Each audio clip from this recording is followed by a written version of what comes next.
Good morning, everyone. My name is Elliot Payne. I'm the president of Minneapolis City Council. Before we convene our meeting, we have six presentations of honorary resolutions. We are pleased to welcome guests to this space to share in these presentations before taking up our agenda. I will invite Councilmember Vita to give the first presentation.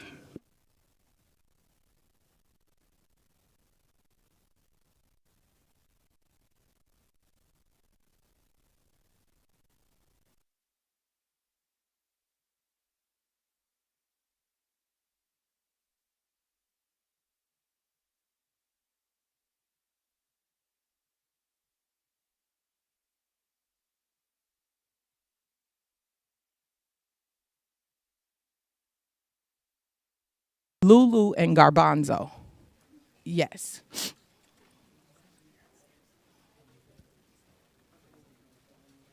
Yeah, let's come down.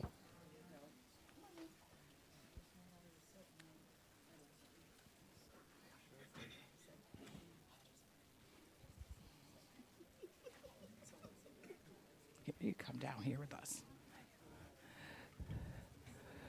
Good morning. I have the honor of recognizing Minneapolis Animal Care and Control Adopt a Shelter Animal Week. Whereas in October 1981, the American Humane Association founded Adopt a Dog Month in response to the growing number of dogs and puppies entering shelters every year.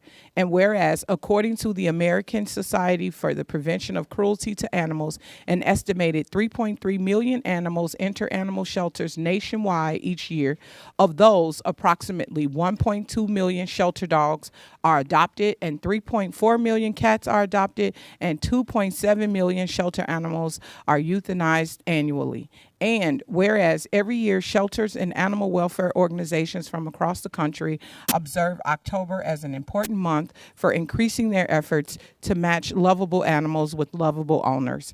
And whereas the dedicated staff and committed volunteers that work tirelessly with Minneapolis Animal Care and Control and other municipal nonprofit and rescue partners and entities have spent countless hours caring for our animals, providing enrichment, socialization, etc., to ensure the best possible outcome for our four-legged friends. And whereas from October 21st through October 27th, 2024, we celebrate our rescue furry counterparts and encourage our friends to open their hearts and homes to an animal in need. Adopting a dog from an animal shelter saves lives, breaks the cycle of pet overpopulation, and provides many benefits that come from having a four-legged family member. And whereas among the factors that impact how long an animal stays sheltered is the preference for younger and smaller breed animals, the reality is that all animals, regardless of size, age, or breed, are individuals with their own unique personalities, needs, and ideal homes. And whereas adopting a furry family member is not the only way to be involved this month from October 21st through 27th, foster caregivers also play an important part in providing dogs lots of love and time to experience living in a home and by making connections for potential adoptions during the journey to find a forever home. And whereas Minneapolis is committed to the well-being of all members of our community through the Minneapolis Animal Care and Control, its animal welfare partners, and the many residents who adopt the foster animals each year, the lives of countless companion animals and their human counterparts are greatly improved. Now, therefore, be it resolved, the mayor and the city council do hereby proclaim October 21st through 27th, 2024 as Adopt a Shelter Animal Week in the city of Minneapolis and encourage all residents to consider welcoming a furry friend into their homes and families. Thank you.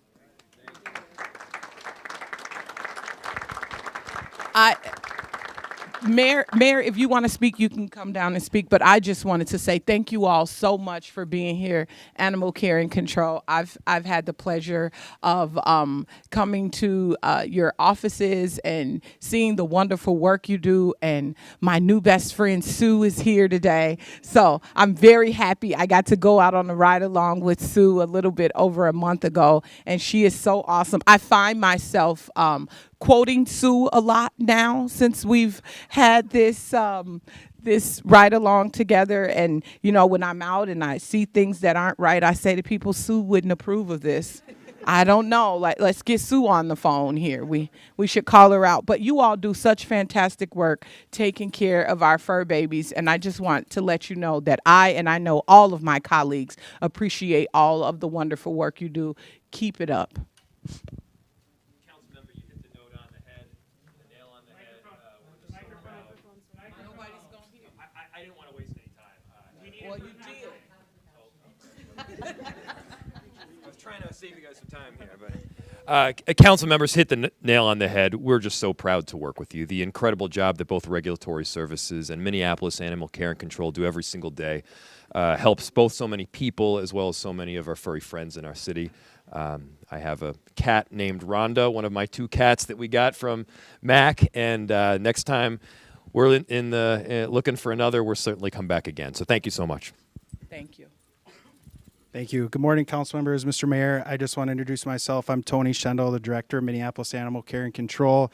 I have the honor and the privilege to lead this amazing team of professionals and individuals. I just want to thank all the council members and the mayor for your support, your continued support and unwavering support. We appreciate the recognition and the support you show us, our staff, and the city every day.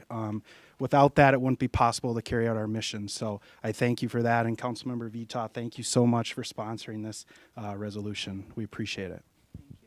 Thank you. Okay, we're gonna just gather for.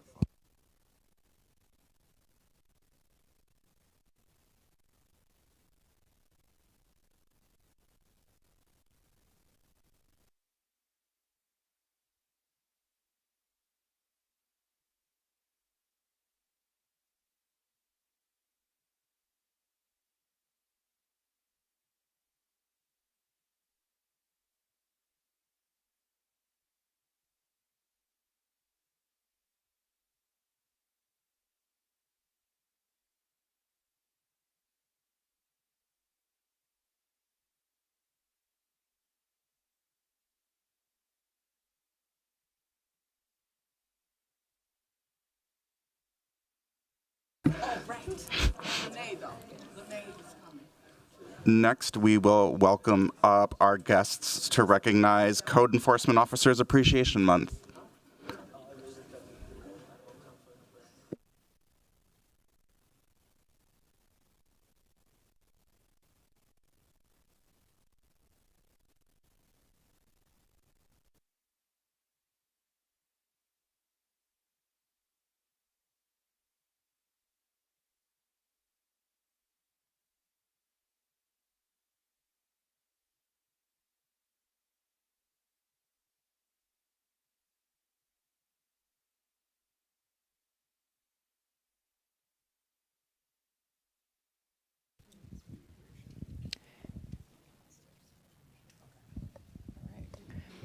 Good morning. We're recognizing Code Enforcement Officers Appreciation Month.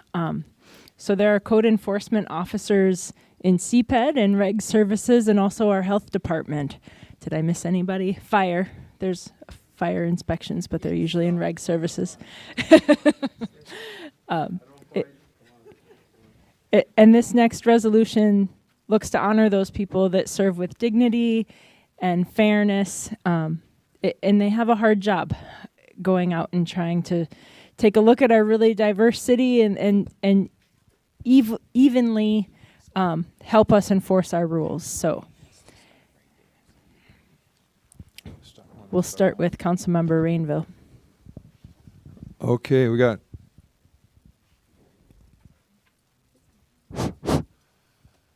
Steve, hurry up. Okay, it's just to dwell a little bit on Lene's words, Councilmember Palmsam's words. You are so important. I never realized when I took this job how many times I'd be on the phone talking to Steve or Eric. It's great. So this is recognizing Code Enforcement Officers Appreciation Month. Whereas code enforcement officers provide for the safety, health, and welfare of the citizens in this community through the enforcement of traffic, building, zoning, housing, animal control, fire safety, environmental, business licensing, and other codes and ordinances. And whereas code enforcement officers are called upon to provide quality customer service and excellence to the residents and businesses of the communities in which they serve, and whereas every day, assisted by support and program staff, they attempt to provide quality customer service to the public for the betterment of the community, and whereas too many times their efforts go unnoticed, even after code compliance has been accomplished due to their efforts and expertise. And whereas code enforcement officers are dedicated, well-trained, and highly responsible individuals who take their jobs seriously and are proud of their department and the local government within which they serve. And whereas in memory of Community Planning and Economic Development Construction Code Service District Supervisor Scott Hutchins, who began employment as a plumbing inspector with the City of Minneapolis on July 7th, 1997, rose to the rank of District Supervisor in 2006, and passed away suddenly on July 7th, 2024, after exactly 27 years of dedicated service. And whereas Scott was a master plumber, he owned his own plumbing company for several years before being employed with the city, and served as a member and was a past president of the Minnesota Associations of Plumbing and Mechanical Officials.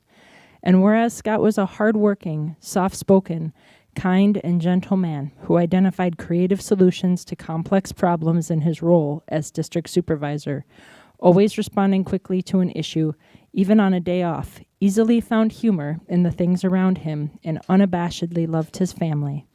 And whereas the American Association of Code Enforcement wants to recognize and honor code enforcement officers and professionals all across the United States and bring awareness to the importance of coded enforcement to the communities of the United States. Now, therefore, be it resolved that the Mayor and City Council do hereby proclaim the month of October 2024 as Code Enforcement Officers Appreciation Month in the City of Minneapolis, in accordance with the nationwide observance of the same, and encourage citizens of Minneapolis to join in on expressing appreciation for the dedication and outstanding services provided by the individuals who serve as our code enforcement officers. Yay!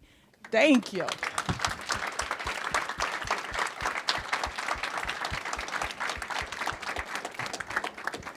would anybody else like to say a couple words? Mr. Poor? Good morning. Good morning, everyone. First off, I'd like to thank the council and the mayor's office for recognizing all our code professionals. Thank you very much. It's great to see all these different disciplines up here being recognized. As a personal moment, I'd like to thank Councilmember Palmisano for the kind words about Scott Hutchins. Scott was a dedicated employee. For those who worked with him, knew he had some lifelong health struggles, but it never kept him from doing his job, showing up with a smile on his face, a good sense of humor, and was really dedicated to solving problems and working through problems with the community residents. And his passing was a shock to us that it came when it did, and he's been dearly missed. And we wish the best to his widow, Jenny, who couldn't join us today. But again, I want to thank you for recognizing Scott's service. I know he was a great colleague to work with in the 13th Ward, and thank you so much. I want to quickly say thank you all so very much for the work that you do. Ward 4 appreciates it so very much. I mean, traffic control, inspections, every fire, you all have helped so much. This summer has been wonderful to work with you all with some of the issues we've been having in some problem areas in Ward 4, and you've taken it serious and you've done a great job. You've given relief to neighbors. There's always a lot of livability issue calls when I come in, and I always feel good about reaching out to each and every one of you because I know it's going to be solved. So thank you so very much for your service. It is greatly appreciated in Ward 4. Thank you. And in particular, not to despair anybody else here, but I would just want to call out traffic control. I see you over there, and what you have done this summer in downtown to help calm things down at night is just incredible. Your hard work, working nights, weekends. So just thank you, Ahmed. You have a great crew. Thank you so much for what you do. And I understand that Mayor Fry wants to say a couple words. Thank you, council member. Only briefly, we are so proud to have you on this city team. The work that you do to provide order in the city is of critical importance. I collect fortune cookie fortunes, and my favorite fortune says, "The true patriot is he who gets a parking ticket and rejoices because the system works." You all make the system work, and we're proud to work alongside you. Thank you. Thank you.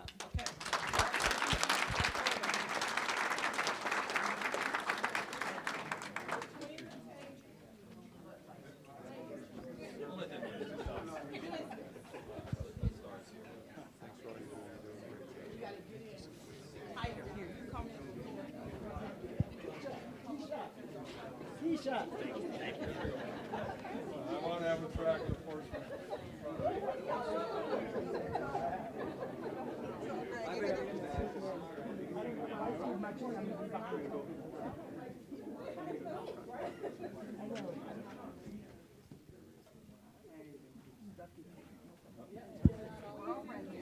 Take a breath.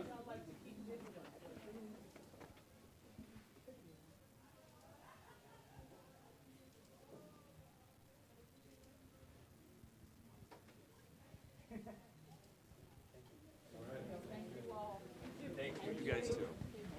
Thank you. Yeah. Thank you. Yeah. Thanks for the kids. Thank you so much. Thank you. Good to see you. Thank you. Thank you so much. Next, we will welcome guests to recognize Breast Cancer Awareness.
Oh, yeah. Yeah. All right. Good morning, everyone. We are here to recognize October 2024 as Breast Cancer Awareness Month in the city of Minneapolis. Whereas breast cancer is a life-threatening disease characterized by the formation of malignant cells in the breast tissue, these cells can invade surrounding tissues or spread to the parts of the body. Breast cancer affects both women and men with numerous types that vary in severity and progression. And whereas the precise causes of breast cancer are still unknown, leaving many questions unanswered as to why some individuals develop the disease while others do not. And whereas approximately 1 in 8 women, or 13% of the female population in the U.S., will develop breast cancer during their lifetime. In 2024, it is estimated that 310,720 women and 2,800 men will be diagnosed with this invasive breast cancer. Breast cancer is a disease that touches many lives, and chances are you know someone who has been personally affected. And whereas misinformation about breast cancer contributes to harmful myths, such as the beliefs that breast injuries, breast size, or antiperspirants cause cancer, or that only women are affected. Correcting these misconceptions is essential for informed health decisions and effective awareness efforts. Whereas advances in early detection, treatment, and heightened awareness have significantly improved breast cancer survival rates in recent years. When detected early, particularly at localized stages, the 5-year relative survival rate is an encouraging 99%. Regular screenings, including monthly self-exams, clinical breast exams, and mammograms, remain the most effective defense against late-stage diagnosis. And whereas the impact of these efforts is evident with over 4 million breast cancer survivors in the United States today. Since 1989, breast cancer death rates have declined by 43%, largely due to better screening, early detection, and continually improved treatment options. Women who undergo regular screenings have a 26% lower mortality rate compared to those who do not. And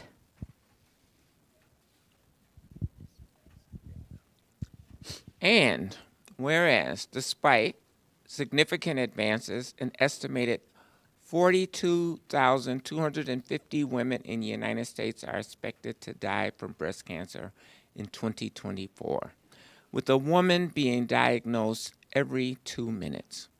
And whereas breast cancer is the most common invasive cancer diagnosed in women across every racial and ethnic group in Minnesota, and whereas approximately 15% of women diagnosed with breast cancer have a family history of the disease. Those with a first-degree relative, a mother, sister, or daughter who has had breast cancer are nearly twice as likely to develop the disease. And whereas disparities persist in breast cancer outcomes, Black women are 40% more likely to die from breast cancer than white women and have the lowest 5-year relative survival rate among all racial and ethnic groups. Moreover, 1 in 5 Black women diagnosed with breast cancer have triple-negative breast cancer, a particularly aggressive form that is more difficult to treat. Hispanic women also are more likely to receive a late-stage diagnosis, making treatment more challenging. And whereas, although rare, men can also develop breast cancer. In 2024, an estimated 2,800 men in the United States will be diagnosed with invasive breast cancer, and 530 men are expected to die from the disease. Black men with breast cancer generally face a worse prognosis than their white counterparts. And whereas treatment for breast cancer typically involves a combination of 5 primary options: surgery, radiation, hormone therapy, chemotherapy, and targeted therapies. These treatments can be local, focusing on the area surrounding the tumor, or systemic addressing the entire body with cancer fighting agents. And whereas the economic impact of breast cancer is significant, with costs associated not only with treatment but also with lost productivity and the emotional toll on patients, families, and communities. Access to affordable health care and support for services is vital for these battling the disease. Whereas breast cancer research continues to advance, offering hope for new and more effective treatments, ongoing research is essential for understanding the disease and improving existing therapies and ultimately finding the cure. Whereas community support and public awareness campaigns during Breast Cancer Awareness Month play a crucial role in educating the public, encouraging early detection, and providing vital resources for those affected by breast cancer. And whereas survivors of breast cancer, along with their families and caregivers, exemplify resilience and strength, inspiring others and fostering a sense of hope within the community. Their stories remind us of the importance of continued support, research, and awareness in the fight against breast cancer. Now, therefore, it be resolved that the Mayor and City Council do hereby recognize the month of October as Breast Cancer Awareness Month and encourage the public to join the fight against breast cancer by supporting research, participating in awareness campaigns, and fostering a community of hope and resilience. Thank you. And I know okay.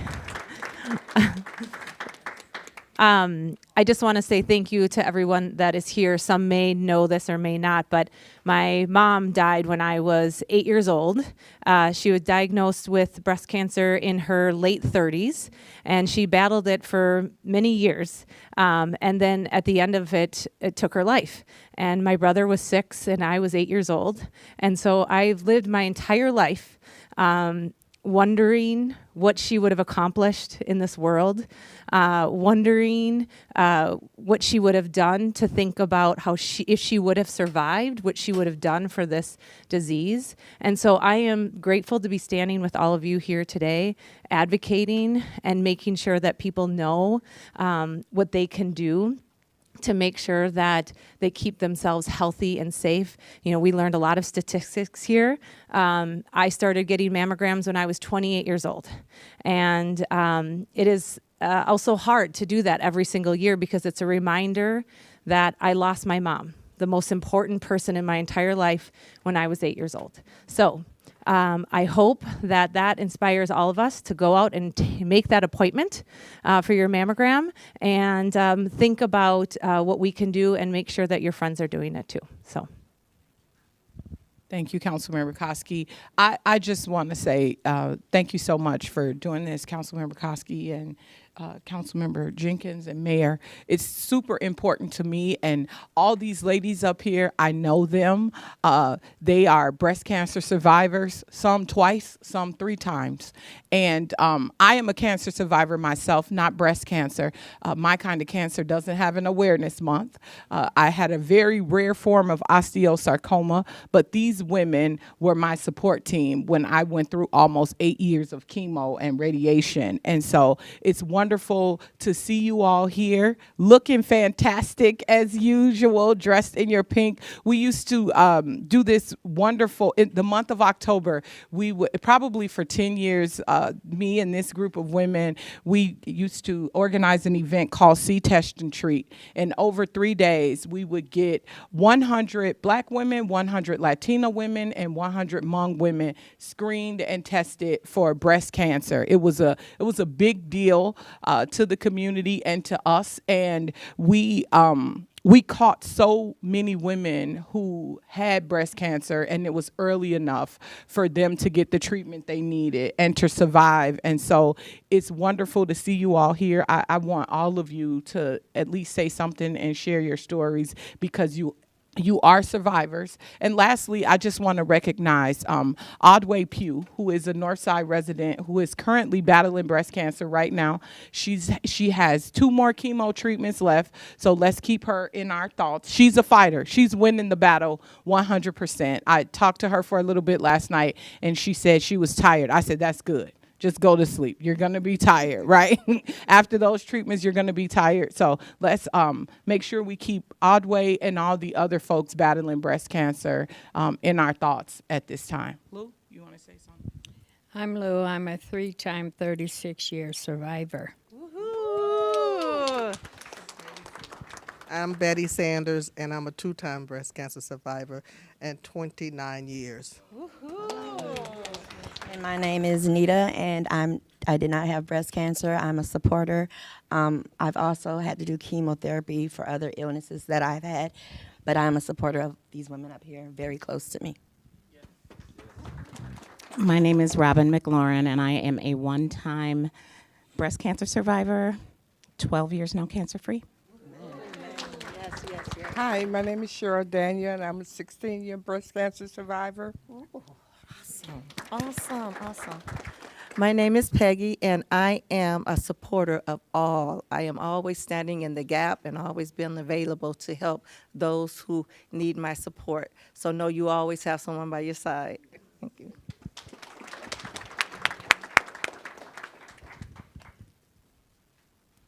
I just want to say, as a person living with a chronic illness, I am in awe of you women as survivors of breast cancer and always supporting, always standing here to be an ally, to be a friend, and to have your back. So congratulations on surviving and keep living and thriving.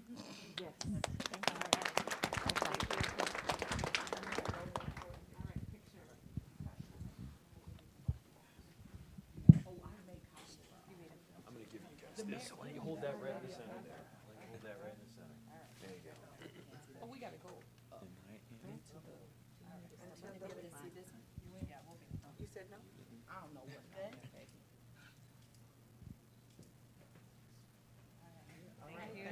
Thank you. Thank you. Thank you. Thank you. We'll go back here. Yep. I think you're up.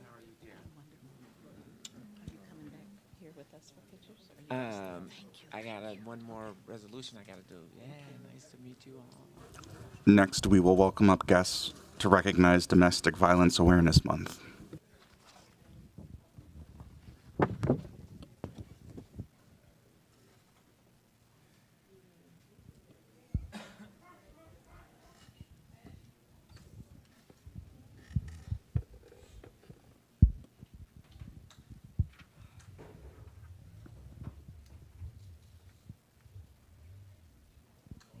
Hello, council member. Yeah, absolutely.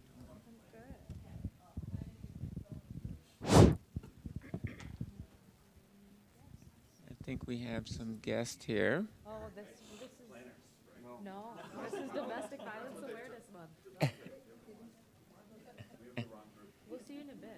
You can plan on it. Yeah, do some planning. While you're back there. Plan better. They're not planning very well. We have guests. Do you want to join us? Do you want to join us for this one? Did you want to join us for this one, for the domestic? Oh, okay. Do you want to grab one more ring? Here they come.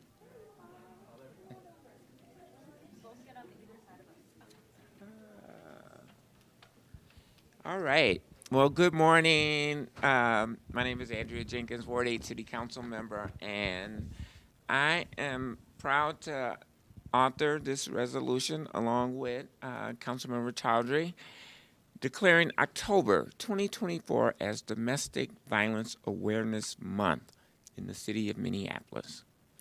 Whereas Domestic Violence Awareness Month was first declared in 1989 to acknowledge the more than 10 million adults annually who experience domestic and intimate partner violence in the United States.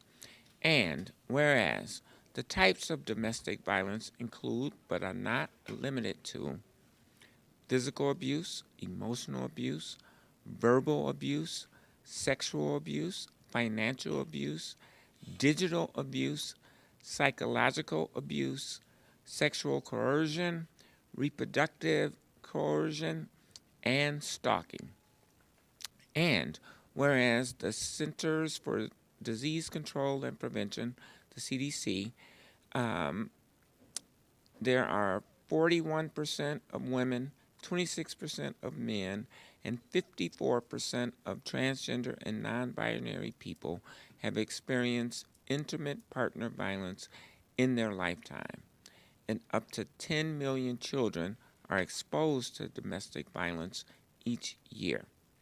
And whereas domestic violence can cause a variety of negative outcomes, including worsened psychological and physical health, decreased quality of life, decreased productivity and mortality, and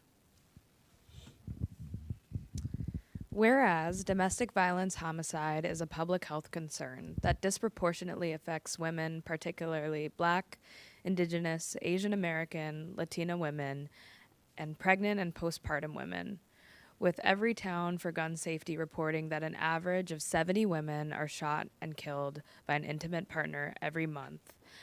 And whereas LGBTQ plus and people with disability communities who are highly vulnerable to severe forms of relationship abuse, lack of representation in data due to underreporting, and failure to invest in research that disaggregates data to fully capture the magnitude.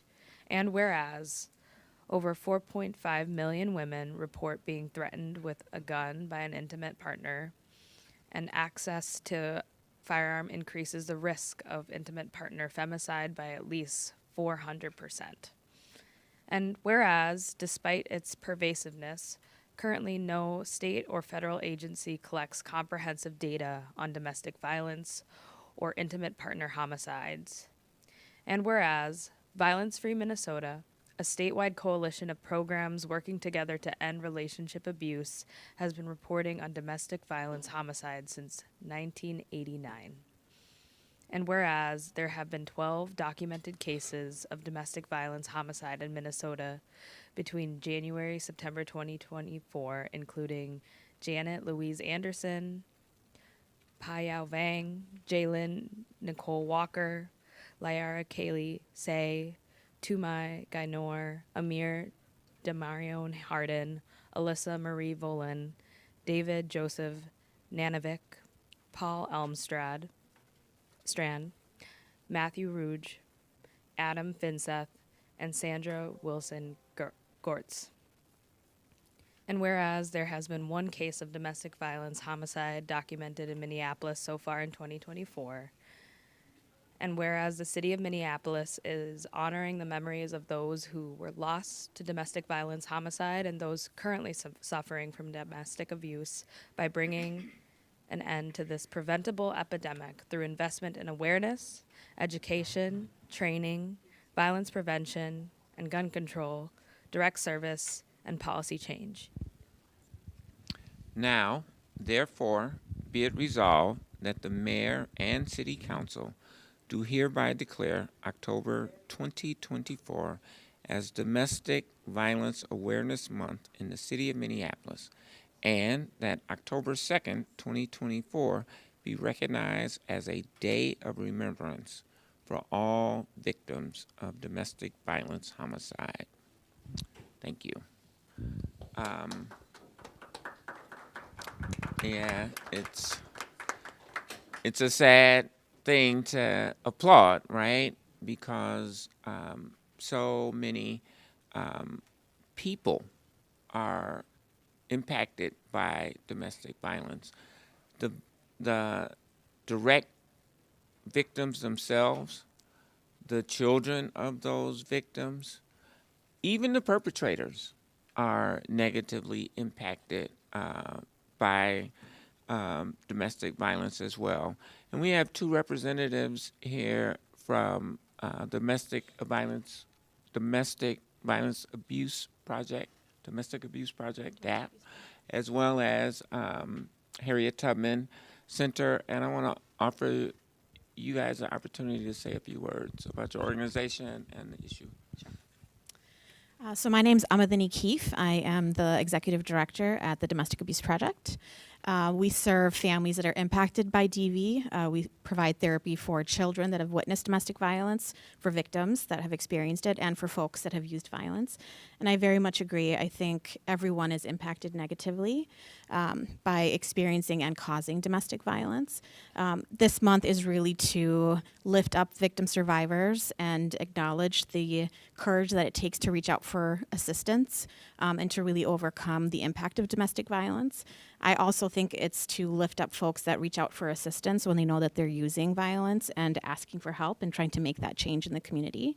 And it's also a call to action for us as a community members to educate ourselves about domestic violence, to talk to our neighbors, our community members, our families about what unhealthy relationships can look like and what healthy relationships need to be, and what domestic violence looks like in the community, because it absolutely impacts not just families, but everyone, right? It spreads through our coworkers, our family members, schools, the places that we go to have fun in the community that can get impacted by people that are using harm. So very important for us to really educate ourselves about this issue and to commit to making change. Thank you. Tamara, would you like to say a few words? I would. Thank you so much. So my name is Tamara Stark. I work as Senior Director for Housing and Youth Development with Tubman. We're a community-based anti-violence organization serving the Twin Cities Metro, and just want to give a special acknowledgement to former Minneapolis Mayor Sharon Sells Belton, who founded Harriet Tubman Shelter. And so that just profound impact all around. And so the call to action is such a need. We have this wonderful resolution of domestic violence awareness, yet key is action, and key is that this is preventable. We all have a space and place in learning more, connecting to resources, helping all members of the community see their part in taking action to end these preventable tragedies. And no one wins. No one wins in these scenarios. Children impacted, people using violence don't win with this. Victims certainly don't, and lives are lost. Thank you for your support. Thank you. Thank you. Did you want to say anything, Councilmember? I just wanted to say just thank you so much for coming into our chambers and taking this honor and also being a part of lifting up this month. For me personally, throughout my life, I have had really personal relationships with individuals experiencing domestic violence, whether it's in my own community or when I was at the University of Minnesota doing support work with the Women's Center or the Aurora Center, doing Take Back the Nights for Domestic Violence Awareness Month. And I've had to help the individuals who had the courage to say, I need help. Walk through and access resources and call the Tubman Center. And I've just seen the work that your organization has done up close and personal, how caring and empowering you are, and how that has just made such a difference for the community members that are impacted and their lives are just honestly stalled. And so I think it's just, I'm really glad that we're doing this resolution because visibility and education around this issue that leads to action is so important because so many people just suffer in silence because there's so much stigma around it. And I'm just proud that we can, as the city of Minneapolis today, take a step in putting a light on this issue and hopefully continuing our work in the city of Minneapolis of supporting victims and survivors. And I think you and others so aptly put understanding that domestic violence also impacts the perpetrator and that there's a restorative place here and there's something possible. So thank you, everybody. Yeah. And I do want to just lift up that, particularly trans and gender nonconforming people are deeply impacted. One of the victims that was named in the resolution, Leera Tasai, was a victim of domestic violence. And, and there's not a lot of opportunities for trans and gender nonconforming people to be able to access resources and services. So I wanted to name that and lift that up as well to ensure that we can begin to provide resources and services for those communities as well. Let's take a quick photo, and I appreciate you guys coming down this morning.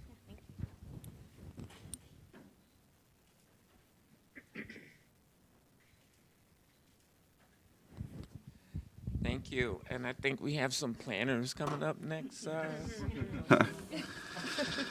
Next, we will welcome up our planners to recognize National Community Planning Month.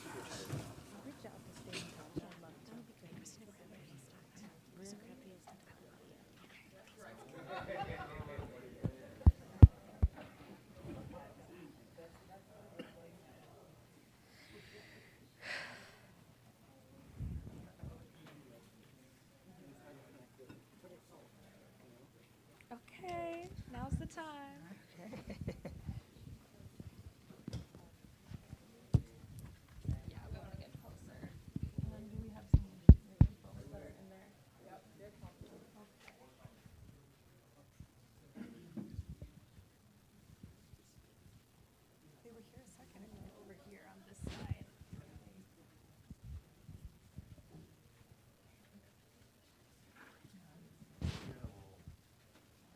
It's hard to get through the door.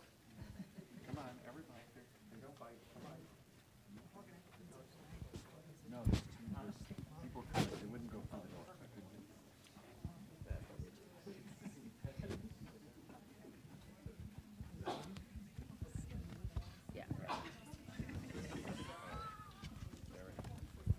Okay, good morning, everyone. My name is Jamal Osman. I'm Council Member Ward 6. I have been joined by my colleagues, Council Member Allison, Vice Chair of BIS, and also Council Member Chowdhury, who is part of the Planning Commission also, to mention that. So today we are recognizing a hardworking group, and I'm really delighted and happy to bring this resolution forward. Recognizing October 2024 as a National Community Planning Month, whereas change is constant and affects all cities, towns, suburbs, counties, boroughs, townships, rural areas, and other places. And whereas planners can help navigate this change with data-driven insights and expertise that provides a better choices for how people work and live. And whereas community planning provides an opportunity for all residents to be meaningfully involved in making choices that determine the future of their communities, and whereas the full benefit of planning requires public elected and appointed officials who understand, support, and demand excellence in the planning and plan implementation. And whereas the City of Minneapolis 2040 Comprehensive Plan went into effect on January 2020 and is a national leading comprehensive plan, embarking the city on a path towards a more equitable, accessible, and inclusive community. And whereas the City of Minneapolis, Department of Community Planning and Economic Development, and Public Works have undertaken the work of implementing the Minneapolis 2040 Comprehensive Plan through the creation and adoption of such policy and regulatory tools as the Built Form Overlay District, the Land Use Rezoning Study, the Transportation Action Plan, the Racial Equity Framework for Transportation, commitment and action plans for the Vision Zero, and many other such policies. And whereas through their continued work, the City of Minneapolis planning staff continue to deliver nationally recognized efforts to make our community more equitable, accessible, and inclusive. And whereas the month of October is designated as National Community Planning Month throughout the United States of America and its territories. And whereas the American Planning Association endorses National Community Planning Month as an opportunity to highlight how planning is essential to every community and how planners are uniquely positioned to identify solutions to communities' most difficult housing, transportation, and land use questions. And whereas the celebration of National Community Planning Month gives us the opportunity to publicly recognize the participation and dedication of appointed Planning Commission members, Board of Adjustment members, and other citizen planners who have contributed their time and expertise to the improvement of the City of Minneapolis. And whereas we recognize the many valuable contributions made by the professional planners of the City of Minneapolis, and extend our heartfelt thanks for the continued commitment to public service by these professionals.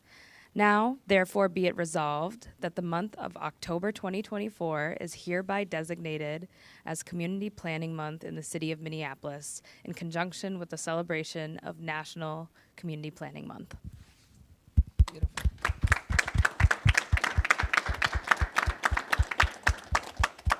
I want to thank you all for professional planners. You really listen to the community, you identify the problem, and you find a solution.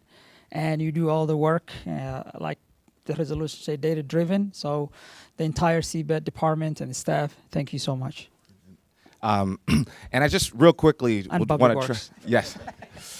Real quickly, I just wanted to try to encapsulate a little bit of history. I won't be too long, but when you look at cities all across America and you see kind of baked into the fabric of almost every major city and other communities, the way that we execute, whether it be segregation or some of these other things that we're trying to undo now in the present, was through city planning, was through some of these, was through red zoning, was through, this legacy. And when you look at the people up here, these are the people diligently working in Minneapolis to undo that legacy and make a city that is equitable and walk us into the future where people have equal access, where people can own or rent affordably, dignified, where people can have their business corridors, whether they're diverse, whether they represent a specific culture.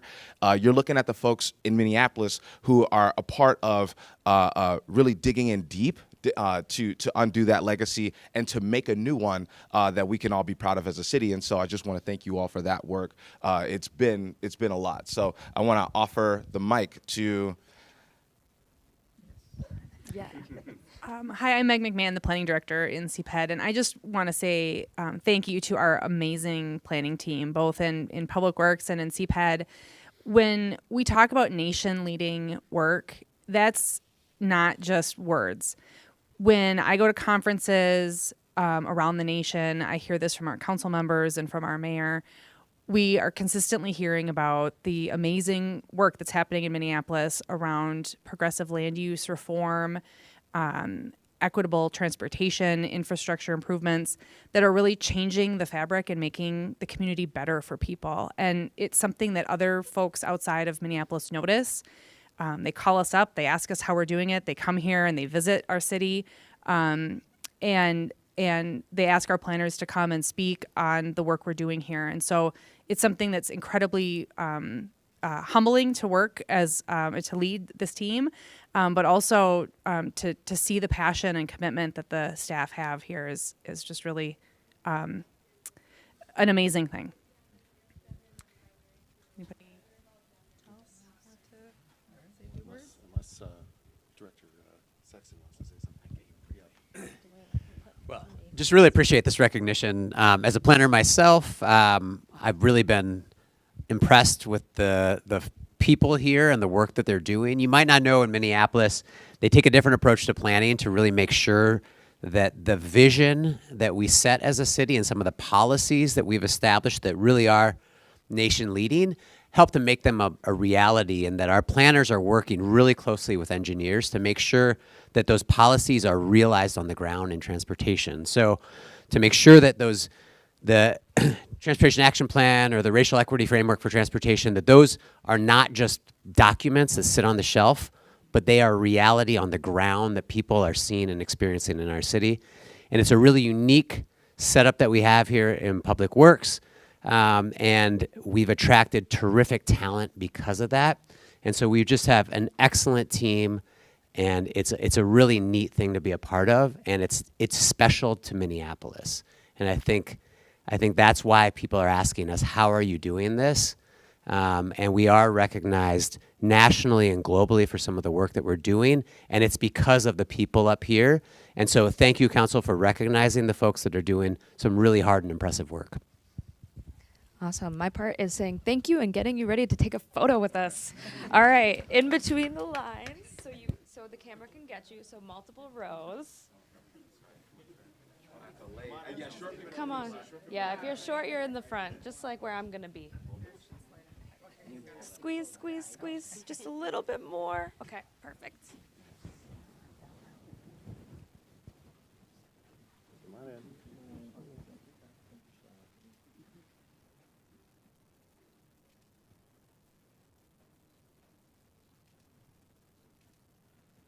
Awesome. Thank you, everybody. All right. Thank you so much. Thank you. Good job. Thank you, my dear. And for our final resolution of the day, we will be recognizing Nigerian Independence Day, and we welcome guests up to celebrate.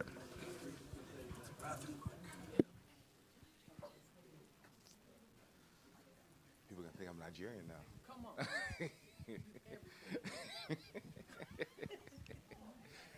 I'm not. No. I mean, I'm doing the resolution, yeah, man.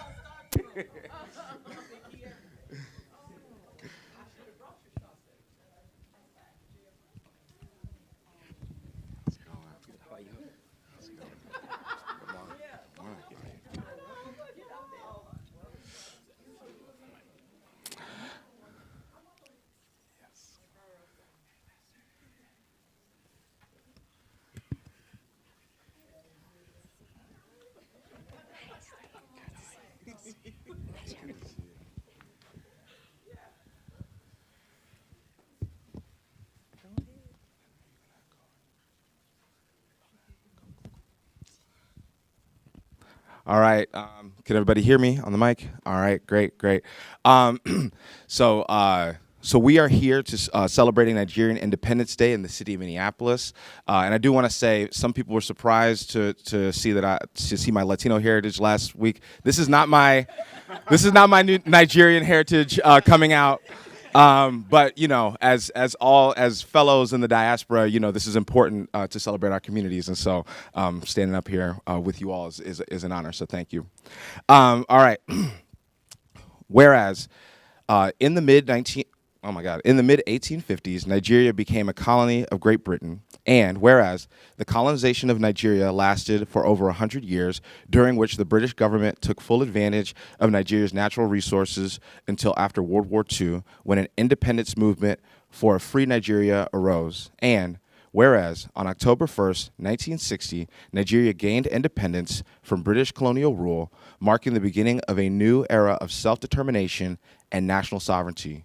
And whereas Nigeria is referred to as the giant of Africa due to being the most populous country in Africa, consisting of over 200 million people and over 250 ethnic groups and languages. And whereas Black Americans have more ancestry from modern-day Nigeria than from other parts of Atlantic Africa due to the intra-American slave trade between the British Caribbean and the mainland Americas. And whereas the Nigerian American community in Minneapolis has made significant contributions to the city's cultural, social, and economic fabric, enriching the community with their traditions, achievements, vibrant cultural heritage, and jollof rice. And you want to read that? Whereas Nigerians in Minneapolis have demonstrated exceptional leadership and dedication in various fields, including education, healthcare, business, and the arts, reflecting the values of hard work, resilience, and excellence. And whereas State Representative and Minneapolis resident Esther Agbaje is the first Nigerian American to serve in the Minnesota House of Representatives, serving as a beacon of hope and achievement to thousands of Nigerians statewide. And whereas an estimated 14,000 Nigerians from the West African savannah now brave the frozen tundra of Minnesota and live, work, and or call the city of Minneapolis home. And whereas Nigerian Independence Day is an occasion to celebrate the rich history and achievements of Nigeria and to recognize the positive impact Nigerian immigrants have had on their descendants and our community. And whereas October 1st, 2024 marks the 64th anniversary of Nigeria's Independence Day, now, therefore, be it resolved that the mayor and city council do hereby celebrate Tuesday, October 1st, 2024 as Nigerian Independence Day, and that we honor and celebrate the contributions of Nigerian Americans to our community and our city by extending the warmest congratulations and best wishes to all members of the Nigerian American community on this significant occasion. Good morning. My name is Ade Salami. I use she, her pronouns. I am a proud daughter of two Nigerians that hail from Lagos State and happy to be here this morning.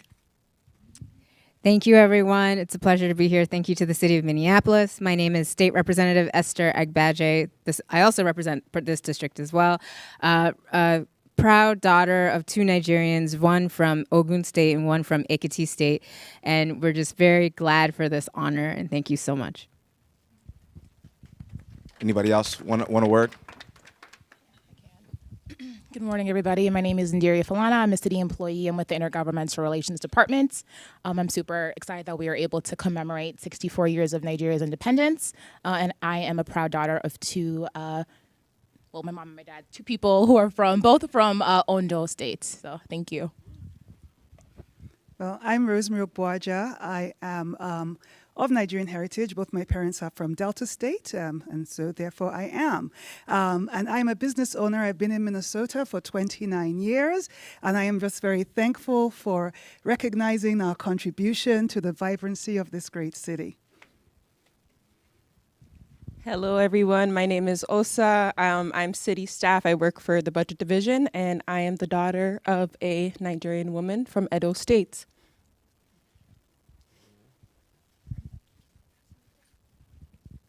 I'll just quick say, I am very lucky that Ade Salami works in my office. I give her flowers and Ndiria Falana for their great work on this resolution. And happy Nigerian Independence Day yesterday and today.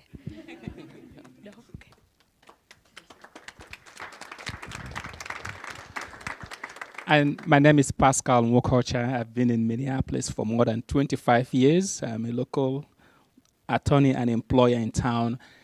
We are very happy for the city of Minneapolis for this recognition. It means a lot to a lot of us who have made this place home, who raise our families, and we're grateful for this recognition. Thank you very much. Thank you. Let's take this picture.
Okay, at this time, I'm going to call this regular meeting of the City Council for October 2nd to order. The clerk will call the roll. I'll go along with little Louisiana. Councilmember Rainville. Present. Councilmember Chavez. Present. Councilmember Vita. Present. Councilmember Ellison. Here. Councilmember Koski. Present. Councilmember Wansley. Present. Councilmember Jenkins. Present. Councilmember Palmisano. Present. Councilmember Chowdhury. Present. Councilmember Cashman. Present. Councilmember Osman. Present. Vice President Shugtai. Present. President Payne. Present. There are 13 members present. Let the record reflect that we have a quorum. Before we begin the meeting, I want to offer a friendly reminder to all members and staff that this meeting is broadcast live to enable greater public participation. The broadcast includes real-time captioning as a further method to increase the accessibility of our proceedings to the community. Therefore, all speakers need to be mindful of the rate of their speech so that our captioners can fully capture and transcribe all comments for the broadcast. We ask all speakers to moderate the speed and clarity of their comments. With that, the agenda for today's meeting is before us. Are there any amendments? Seeing none, may I have a motion to adopt the agenda? So moved. Second. The clerk will call the roll. Councilmember Rainville. Aye. Councilmember Chavez. Aye. Councilmember Vita. Aye. Councilmember Ellison. Aye. Councilmember Koski. Aye. Councilmember Wansley. Aye. Councilmember Jenkins. Aye. Councilmember Palmisano. Aye. Councilmember Chowdhury. Aye. Councilmember Cashman. Aye. Councilmember Osman. Aye. Vice President Shugtai. Aye. President Payne. Aye. There are 13 ayes. That carries and the agenda is adopted. The next item is acceptance of the minutes from our regular meeting on September 19th. I would entertain a motion to accept those minutes. So moved. Second. The clerk will call the roll. Councilmember Rainville. Aye. Councilmember Chavez. Aye. Councilmember Vita. Aye. Councilmember Ellison. Aye. Councilmember Koski. Aye. Councilmember Wansley. Aye. Councilmember Jenkins. Aye. Councilmember Palmisano. Aye. Councilmember Chowdhury. Aye. Councilmember Cashman. Aye. Councilmember Osman. Aye. Vice President Shugtai. Aye. President Payne. Aye. There are 13 ayes. That carries and those minutes have been accepted. Finally, we have the referral of petitions, communications, and reports to proper committees. May I have that motion, please? So moved. Second. The clerk will call the roll. Councilmember Rainville. Aye. Councilmember Chavez. Aye. Councilmember Vita. Aye. Councilmember Ellison. Aye. Councilmember Koski. Aye. Councilmember Wansley. Aye. Councilmember Jenkins. Aye. Councilmember Palmisano. Aye. Councilmember Chowdhury. Aye. Councilmember Cashman. Aye. Councilmember Osman. Aye. Vice President Shugtai. Aye. President Payne. Aye. There are 13 ayes. That carries and those matters have been referred. The next order of business is the presentation of reports from our standing committees. Those are taken in alphabetical order, beginning with the report of our Administration and Enterprise Oversight Committee, which will be presented by its chair, Councilmember Wansley. Thank you, President Payne. The Administration and Enterprise Oversight Committee is bringing forward 13 items for approval. The first is a passage of resolution for gift acceptance from the Lincoln Institute of Land Policy of Travel and Lodging Expenses. 2 is authorizing collective bargaining agreement, Law Enforcement Labor Services, Inc., 2024 through 2025. Number 3 is approving a legislative directive to receive Zen City community perception surveying updates. Number 4 is accepting bid for large diameter storm main inspection and televising Northeast project. 5 is accepting bid for heavy duty towing services. 6 is accepting bid for Boston Terrace Sanitary and Storm Sewer Improvements Project. 7 is authorizing contract with Shift 4 for Target Center point of sale equipment. Number 8 is authorizing contract amendment with Concrete Idea, Inc. for upgrades of Americans with Disabilities Act pedestrian ramps for St. Anthony Parkway. 9 is authorizing contract with WSB LLC for engineering and design services for the 35th Avenue North Flood Mitigation Project. 10 is authorizing contract amendment with Minneapolis Downtown Improvement District for community outreach services. And then 11 is authorizing contract amendment with Concrete Idea, Inc. for upgrades of ADA pedestrian ramps in Pennhurst Residential. 12 is approving a legal settlement, Meeks v. City of Minneapolis et al. And then 13 is approving a legal settlement workers' compensation claim of Christopher Cushenberry. And I will move all items for approval. Councilmember Wansley has moved approval of the committee's report. Is there any discussion? Vice President Chugtai. Thank you, Mr. President. I just wanted to pull item number 13 for a separate vote.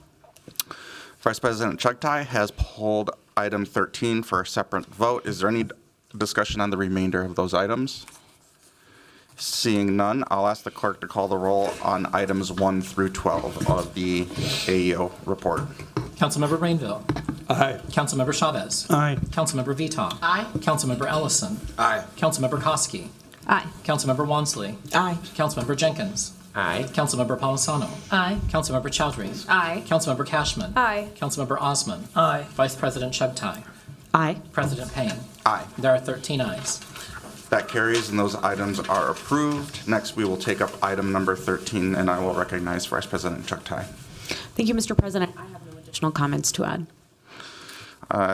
No comments from Vice President, and I see no one else in queue, so I will ask the clerk to call the roll on AO item number 13.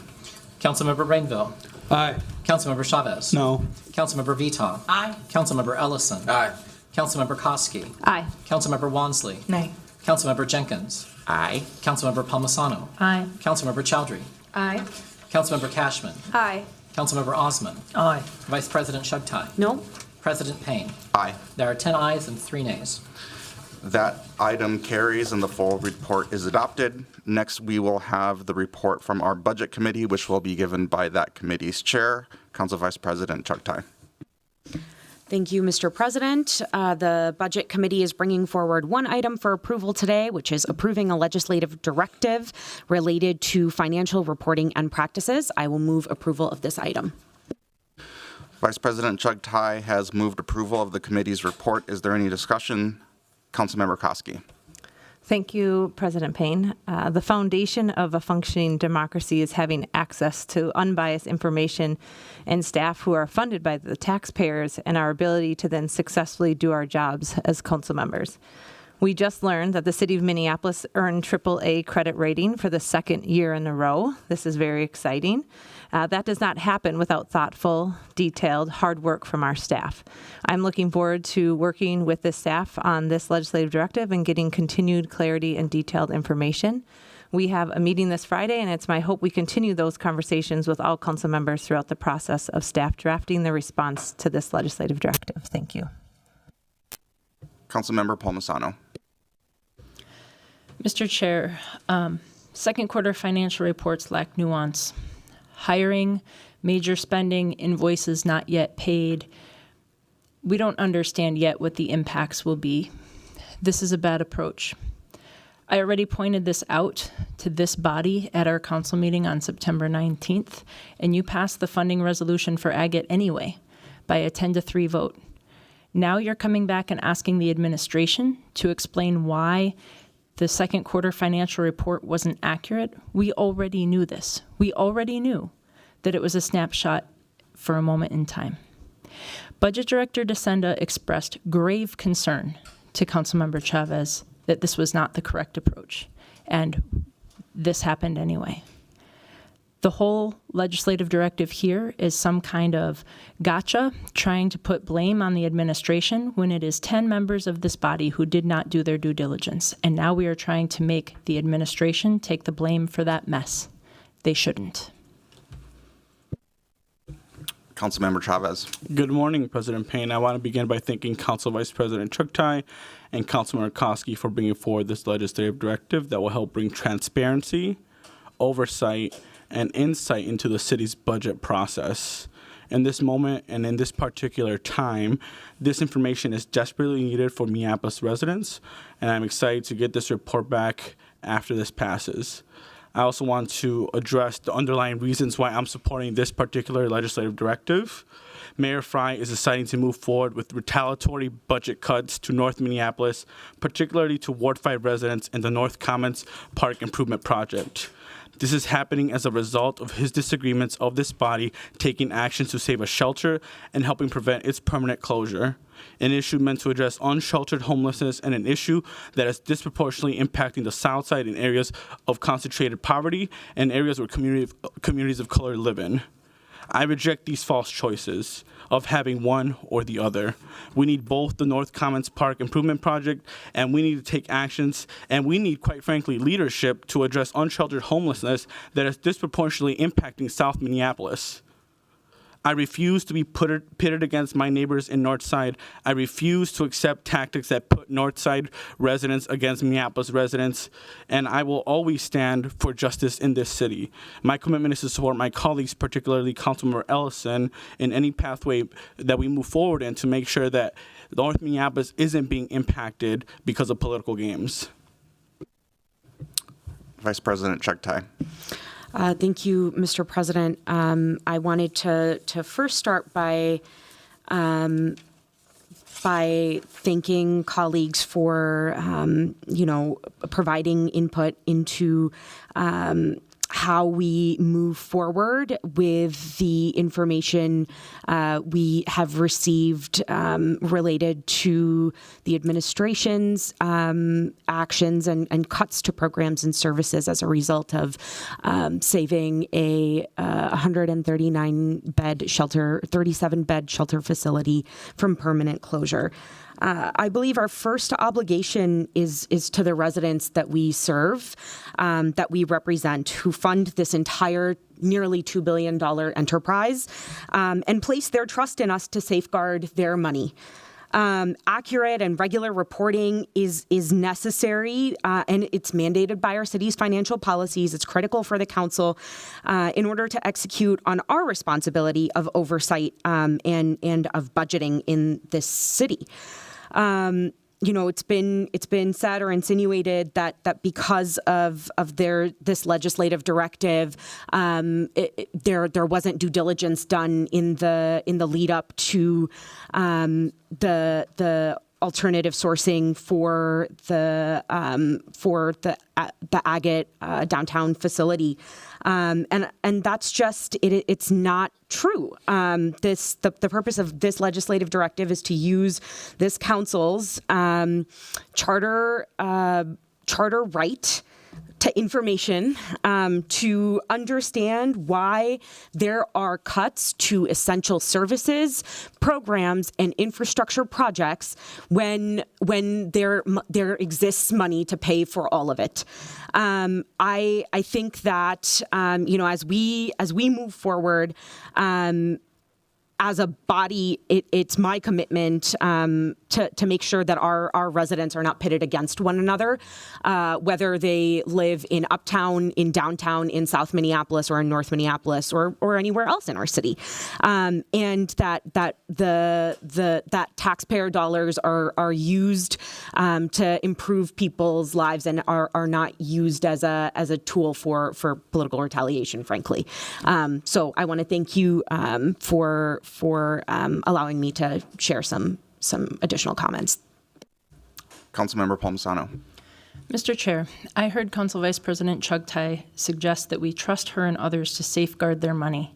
And literally, at Budget Committee, Councilmember Koski said at the beginning that we had a $38 million surplus. We were all at the mayor's budget address, and I think that the public quickly loses all trust when people up here on this dais think such a thing, that we are operating with a $38 million surplus for this city. Councilmember Ellison. Thank you, Mr. Chair. Information is never bad. More information about how we can help govern the city, about how we can execute our role is never a bad thing. And I don't know why we sometimes argue up here about whether or not this council should receive information from the administration. It's within our right. And so I just want to make that clear.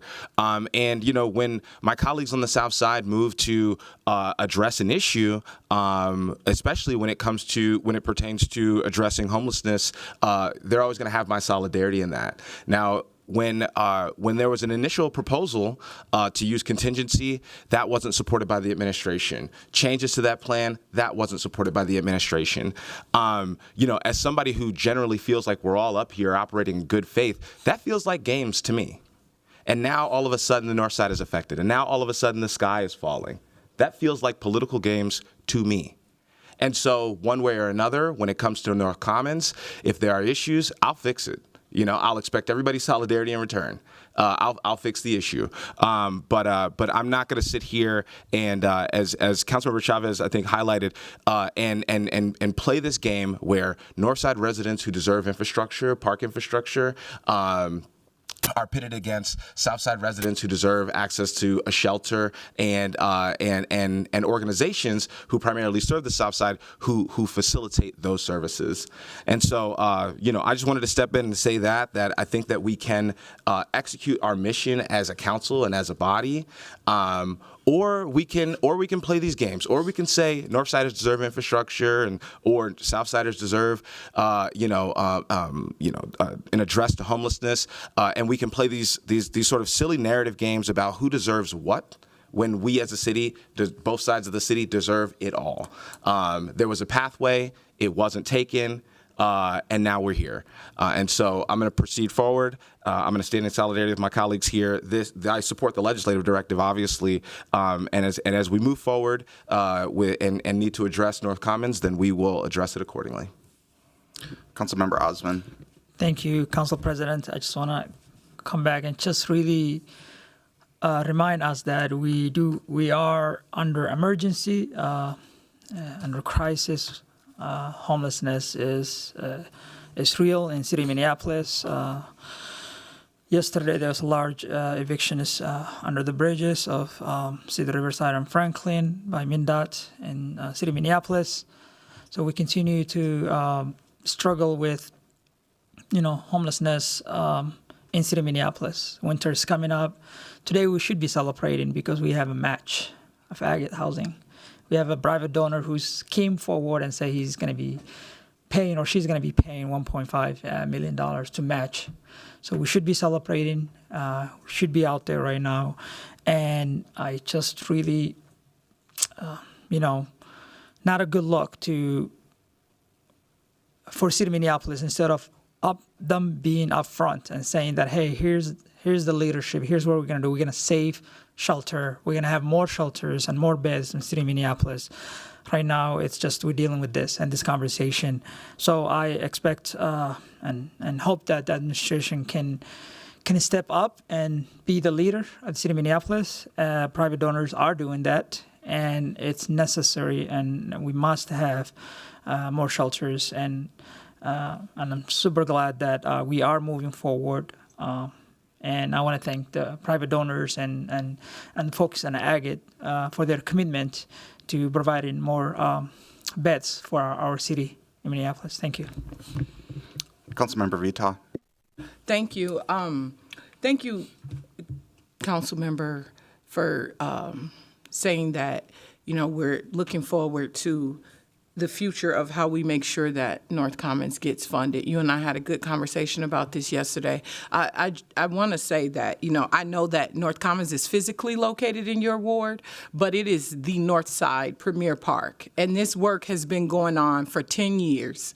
And I myself have hosted and co-hosted private fundraisers, also did work on the park board to make sure that this park gets funded for the community. So I appreciate Councilmember Chavez working with you, Councilmember Ellison, because it's physically located in Ward 5, but there's a lot of people in Ward 4 who are looking forward to this park and who've done a lot of work around organizing financially, sweat equity, all sorts of things to make sure that this park is the spot for all of North Minneapolis, not just Ward 5.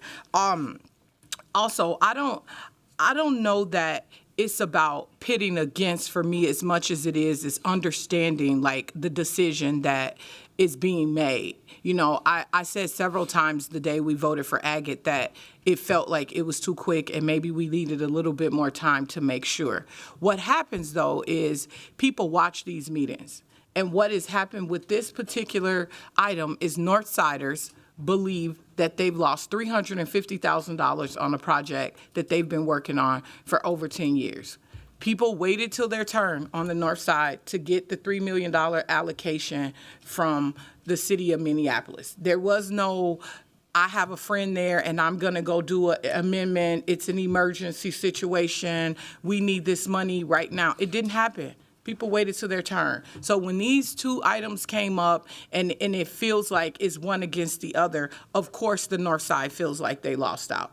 And all they're doing is watching us here. They saw the action the week before. They saw the action the week after. So I caution my colleagues about how we make those decisions and like what people see when we make those decisions. So a lot of you may not have to navigate through what people really felt like was happening on the north side, but I know I do. And it's not easy to say to people that we may not have money for a project that you've been working over a decade to accomplish in North Minneapolis. If you're not from the north side, you don't understand that's the north side cry. This would not happen if it was the south side. I hear that if I had $1 for every time I heard that from a north side resident, I probably would be living on the beach and not a council member.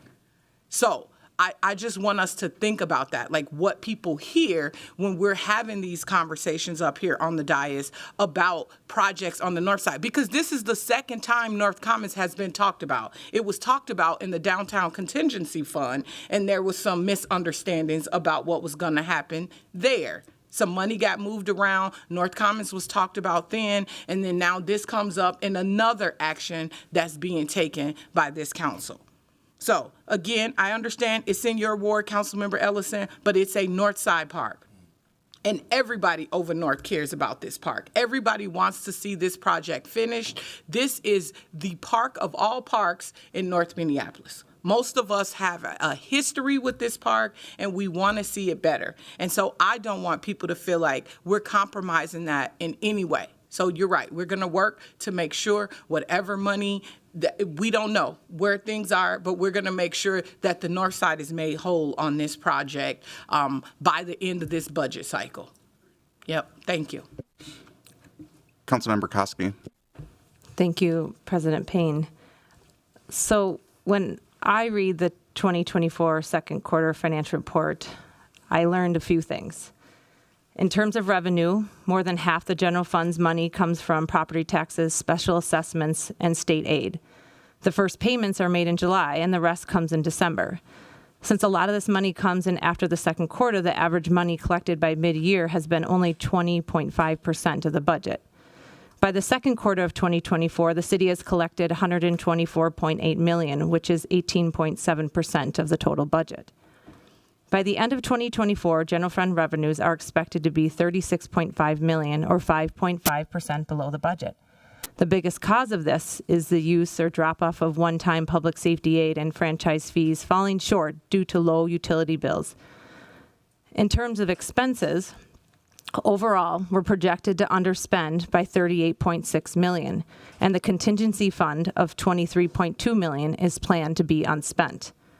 All factors considered, the projected year-end general fund balance is $168.4 million, a decrease of $42 million from last year's end general fund balance. Our general fund target balance is $113.6 million. So even with this decrease, we will be $54.8 million above our target. This year's general fund budget may be projected to end at a deficit, but even so, our general fund balance is projected to end with a surplus. That's because we have a cushion of reserves on top of our cushion of reserves.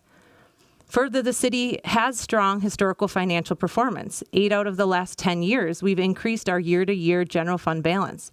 For the last 5 years, our fund balance has increased by an average of $27 million each year. For the past 10 years, by an average of $14.3 million. Last year, our fund balance went up $36.3 million. The year before that, by $54.8 million. Our financial situation is stable, despite the challenges we've seen with COVID-19 pandemic and with the fiscal cliffs we are seeing from federal and state funding. We have the capacity to spend $1.5 million on an emergency without disrupting the budget.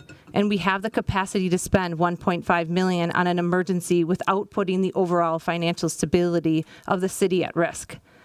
That much is already clear from what I am seeing in the report that was given to us. The city's financial budget situation has been skewed and twisted to tell a different story, and it's our responsibility now to get that story straight. This legislative directive will give a clear, more conclusive picture of the second quarter financial report. It will show us program spending and spending by category, and it will show us the source of the projected saving. It will provide us the impartial, fact-based, transparent information that I just described that our amazing staff have the ability to give us that is necessary to put this back and forth to rest. Thank you. Vice President Chugtai.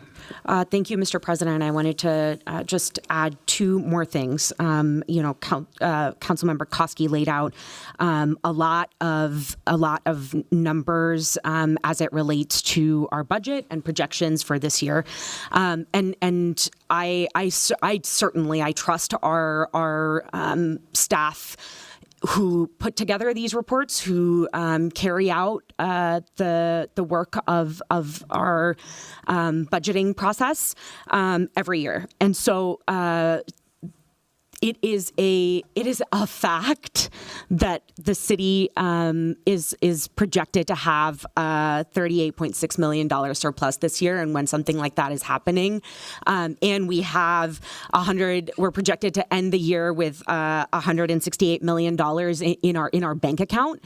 And there's a cut that's happening to a park that serves Northsiders. That's a financial commitment we made to the park board, money that they are counting on in order for the project to stay on track.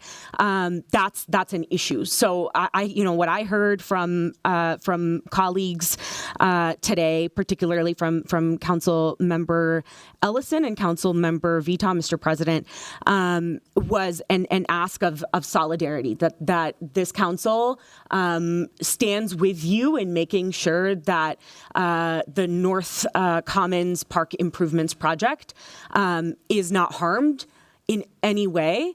And so I just wanted to name that or respond to that ask and say, you have my commitment that we're going to find the money to make sure that this project stays whole in this budget year.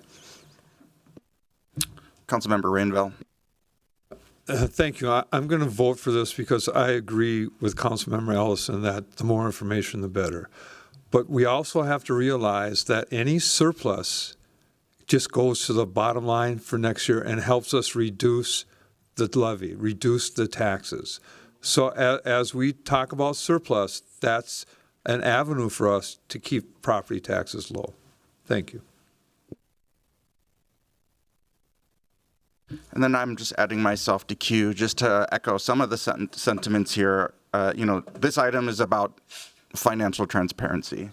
And I've heard a lot of, ascribing motivations in a number of areas. And I think there's room to ascribe motivations when there's an absence of information. When we don't know what's going on, people start filling in the blanks. And I think that this legislative directive is going to really help us fill in those blanks. I will also echo Vice President Chugtai and say I'm very committed to make sure that North Commons stays whole as well. And our constituents elect us because they trust our judgment on these decisions. And I just want to ground this in, we recognize homelessness as an emergency, and we wanted to use emergency funding to do that. And we had to go a different path. And the administration has elevated some impacts of that path. We want to get right down to the bottom of that so that we can use our judgment to make sure that those impacts reflect the values of our community. And so this legislative directive will give us the information to do that, to be that voice and advocate for what is important to our community. I believe that being compassionate in our response to homelessness is a core value of our community. I think that investing in the north side in a historically redlined neighborhood. I grew up in Milwaukee, one of the most segregated cities in the country, at times the most segregated city in the country.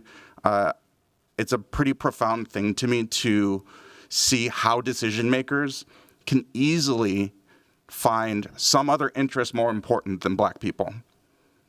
That's a very easy thing for people who occupy these roles over generations to do.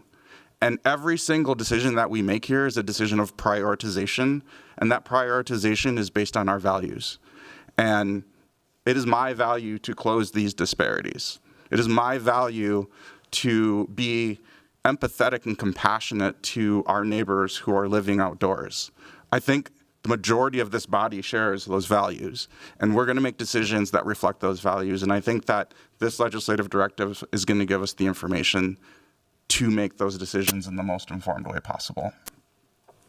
And so with that, I will ask the clerk to call the roll on the budget item associated with this legislative directive.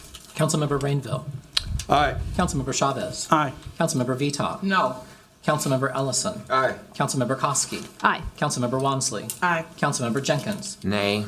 Councilmember Palmisano. No. Councilmember Chowdhury. Aye. Councilmember Cashman. Aye. Councilmember Osman. Aye.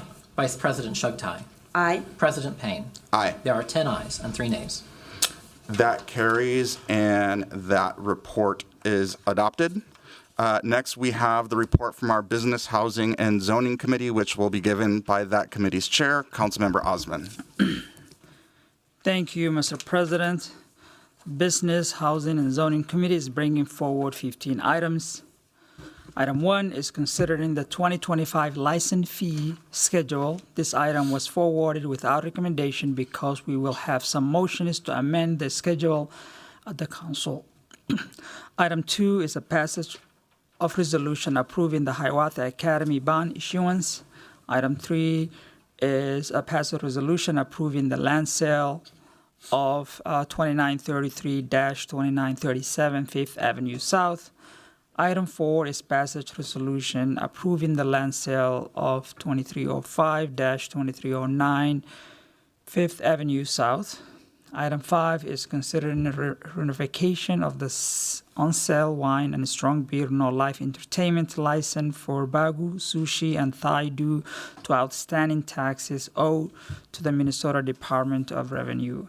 I will be moving to delete this item from the agenda because the license holder has voluntarily withdrawn their license. Item 6 is approving a liquor license for Francis Burger Joint. Item 7 is 43 liquor license renewal. Item 8 is approving a gambling license for Northeast Minneapolis Lion Community Foundation. Item 9 is approving Minnesota Indian Women's Resource Center debt forgiveness and underwriting waiver. Item 10 is accepting a grant to Minneapolis Animal Care and Control for reclaim fees. Item 11 is accepting a grant to Minneapolis Animal Care and Control for Pet Adoption Program. Item 12 is directing the Legislative Department to undertake an overview of vacancy data and strategies. Item 13 is approving an interim use permit, Lakeshore Care at 918 West Lake Street, subject to conditions. Item 14 is approving exclusive tobacco dealer license with business license operating condition for high five tobacco. Item 15 is approving a legislative directive requesting a report outlining a standard process required for any service provider requesting a funding to make critical repair for board and lodge transition housing and shelter facilities. I would like to pull item 1 and item 15 for discussion, move item 2 through 4 and 6 through 14 for approval, and move to delete item 5 from the agenda. That will be it. Councilmember Osman has moved the committee's report minus item 1 and 15 with the deletion of item number 5. I think I got that all correct. Is there any discussion, Councilmember Cashman, on the remainder of this agenda? Thank you, Mr. President. I would also like to pull item number 14, the high five tobacco license, for separate vote and discussion. Councilmember Cashman has pulled item number 14 for a separate vote and discussion. Councilmember Palmisano? I would like to pull item number 13 for a separate vote, Mr. Chair. Councilmember Palmisano has pulled item 13 for a separate vote. And Councilmember Wansley. I would like to pull item number 2 for a separate vote. Councilmember Wansley has pulled item number 2 for a separate vote and discussion. So I will ask the clerk, Councilmember Osman. Oh, no, go ahead. Okay. I will ask the clerks to call the roll on the remainder of the items, minus items 1, 2, 5, 15, 13, and 14. Councilmember Rainville. Aye. Councilmember Chavez. Aye. Councilmember Vito. Aye. Councilmember Ellison. Aye. Councilmember Koski. Aye. Councilmember Wansley. Aye. Councilmember Jenkins. Aye. Councilmember Palmisano. Aye. Councilmember Chowdhury. Aye. Councilmember Cashman. Aye. Councilmember Osman. Aye. Vice President Chugtai. Aye. President Payne. Aye. There are 13 ayes. Those items carry. Now we will take up the items pulled for a separate vote. I'll pull those in order, and we'll start with item number 1. Right. Thank you, Council President. Budget staff has identified some errors in Section 2 in the process, proposed 2025 license fee schedule. I will move to adopt this schedule, including the following technical revisions to Section 2 that you have before you. So it's this one. And I will move this item with that for approval. Councilmember Osman has moved approval of the fee schedule as amended. I will recognize Councilmember Wansley. Do we need to do a second? Because I was going to motion separately for mine. Let's take up your amendment. Okay. All right. Colleagues, you have the 2 motions that I'm bringing forward to amend the 2025 fee schedule. You've also received an email with some more information about these 2 motions on Monday, but I'll take the opportunity to offer a high-level overview of each motion to ensure that both my colleagues as well as the public have a firm understanding of them. So the first amendment is to amend the rates for a business license for a transportation network company, also known as a TNC or a rideshare company. This amendment is co-authored with council members Chavez and Osman. Earlier this year, I authored a legislative directive requesting an updated fee study for the cost of TNC licensure. CPAD presented the results of that legislative directive in bids on September 24th. From that, we learned that the current license fee that the city charges TNCs was set a decade ago when the city first established TNC licenses, and the process of setting licenses required much more staff time time, and was therefore much more expensive. But now business licensing is able to administer licenses much more efficiently, and therefore the cost of a license needs to be reduced to reflect the current cost of the program. So in consultation with Director Hansen, the business license team, as well as the CAO, I am moving forward with my co-authors with the CPED's recommendation to adopt option A with a 95% recovery ratio.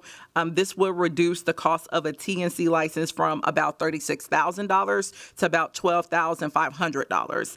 It holds the wheelchair surcharge flat to continue the incentivization for TNCs to have wheelchair accessible vehicles without overstepping the appropriate margin for a licensing fee.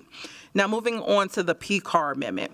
So this is an expansion of our existing program called the Pollution Control Annual Registration, or PCAR program.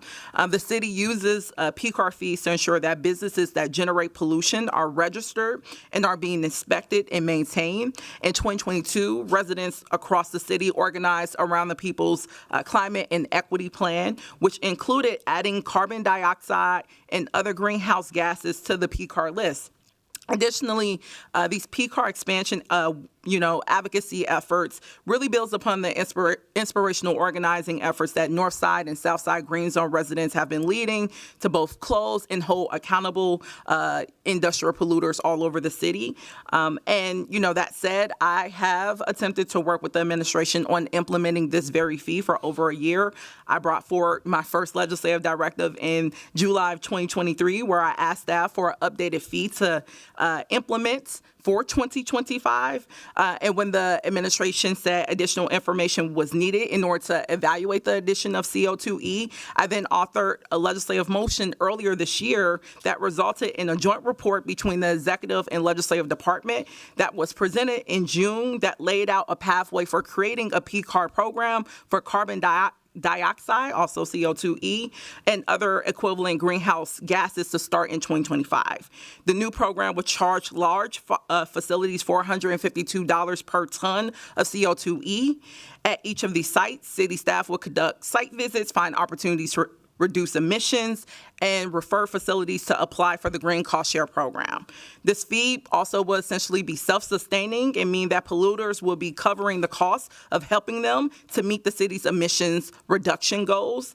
And, in conversations around property taxes, it's great to know that this is projected to not only reduce emissions by 6% at the 36 largest greenhouse gas emitters in 2025, but also at no cost to taxpayers.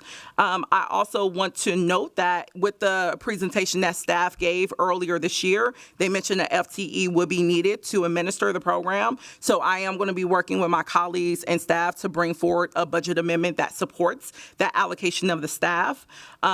So with both of these items, essentially, the administration will have the tools that they need to begin this program and reduce emissions by, again, 6% from the 36 largest producers of greenhouse gases in the city. I already know also, because you received an email about this, and I want to be clear, this body cannot force the administration to implement the program if they are unwilling to do so for whatever reason.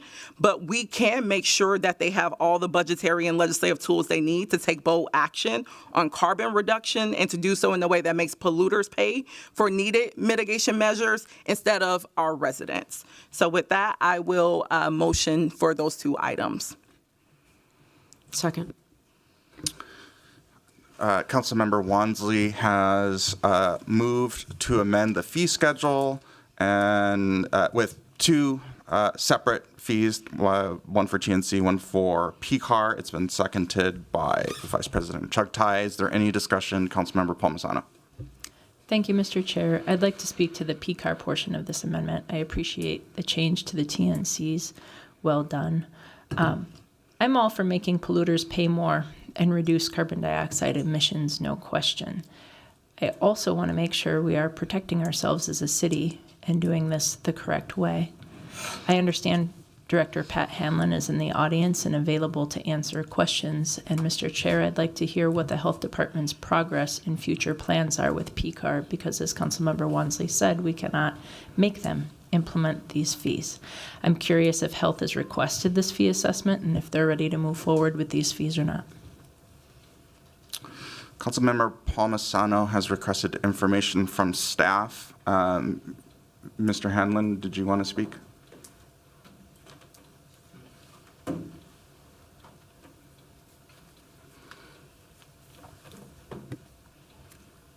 President Payne, council members, Councilmember Palmisano, to your question, I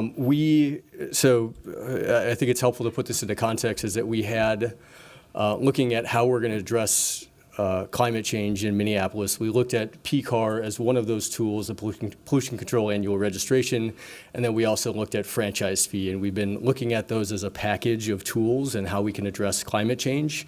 And we've been doing a lot of evaluation around PCAR, and PCAR ran into some pretty significant legal challenges to be used as a comprehensive tool around the city, and I think we're still evaluating that with the Attorney's Office.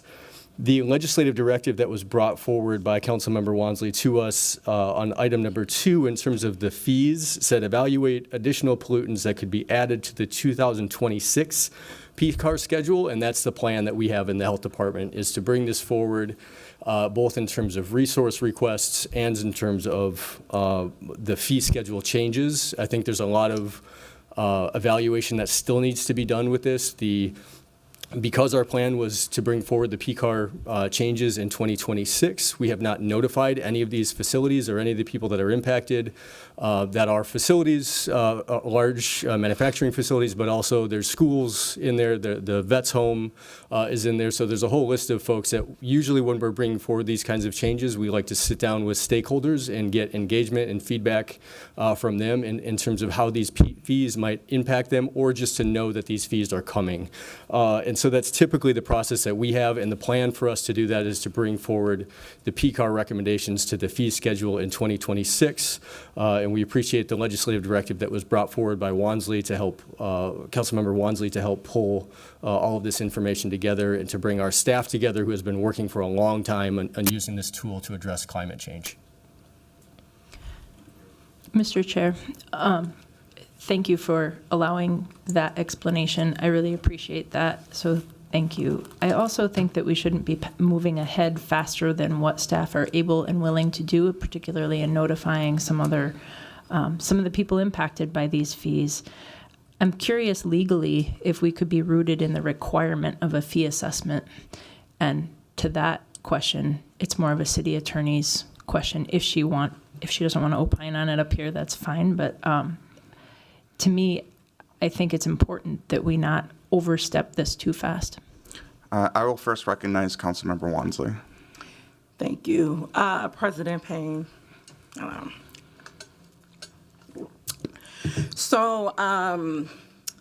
Director Hanlon actually omitted a piece of the legislative motion that gets to why this motion is being brought forward. So in that legislative motion, it actually says in point 1 that I asked for evaluation of potential addition of CO2e to be added to the pollution control annual registration, and to have a program that starts in 2025 and to include the cost of staffing, administration, enforcement, and mitigation.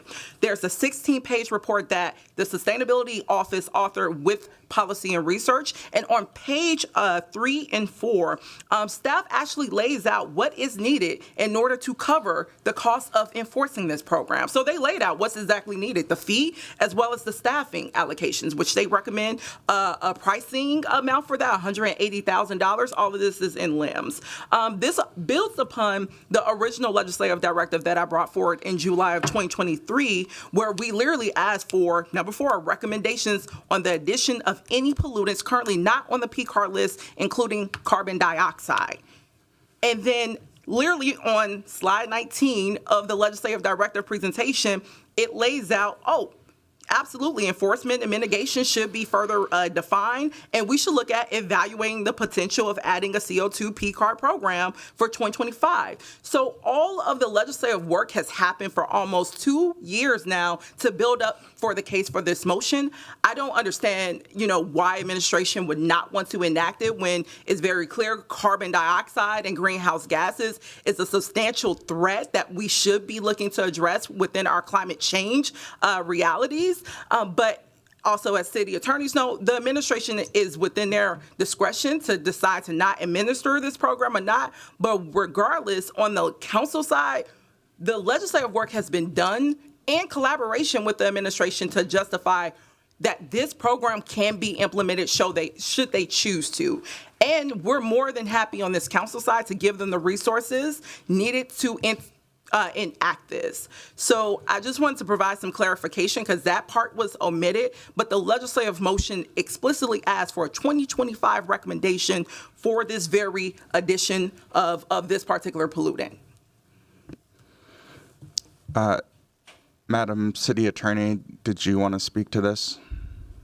Council President, council members, I can speak to it. I mean, this is an order of operations issue. The way that fees work is that you have a program, you have the FTEs, they do the enforcement, and then we increase the fee to basically reimburse the expenses of the program. Until the program's actually built, there's not a basis to increase the fee. So again, it's not that you can never increase the fee, it's premature. And I guess the second thing that I would say is, legislative directives are for informational purposes. They're not the same as an ordinance. So if this body wishes to enact policy, they do it through ordinance. Fee schedules are not policy either. Again, fees are enacted in order to recoup costs, and we can't recoup costs before we have the programming. So first things first, second things second. Councilmember Wansley, did you have any response to that? Thank you, Council President Payne. Absolutely, I do. So as you highlighted, City Attorney Anderson, this is very much within the legal grounds. There's already an ordinance that's established the creation of PCAR. We are not operating outside of legal grounds. A fee study was done on this very pollutant and was asked what would be needed for the administration of the program. A program has not started yet. A program would not start until January. So if we had an FTE that was recommended, included by the time of the administration of this program, which more than happy, I'm bringing that forward as a budget amendment, technically the administration would have everything that they needed, that they recommended to this body to administer the program. And then you mentioned legislative directives are not ordinances, but what they do is provide us information that we need to make decisions, just like what we're doing with the TNC motion. The TNC motion came from a legislative directive. It literally gave us the recommendations to bring forward this exact amount that we're being asked to consider right now. I don't understand how. It's literally the same process that I apply for TNC to PCAR. What you have also highlighted, and also City Attorney Eric Nielsen, is it is still within the discretion of the administration if they want to administer the program. They have everything that they need. That's time. CAO, you jumped into priority queue. Yeah, Council President, Council Wansley. Again, this is an order of operations thing. The program has to be developed first, and then we can increase the fee to recoup the costs. So I'm not saying that we can never increase the fee to recoup the cost, but we have to have all of those steps done first before the fee increase happens. And the program starts in January of next year. Sure, and so the program will start in January. Once the enforcement gets going, then we can increase the fee to recoup the costs already. So if staff is saying what is needed to enact the program is one FTE and the amendment of the fee, those things would need to happen by the time the program will start by January 1st. So we have the time to do both the fee adjustment and add the budget amendment for the FTE. Madam City Attorney. Council President, Council Member Wansley, no, first we've got to get the FTE, which the budget process isn't over. We don't know whether there's going to be an FTE. So we need the FTE, we need the program, and then we need to increase the fee if an increase in the fee is determined warranted. I'd like to recognize Councilmember Cashman. Thank you. I just want to say, as someone who worked in community for years before joining the council to develop strategies for funding climate action at the city, both through the franchise fee increase with Council Vice President Chugtai authored last year, and now through PCAR increase. This is exactly what's being asked for by our residents, and Councilmember Wansley is meeting the call. And it's actually really disappointing that the health department doesn't want to move forward on this in 2025 when all the tools are being laid out and FTE is being funded. So if additional community engagement with the polluting facilities wants to be done, then absolutely that should be done, but there will be funding in the budget in 2025 to do it. So I don't think that we can move too fast on climate action, and I'll absolutely be supporting this today. Councilmember Chavez. Thank you, President Payne.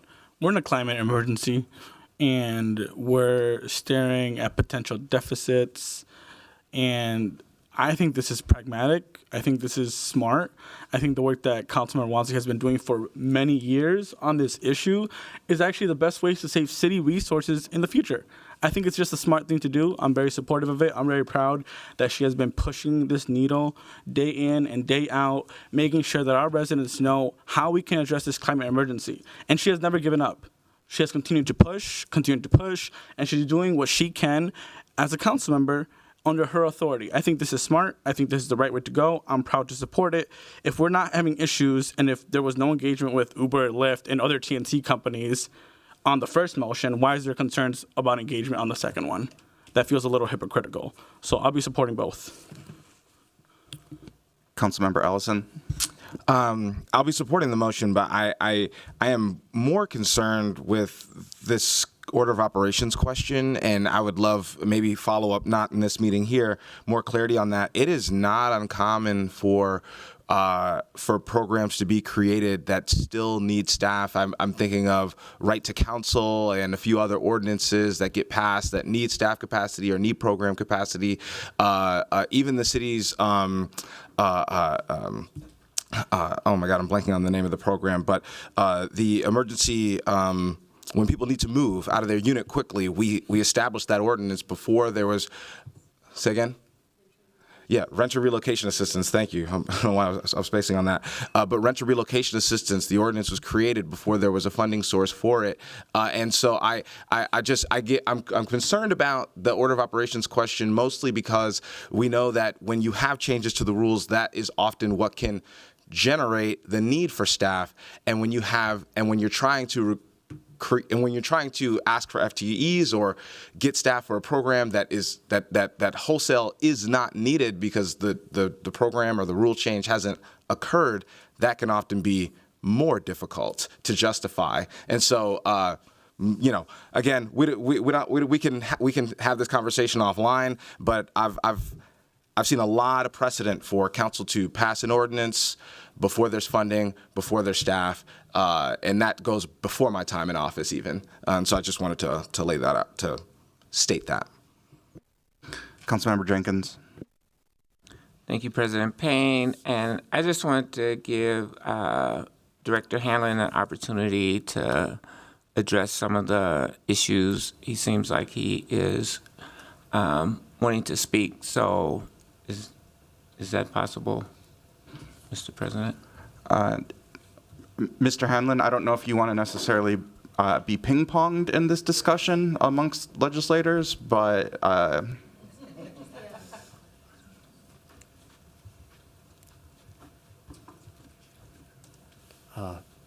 Council President Payne, council members, I just want to speak to the item number 1 that wasn't omitted. I did say that we wanted to align resources with the PCAR, on the legislative directive with the PCAR schedule. We wanted to get the order of operation correct on this. And this is a novel fee that we're charging for CO2, putting CO2 into the pollution control annual registrations. And so we want to make sure we get it right, because if we don't, we jeopardize all of the other work that we're doing. We care deeply about climate change and about the tools that we're developing. We created these tools. We created this concept of the pollution control registration and using it for CO2 emissions. And so we just want to make sure that we get this right, and that our order of operations on a novel fee schedule, a novel fee like this, are in the correct order. And we would love to work with Councilmember Wansley on developing this and bringing this forward to make sure that we do that in the right order. Thank you. Councilmember Palmisano.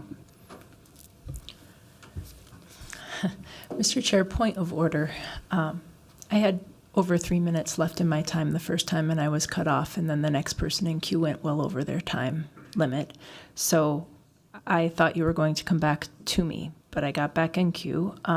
Director Hanlon gave us good information on the department's progress and their future plans. Does this body prematurely put things in place in haste, jump the queue before we're ready, and put us in legal jeopardy?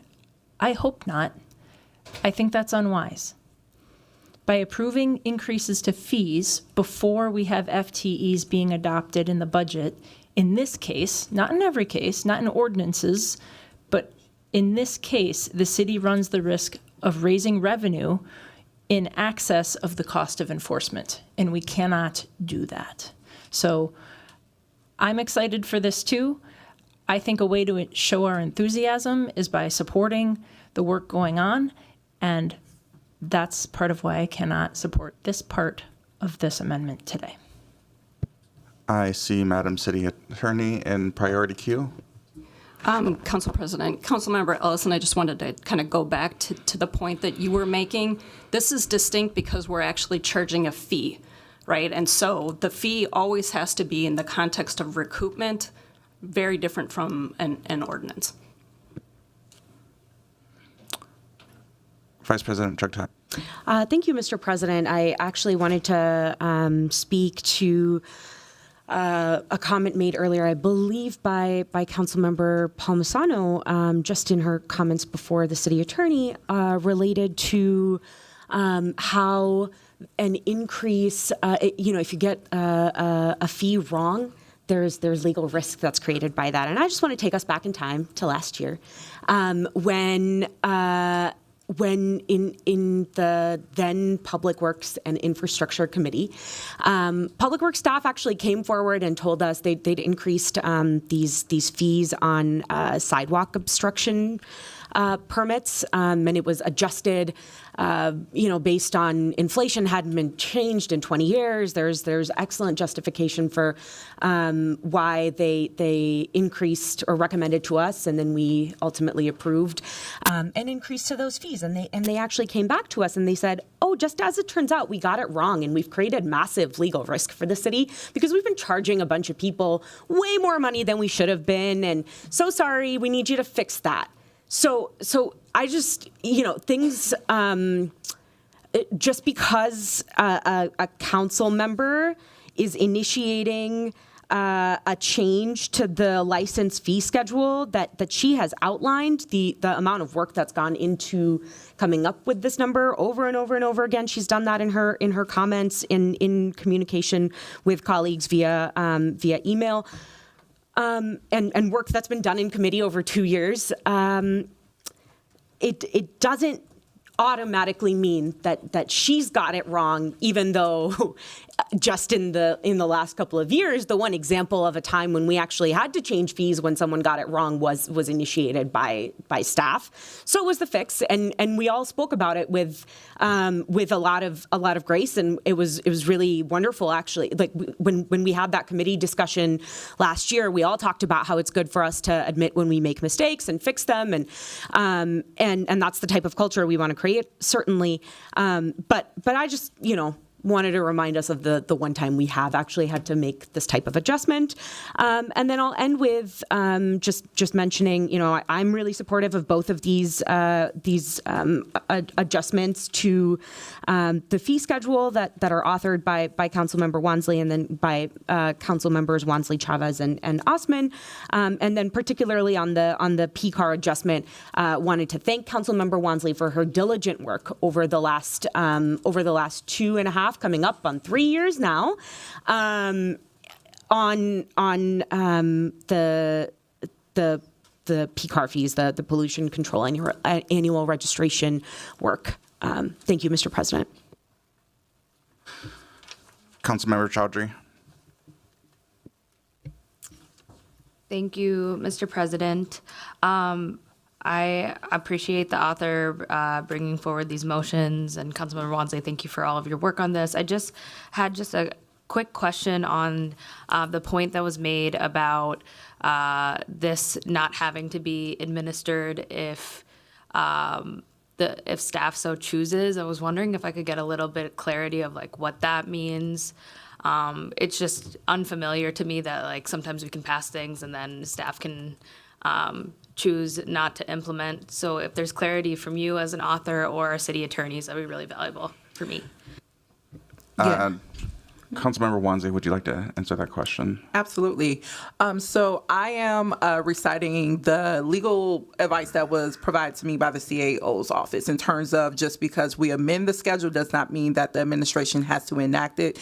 I think a similar example of, when we did the summer safety funding. Within our scope of authority, we can amend, allocate money because that's within our budgetary authority, but we can't force the administration to execute because that's within their authority of, government, under government structure.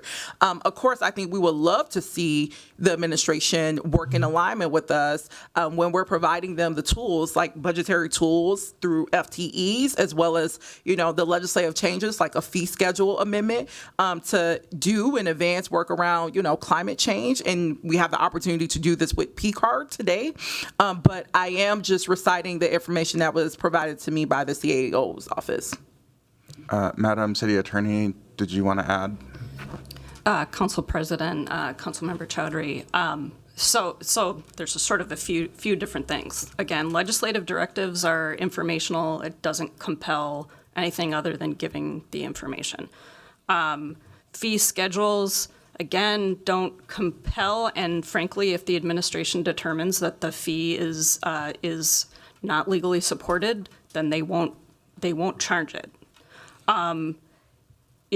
What this body needs to do if you want to compel certain activities by the administration is actually pass an ordinance. And the particular ordinance at issue here regarding PCAR doesn't actually include CO2. So the body would have to and should amend the ordinance to expand it. So part of the programming would be in the ordinance as well. So.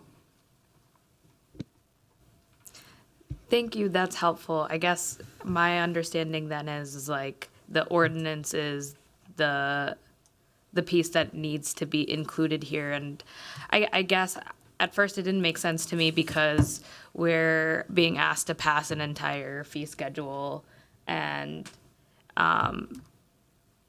it feels troubling, like if we pass a fee schedule and it comes through this body, if it's not supposed to be administered. And so maybe City Attorney, through the President, are there ordinances in place for all the other fees that are within the schedule?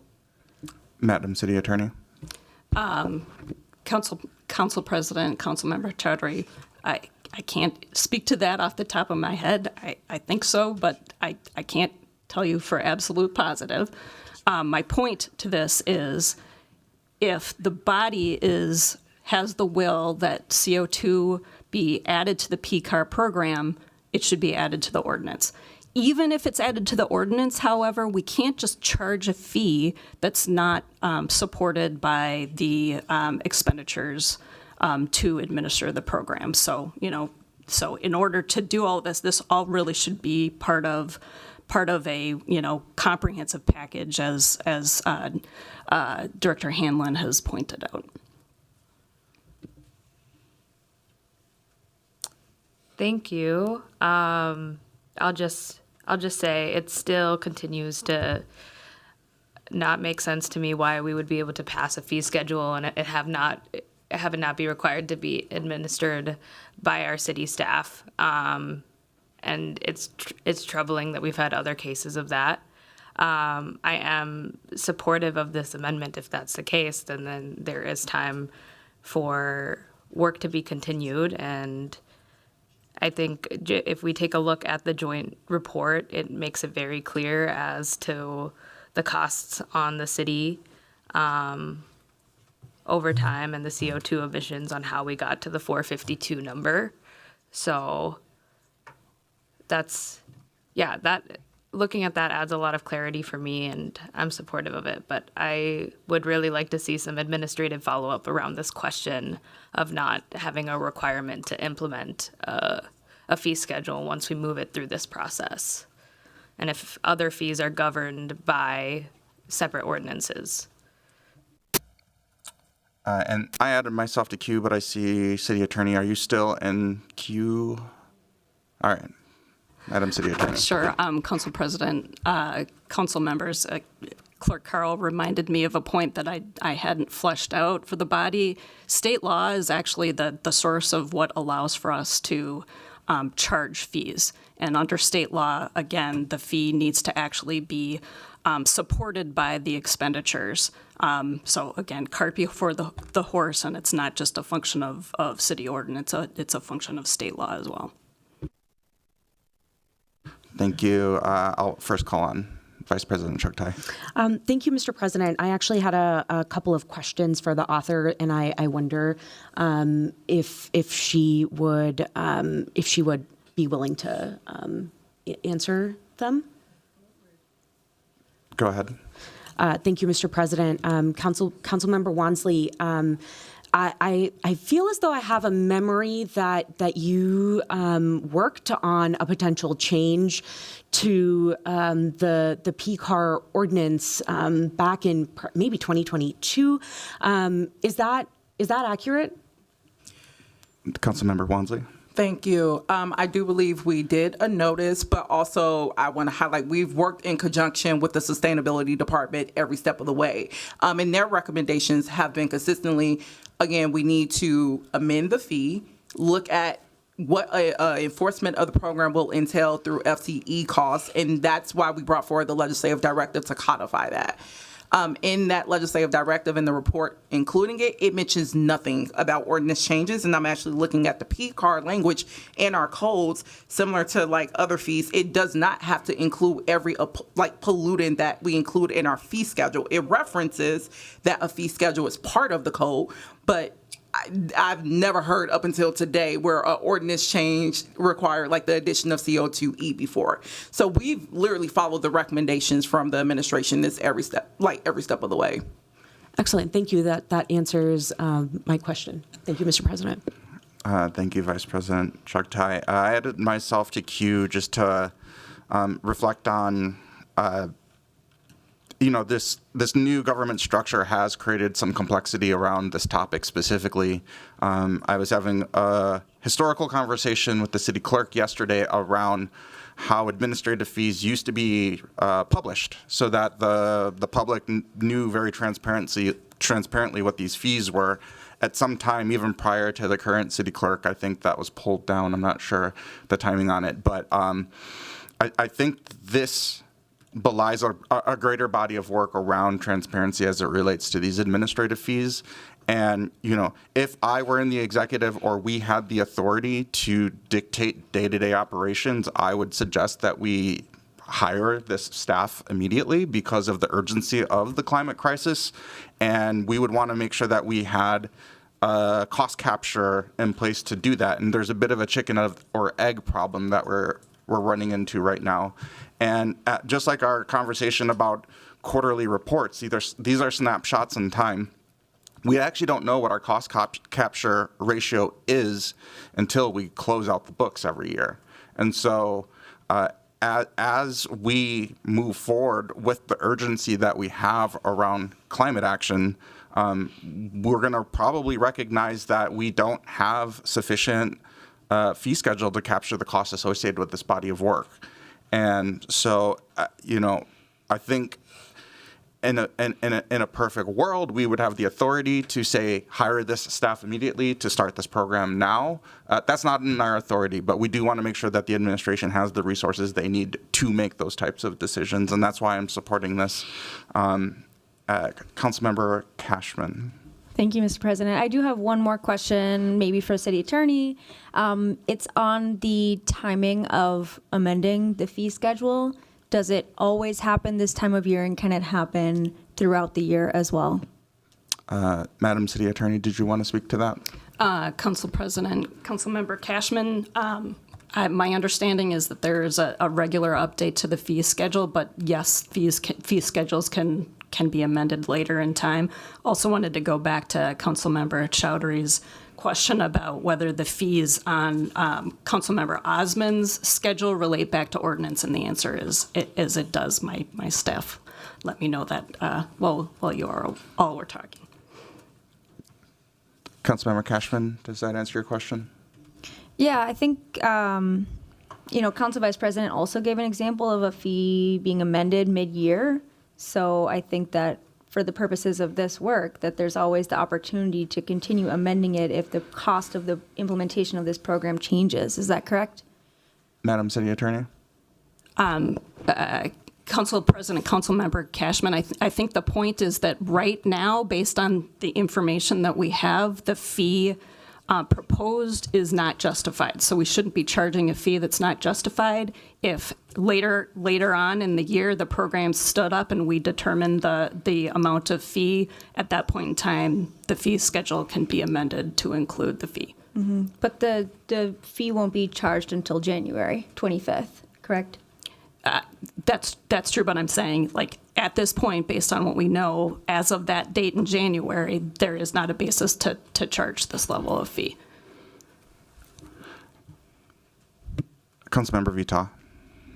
Thank you. I guess what I heard was that this action now puts staff at legal risk, and that's what I'm afraid of, is that staff won't even be spending time doing this work, but in court, fighting for this action. So can the city attorney, can the city attorney just clarify for me if there's any legal risk for staff with this action? And to your point, Vice President Chuktai, yeah, I remember that conversation about us making a mistake and everyone really just talking about how we need to admit those things. But I learned from those mistakes, and I don't want to make those same mistakes again based on that action that was taken last year. But what is the legal risk here? Is staff at any legal risk, City Attorney? Madam City Attorney? Council President, Councilmember Vita, staff individually would not be at legal risk because it would be the legal risk of the city. It would be unusual for individual staff to be, and so individual liability, no. But again, if the fee is not warranted, the staff we would not be implementing it. Okay. Councilmember Chavez. Thank you, President Payne. I just want to, page 4, it literally tells us how to move forward with this. I think it was a joint report. I think it makes sense to do this. And I just want to ask a question to the author. Go ahead. Do you mind, Mr. President? And Councilmember Wansley, did you come up with this number out of thin air? How did you come up with this number? Councilmember Wansley. Thank you, Councilmember Chavez. As I've repeated several times thus far, I have done my due diligence to work with the administration to give us a recommendation for the fee. The fee did not come from me. It came from collaboration with the Policy and Research Department and Sustainability, and specifically under Director Hanlon's leadership.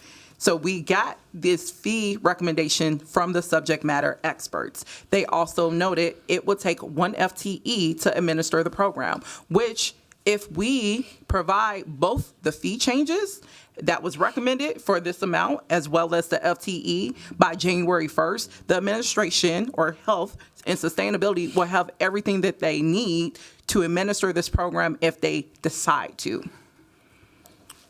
Thank you, Mr. President, and thank you, Councilman Wansley. That's what I thought. I read that on page 4 of the Pollution Control Annual Registration Program joint report with the Office of the City Auditor and the Health Department.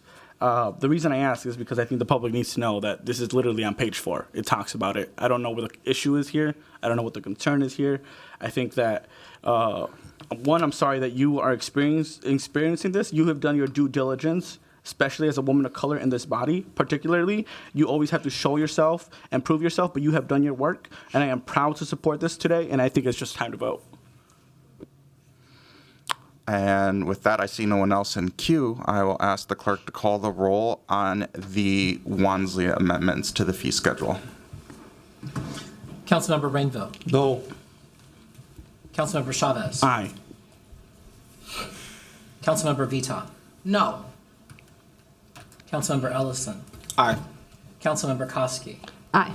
Councilmember Wansley. Aye. Councilmember Jenkins. Nay.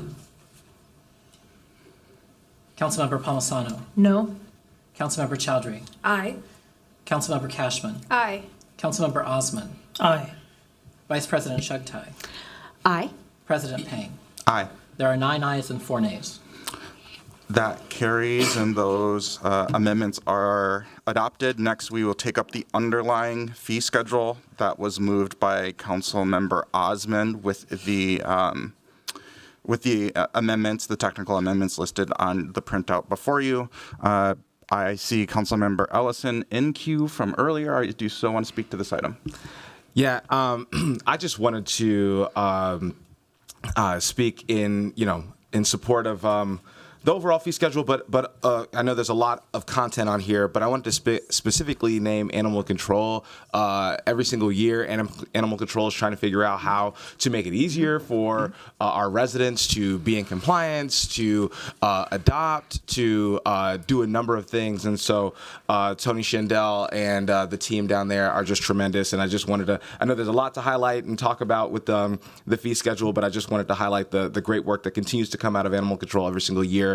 I know that former Councilmember Lisa Goodman was able to highlight some of the fees that were cut last year, and there were just some additional amendments that I thought were great and going to be great for the residents. So that's all. Thank you for that. I see no one else in queue, so we will take up the roll on item number 1 as amended by Councilmember Wansley and Osman. Councilmember Rainville. Aye. Councilmember Chavez. Excuse me. Aye. I'm sorry. I had a text I'm trying to answer. I apologize. Aye. Councilmember Chavez. Aye. Councilmember Vita. Aye. Councilmember Ellison. Aye. Councilmember Koski. Aye. Councilmember Wansley. Aye. Councilmember Jenkins. Aye. Councilmember Palmisano. Aye. Councilmember Chowdhury. Aye. Councilmember Cashman. Aye. Councilmember Osman. Aye. Vice President Chugtai. Aye. President Payne. Aye. There are 13 ayes. That carries. Next, we will take up item number 2, and I forgot who pulled this one. Councilmember Wansley, did you want to speak to this item?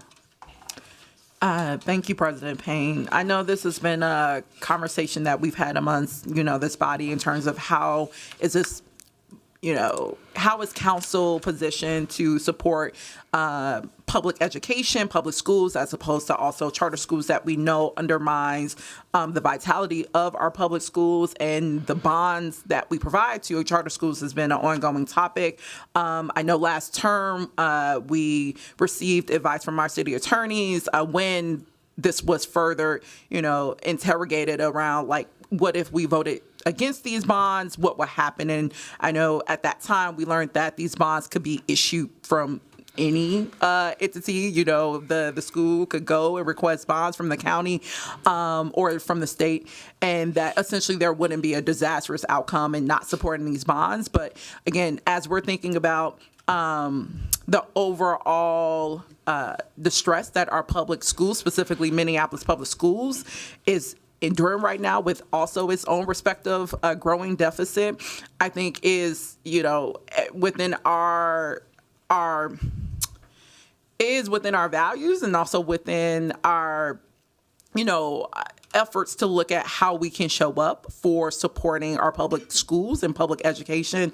So I won't be supporting this item in light of that, and really look forward to working with my colleagues who've raised concerns around this of how we can continue to figure out within our, authority, how are we able to support Minneapolis schools as well as our families who are attending our, Minneapolis public schools. So that is all.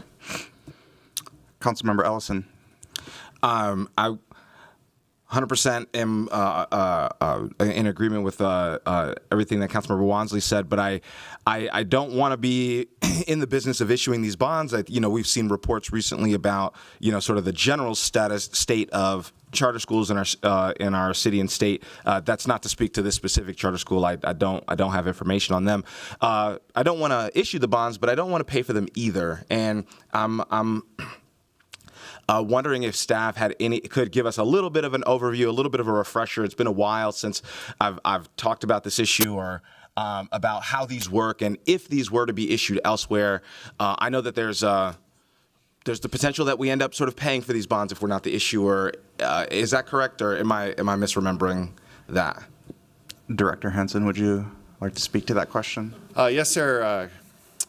President Payne, council members, Councilmember Ellison, these are bonds that the city will issue. It is not anything that comes out of the city's coffers. So as what we call conduit bonds, so somebody else will pay for them. It's a way for this project to take on debt, and it is true if we don't issue them, then they can go get host approval from the city and then get it from a different municipality, the city or the state. There's some other agencies that can issue these bonds. Charter schools are public schools also, so they're part of the public school system in the state of Minnesota. We get this financing is this is a school that exists.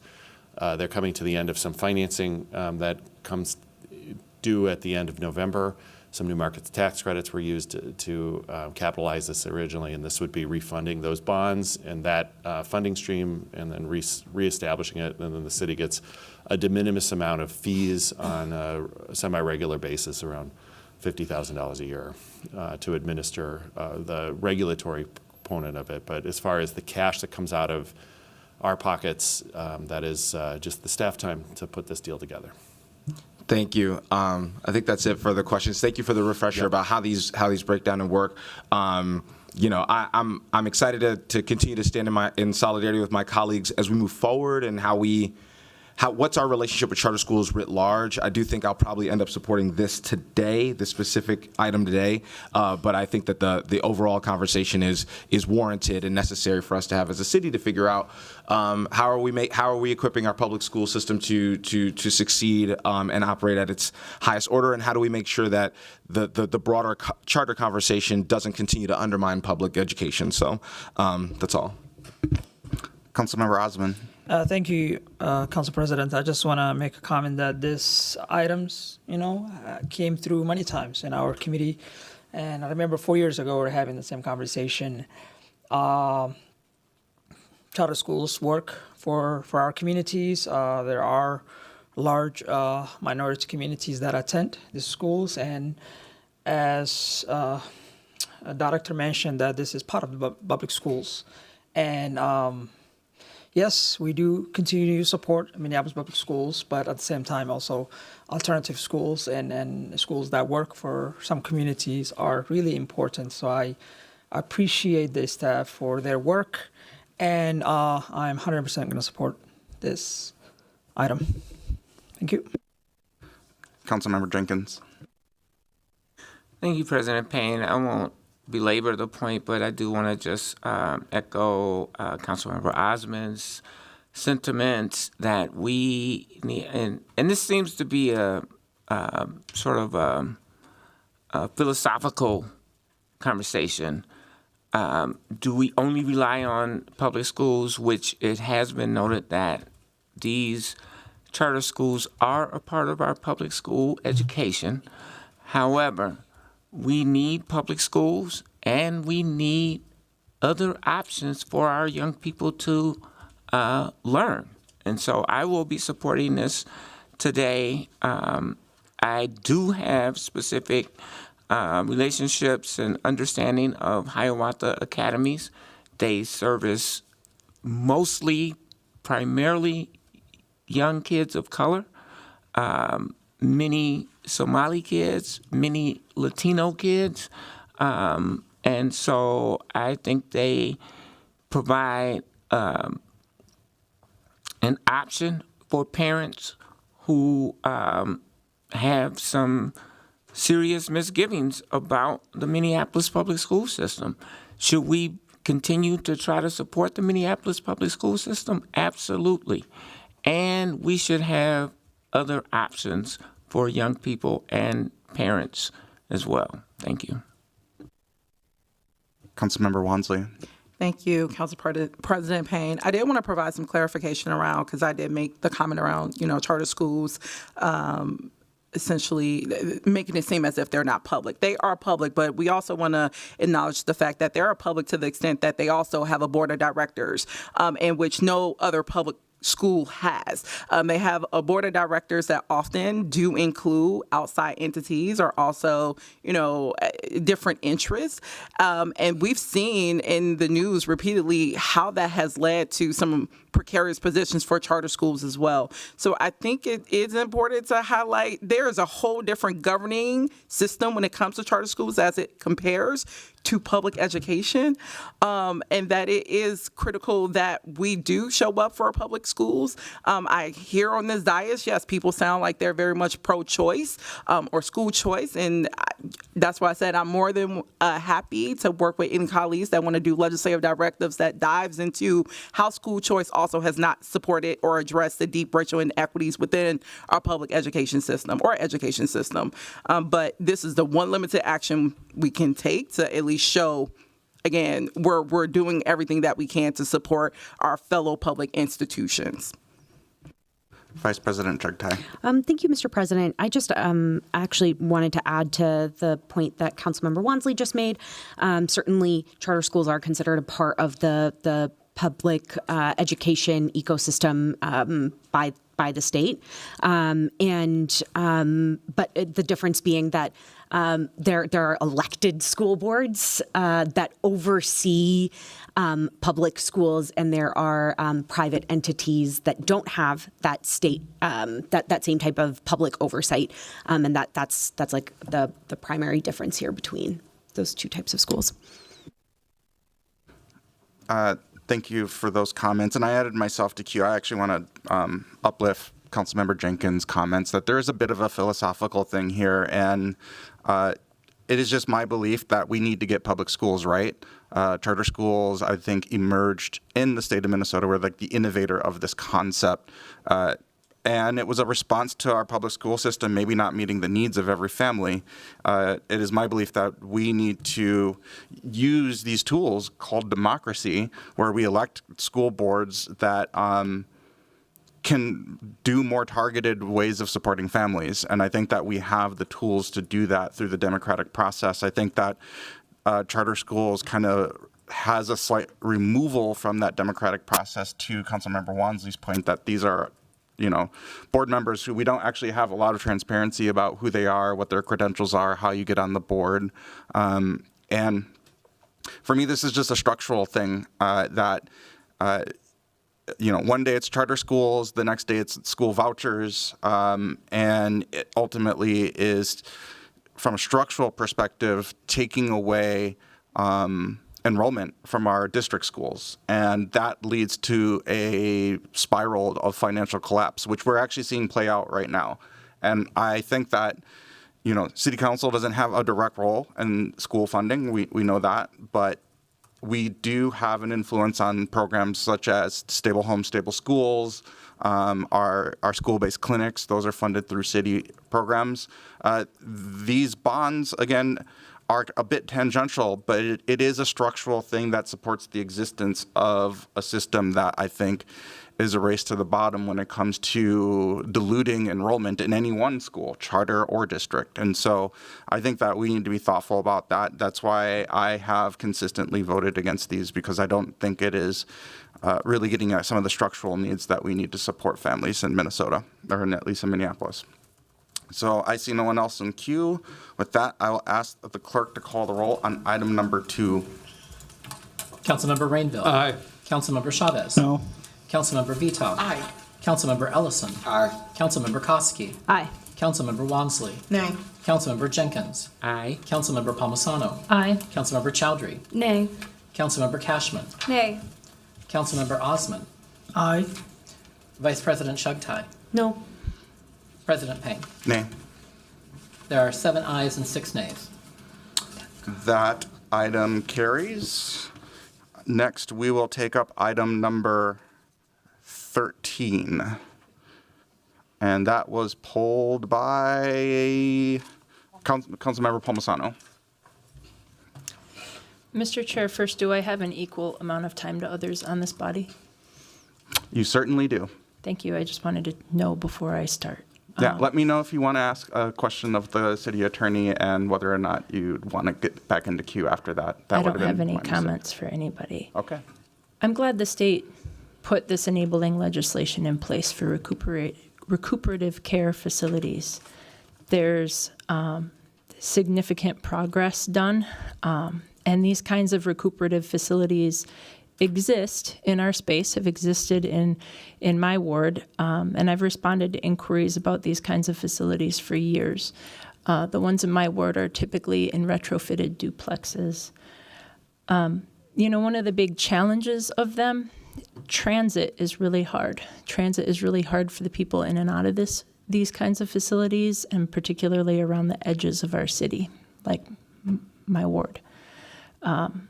So I like that this is on a transit corridor, and this facility is planned to be close to other amenities. We got an incredible amount of feedback on this. There was a large outcry from people nearby, residents and business owners alike, saying their corridor can't safely support it. And I don't really have a comment on that part, just want to acknowledge the amount of input that we've gotten on this. But here's the thing that I just cannot get past, the part that feels really uncomfortable. This is proper zoning. City planners did their job. This type of use is allowed here. But when I reached out to ask, wait, how do you fit all of these things, a bed, a desk, a chair, into each of these rooms for people coming out of hospital care that are 8 by 8, 8 feet by 8 feet? A woman with an adult son who has disabilities is who brought it to my attention. She's seen the best and the worst facilities. And she's taught me a little bit about what it's like to be living in these kinds of facilities. We have to acknowledge that something isn't big enough for a hospital bed in a wheelchair, perhaps. We have to acknowledge that it's certainly not big enough for a bed, a wheelchair, personal storage, and medical supplies, because these units are smaller than jail cells. And in the item that was postponed on Nicollet, by the way, a similar facility, those units are even smaller. The reimbursement schedule codified in state law seems to suggest that these operators could do a lot better than a jail cell. Furthermore, this site plan had zero access to any kind of natural light until my colleague suggested skylights. I think that was Councilmember Jenkins, so thank you for that.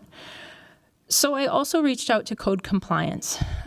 This isn't on their desk yet, so it's important for concerned people to know that this isn't yet done. This isn't a dwelling unit, each of these rooms, otherwise they'd have more regulated space. They're a sleeping space.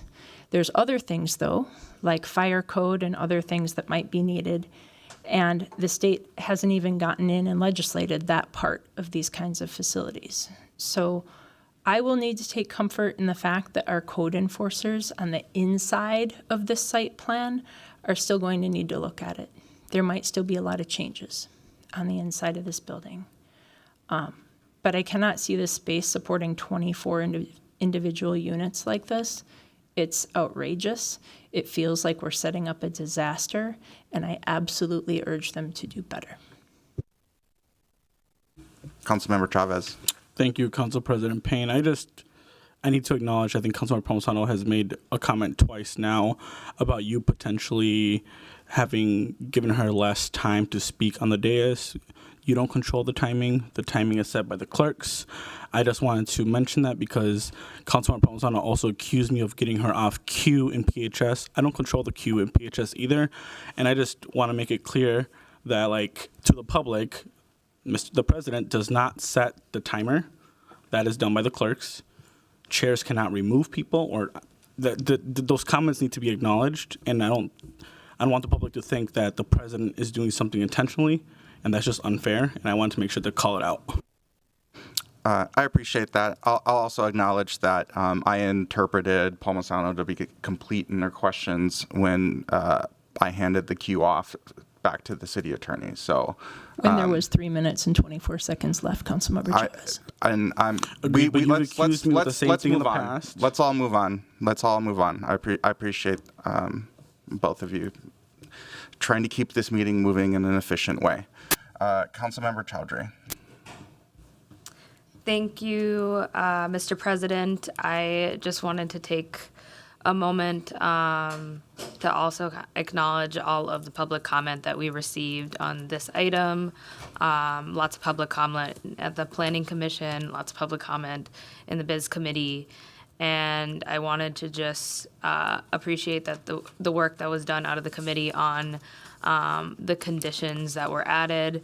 I too had a conversation with Councilmember Jenkins about the importance of natural light, so was very happy to see that skylight condition was added. I wanted to highlight some of the other conditions and also share with the public and the greater body that this is an interim use permit, so there was a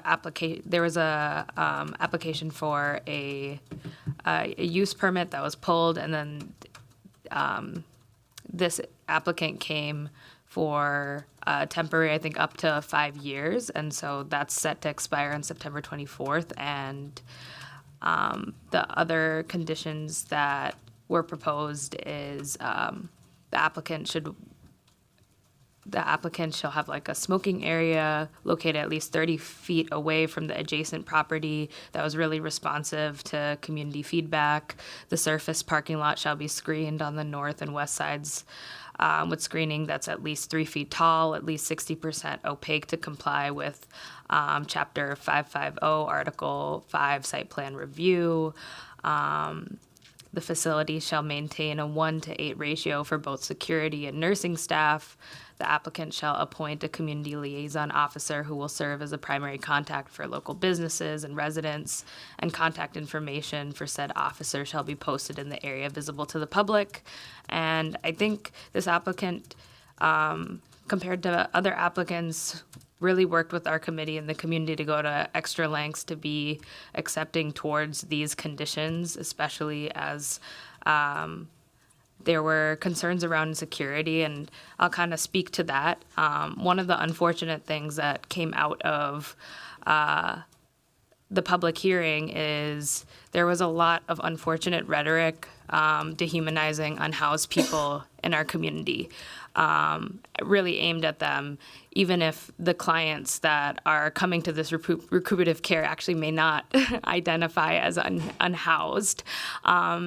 And there was just a lot of conversation about what could these types of people do in the community that would endanger others. And that type of othering, I just need to state, any opportunity there is really dangerous. It leads to violent behavior towards people who are homeless, towards people who are in poverty, towards people that need government assistance, like this type of recuperative care facility where agencies like Hennepin County direct individuals who need a place where they can get a care at the time of a visit. So wanted to make that point clear. And then I'll also note one thing that we learned both with this application and the other application that's going to be coming back to Biz on a recuperative care facility is that the State Department of Human Services still needs to review their license and still needs to work with them. They're coming to us for a zoning and use purpose, and that is necessary in order for them to show to the state that they're moving forward and having this type of facility. So there is other oversight that's happening here. I hear Councilmember Palmisano and her concerns, and I would help support her in connecting with the state level, and then also conversations with the applicant as well. We want to make sure that if folks are getting recuperative care, it's good care. I do have trust in this applicant to be to be responsive to requests and changes as they have been through this, I would say, pretty difficult permit process through our city committees. So just wanted to share that context and wanted to also give my appreciation to our city staff for working on this and working on this with BIZ committee members. Councilmember Cashman. Thank you, President Payne. Yeah, I serve on the BIZ committee as well, so I just want to give a little perspective on what I think might be a possible route for us to address this new permitting type of facility, this recuperative care facility license that DHS is introducing. This facility will be for individuals receiving direct referrals for recuperative care, which is a need demonstrated by the capacity levels of existing recuperative providers, some of which I've spoken to in the last few weeks, including Catholic Charities that has a large recuperative care facility downtown. I do share Councilmember Palmisano's and others' apprehension around the DHS permitting process here, how that's going to play out, as well as the construction and building permits that they'll need to pull to get up to code. I think 8x8 rooms is concerning, and I would hope that our code doesn't allow for any unsafe conditions. But the point that I wanted to make here and to open with staff and with other council members is that I believe the city and the county should be taking a more proactive role in identifying zoning sites and buildings for shelters and all of the range of supportive housing needs that we have in the county, because the work of identifying a proper site that meets the zoning code and then identifying the construction plans to meet the building code is really challenging work, and I don't think it should be left solely on providers, some of which are new to being providers. So I would encourage, appropriate city staff to work with me and other council members on having a conversation about what more support from the public side, from the city or the county side, on identifying sites for shelters would look like. And I also think that the additional conditions that were added to this, both to have a liaison that works with neighboring businesses, as well as addressing, the smoking location, because there is an educational facility for kids right next door, adding the skylights provision. I think these are all really good conditions for us to keep in mind. This might be the first recuperative care facility coming forward for us, but it will not be the last. So we do have more work in front of us. Vice President Chugtai. Thank you, Mr. President. This item, this facility, 918 Westlake, is located in Ward 10. So I want to start by thanking several people. First, the residents in Ward 10 who have contacted my office, who have contacted all of you. I apologize for what's happened with your inboxes, and thank you for your grace. With concerns on this project, I believe that the direct feedback that we have received from residents in the surrounding community has actually helped inform several of these new conditions that are added to as a part of the approval of this application. Wanted to also thank the planning staff that have been working so diligently, both on making sure that the decision makers at the Planning Commission and at the BIZ committee had all of the information they needed, and also I heard really excellent feedback from residents who were directly getting in touch with planning staff and hearing back in a timely manner and getting really thorough information. That work is deeply, deeply appreciated. And then I wanted to thank Councilmember Chowdhury, who represents this body on the Planning Commission. I got regular updates from her as this moved through the Planning Commission process. I know there were some delays at the Planning Commission level, in addition to the committee level in BIZ, and members of the BIZ committee for your work in making sure that these new conditions that address some of the concerns raised were included. It's important to note here that this facility is a medical respite center, and it allows residents to receive care and treatment, medical care and treatment that they need and deserve after emergency department visits, receiving surgery or other forms of initial care from medical professionals. This is not a shelter facility. This is not a shelter the way we understand it in community. Making sure that every person has a safe place to recover and receive medical care that they need is something I would want for myself. I think we'd all want for our loved ones, and should want for unhoused residents too. This facility helps fill a gap that has been identified by our hospital systems, and is needed in our community. The specific conditions, I know Councilmember Chowdhury spoke to this as well, but for adding that skylight, that natural light, the designated smoking area, the parking lot screening, the 1-to-8 ratio for staff to residents that are staying at this facility, or patients that are at the facility, a community liaison and available contact information. These are all important steps that show that this applicant is willing to put in the work to be a good neighbor and to really be responsive to the concerns that are being raised by the community. And I'm excited to vote for approval of this interim use permit today. Thank you. So, seeing no one left in queue, I will ask the clerk to call the roll on item number 13, interim use permit for Lakeshore Care, 918 West Lake. Councilmember Rainville. Aye. Councilmember Chavez. Aye. Councilmember Vito. No. Councilmember Ellison. Aye. Councilmember Koski. Aye. Councilmember Walmsley. Aye. Councilmember Jenkins. Aye. Councilmember Palmisano. No. Councilmember Chowdhury. Aye. Councilmember Cashman. Aye. Councilmember Osmond. Aye. Vice President Chugtai. Aye. President Payne. Aye. There are 11 ayes, 2 nays. That item carries. Next, we will take up item number 14, which I believe was pulled by Councilmember Cashman. Thank you, President Payne.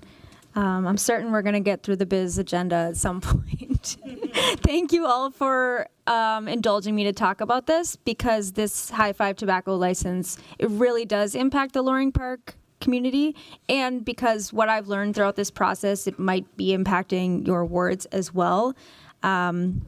So since the application for a tobacco shop at LaSalle and Grant first came up for approval at Biz, I've been pursuing every possibility for what else could be on this site instead of a tobacco store, such as a grocery store, which is much needed in Loring Park since the Oak Grove grocery store was closed late last year, or even just a food truck on the parking lot to provide our neighbors with positive business in this space.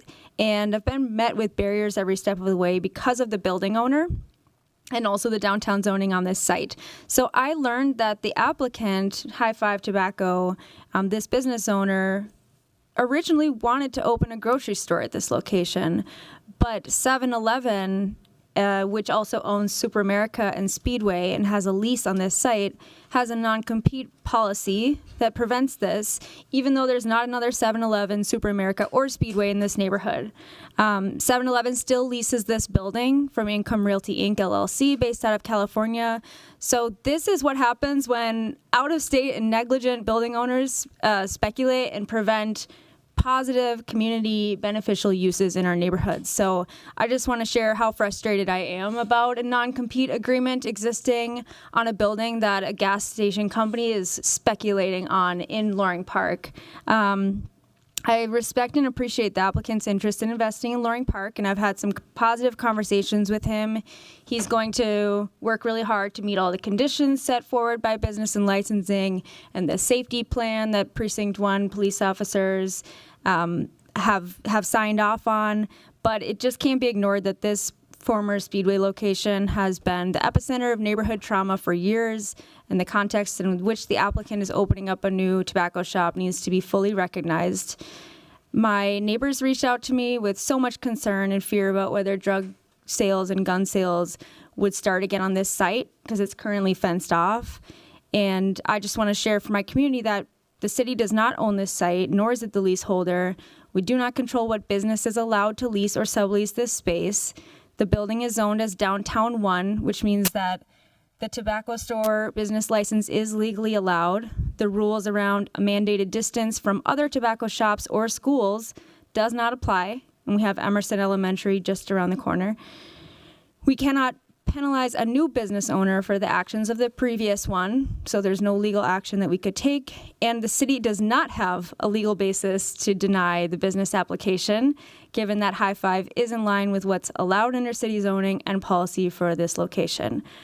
All that being said, I will still be voting no on this license today to let all of the stakeholders know that I personally do not support this use for this site, and I'm going to continue to work on either public works or public safety approaches to prevent violence on the Speedway, former Speedway site and parking lot, and to continue in good faith conversations with the property owner, who I hope will come to the table and work with us. And long term, I'm also interested in working with the Attorney General's office on this issue of non-compete agreements so that our communities, very dense and walkable communities like mine in Loring Park, are able to have grocery stores and not be competing with a Speedway in Uptown on Lindale, for example.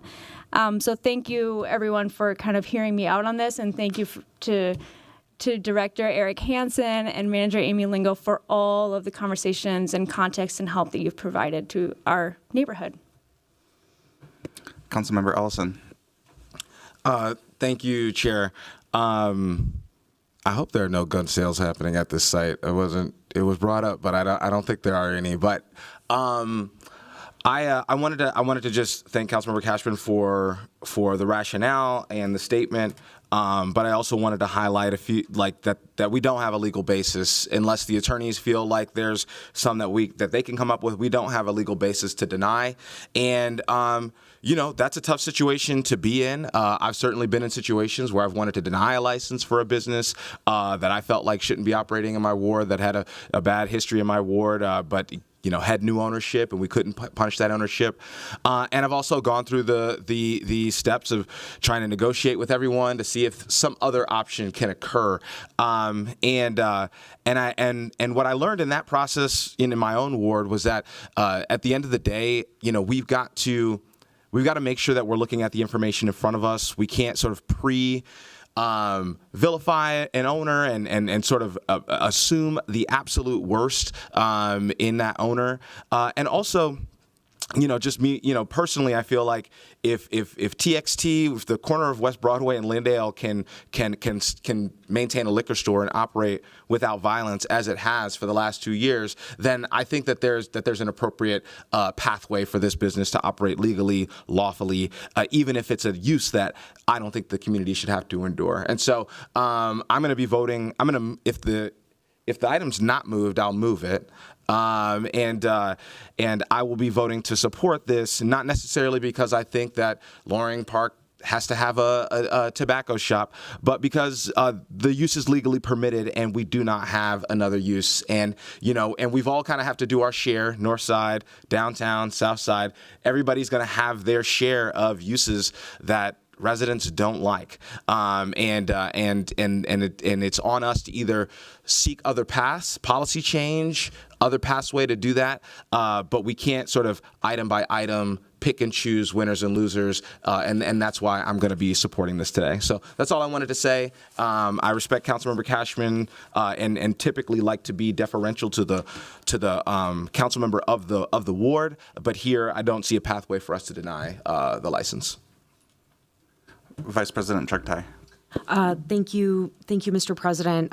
Just wanted to thank Councilmember Cashman for really doing a lot of work on this item and understanding the context from both the city perspective, the community perspective, and the owners as well. And I see that you're doing a tremendous amount of work, council member, and hope that the vote that you outlined you're going to take today, voting against this, it helps continue to make progress that I see you're trying to make. And thank you also in your comments for outlining that there isn't a legal basis to deny this, and so wanted to both thank you for your work and just note that I'll be voting for this item. Councilmember Cashman. Thank you, President Payne. I forgot one acknowledgement to Public Works, who has helped us understand what the process is for eliminating a curb cut, because this gas station site has 2 entrances, 2 exits, and Lieutenant Kluko of the 1st Precinct is very familiar with the fact that criminals do not like parking lots that have 2 exits they do not like parking lots that only have 1 exit. So if we could close one of the entrances to this site, it would likely prevent any of the criminal activity that was happening there before. But in order for that curb cut to be eliminated, of course, the property owner has to request it. So again, on this out-of-state property owner for coming to the table, which we're going to continue to work on getting them to do. Seeing no one else in queue, I will ask the clerk to call the roll on item number 14, High Five Tobacco. Councilmember Rainville. Aye. Councilmember Chavez. Aye. Councilmember Vito. No. Councilmember Ellison. Aye. Councilmember Koski. Aye. Councilmember Wansley. Aye. Councilmember Jenkins. Aye. Councilmember Palmisano. Aye. Councilmember Chowdhury. Aye. Councilmember Cashman. No. Councilmember Osman. Aye. Vice President Chugtai. Aye. President Payne. Aye. There are 11 ayes and 2 nays. That item carries. And finally, we have item number 15, which was a legislative directive pulled by Councilmember Osman. It's an amendment that myself and Councilmember Chowdhury are bringing forward. Councilmember Osman, did you want to speak to this, or should I speak to it? No, yeah, I'll pass it to you. Okay. Colleagues, we got this out late last night. It rose to my attention yesterday as I was reviewing the agenda. This was walked on last council cycle in response to the funding for Agate Shelter. And I expressed this on the dais at that time, but I was reflecting on the conversations I'd had with the mayor, in addition to other conversations I've been having with our colleagues at the county, amongst other community stakeholders, around this fiscal cliff issue and how we need to have a much more comprehensive approach to addressing these fiscal cliffs for a lot of our homeless shelter providers, our homeless service providers. And so the amendment before you reflects language that tries to expand the legislative directive to not just be limited to rehabbing shelters, but specifically is addressing any homeless service provider that has any kind of funding request approaching the city. What is our process for doing due diligence across that? What programs and funding streams do we have in place currently? And then more specifically, how are we going to work together with our partners at the county and the state moving forward as we anticipate these types of funding requests to continue coming to us? And so that is the reflection of the amendment before you. I see Councilmember Vito in queue. Thank you. I'm confused about why you're referring to this as an amendment. You actually took what I brought forward last time and made it what you wanted to be, and not included what I asked for. I know at the last meeting, Council President Payne, you stated that this wasn't, what I was asking for was not up to par for you. But I would like for what I asked for to be done, and for you to bring forward your own legislative directive to capture what you want. I don't know why you are calling this an amendment, because it's not. It's very mansplaining and telling me what I want and not what I actually asked for.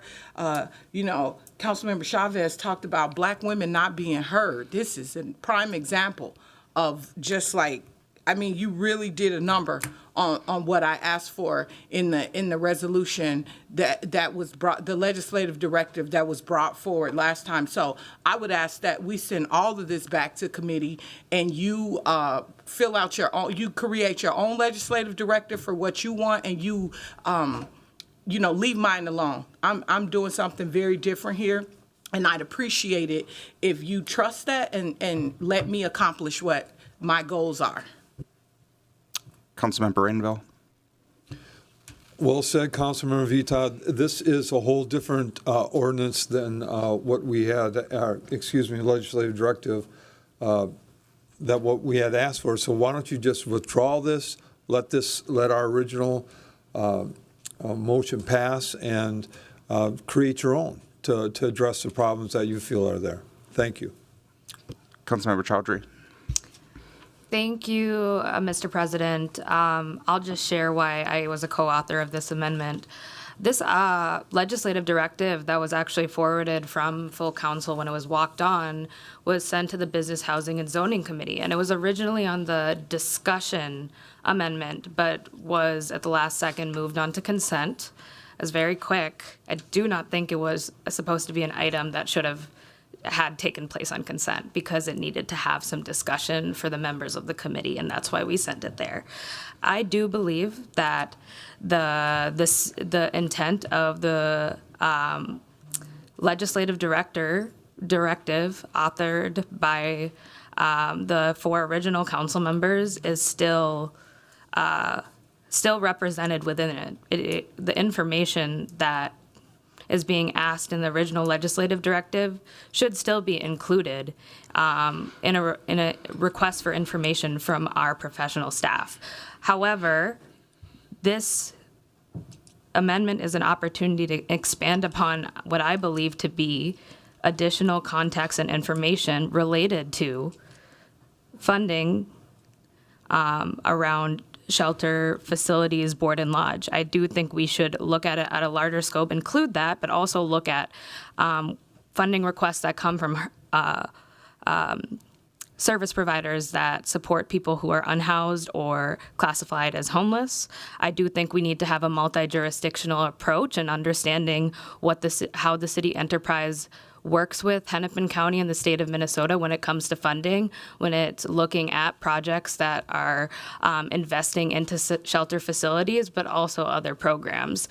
I feel like this legislative directive has an opportunity for us to get that fuller scope. And I'll also remind everyone on the body, this isn't a legislative directive. It can be authored by a few people, but ultimately it's a body of the whole that decides what passes. It is the body that determines what legislative directive goes forward.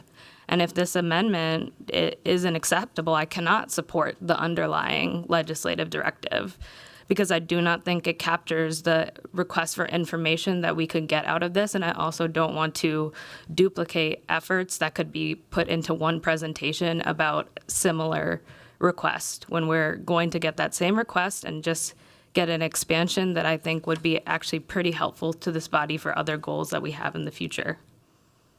Councilmember Vita. I think council members should get whatever they want out of a legislative directive. All I'm saying here is I brought something forward. It went to biz.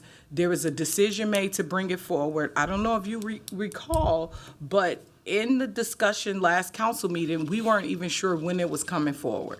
Whatever information council members want to get, they can do that. This is not my legislative directive. You all, the 2 authors of this, Payne and Chowdhury, are doing what they want to do. You should get whatever information you want in a legislative directive. It just doesn't, it does not complement what we brought forward before. You can do your own. I just don't understand why we're having a discussion about this. Like, I'm asking you all to not chop up what I've done, the work that myself, Councilmember Rainville, Jenkins asked to be added on, and Palmisano did, so that I don't know. I guess at this point it's to prove that Council President Payne didn't like what was before him before. And if you don't want to vote for what I brought forward, then just vote against it.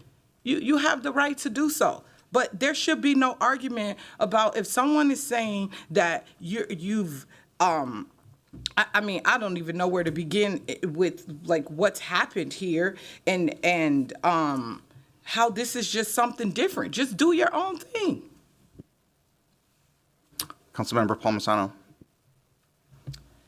Mr. Chair, this original motion was about the process for requesting funding for board and lodge and shelter facilities.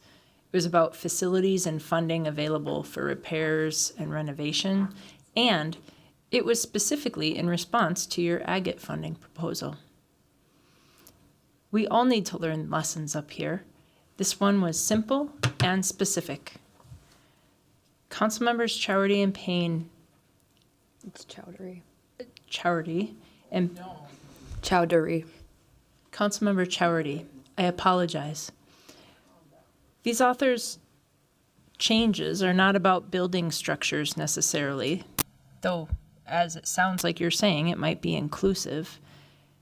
But then it's maybe not subject matter appropriate for biz. Don't you think it should then maybe be at Public Health Committee where we consider things like the Avivo presentation that we held a couple months ago, or some of these other things? This is broad, and I appreciate the conversation we could have if it's broad, but these changes really appear to sweep the original purpose of it under the rug. So while I can support something like this, it really waters down the point, and it feels like a little bit of strong arming to make something only what others want it to be, not what the authors intended. Thank you. Councilmember Rainville. I'm asking you to take your leadership position and not do leadership by ambush, which this is. Just withdraw, let the original motion go forward. Let's work on your issues separately. Thank you. So I wouldn't characterize this as leadership by ambush, and I'd also just recognize that the entire legislative process is introducing items and having the ability to amend those items, so that what moves forward is the work of the body. Now, the original underlying legislative directive was very specific to shelter funding. It's a moot point at this point. That business has been dispensed. And so what's not a moot point is this fiscal cliff for all of our service providers. We're hearing it from not just Avivo, not just Agate. We're hearing it from Beacon. We're hearing it from Simpson. Like, every one of these providers is running into fiscal challenges. So what do we want to do on this body to be responsive to those challenges and have an intentional approach to that? I'm happy to send this back to committee to refine that, if that's what the body wishes. But I think that the underlying motion is not that relevant at this point. Councilmember Ellison. I do think if Rainville, it looks like Rainville is in queue before me, unless I'm mistaken. Oh, okay. Yeah, I think sending this back to committee, I don't have anything against the changes, but I think recognize that a significant portion of the original motion was deleted here, and I'm wondering if there isn't room for both to occur. I'm happy to support sending this back to committee. I was out of town at a conference this past week, so I wasn't at committee, at biz committee. But yeah, happy to support both motions, happy to, as separate, as together, but mostly just think there's a pathway for us to resolve this as unified and would love an opportunity to get there. So we can do that in the moment here. We can do real-time work, or we can refer this back to committee, and I'm supportive of either. So mostly just hopping in queue to say, would love to conclude this discussion. Are you formally making a motion to refer this back to committee? If that's appropriate, I'll make that motion. I'll refer to the clerk. Second. And there's a second. Any discussion? So Councilmember, clarification on what we're voting on, sending your motion back to committee? Item 15 back to committee. The whole item? Mm-hmm. I mean,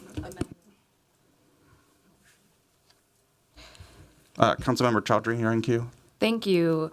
I'll just make my intent clear. I personally, if we want to look at the future of what's the process for critical repairs, board, lodge, and transitional housing, I'm fine with that. I think that could be valuable information to get, right?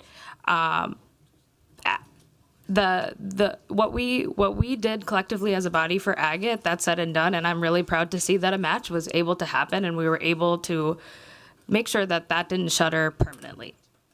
I do think if the intent is specifically Agate, that does not make sense to me. If we're looking to the future, let's have that conversation. And if we're going to look to the future, let's have a broader conversation about how we're doing funding requests around service provision and homelessness in general, because it is a huge issue. It is an issue that we're going to take up at the legislative session, and it's important for us to be equipped in that.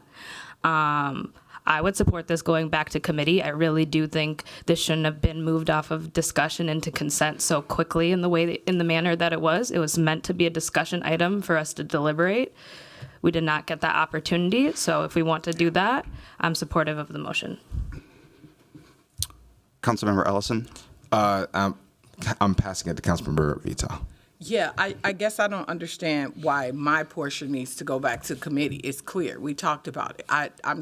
The amended piece for me needs to go back because that is something completely different than what I brought forward originally. I'm happy to give an opinion to that response. Oh, thank you. Long meeting. I needed more coffee. So I'm happy to give an opinion, my opinion on, I think that it sounds to me, as somebody who was not able to make last BIS committee, that the discussion that we intended to have on the original motion did not occur. And now we're getting this amendment, which also hasn't had proper discussion and isn't satisfactory to the original authors. That's why I felt like it could be appropriate to send the whole thing back to committee. That way, the discussion that was supposed to happen, that again, I'll defer to my colleagues who were here, but the discussion that was supposed to originally happen, that seems like it didn't occur, can then occur. I mean, but Councilmember Chowdhury is on BIS, right? And is one of the amendment makers. And so if there was definitely an opportunity to have a discussion on BIS about both pieces, an amendment came out of this. So somebody talked about something. I'm not understanding what I originally got, which got sent back to BIS, last cycle. That went back, that got put on consent with zero discussion. I just got some information that potentially the committee ran out of time, and that is why the discussion didn't occur. That's what the information I just got. But it was on consent. But she just said it was on consent. I'll defer it. But either way, it sounds like the discussion that needed to happen didn't occur. I'll stand. I'll keep my motion on board, and I do want to figure out a way for us to generate some consensus here. Director Henson.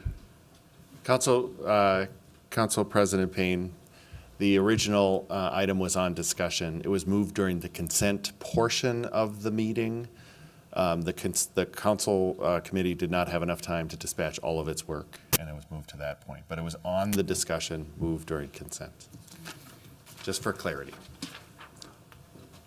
Councilmember Chowdhury, did you want to speak to that? All I will say on this, Mr. President, thank you for recognizing me, is we came into committee, and I understand that we have packed agendas, and I'm not going to ascribe any motive to any member of that committee, but we were supposed to discuss this item in committee. That's why we moved it from full council so it can get the time that it needed.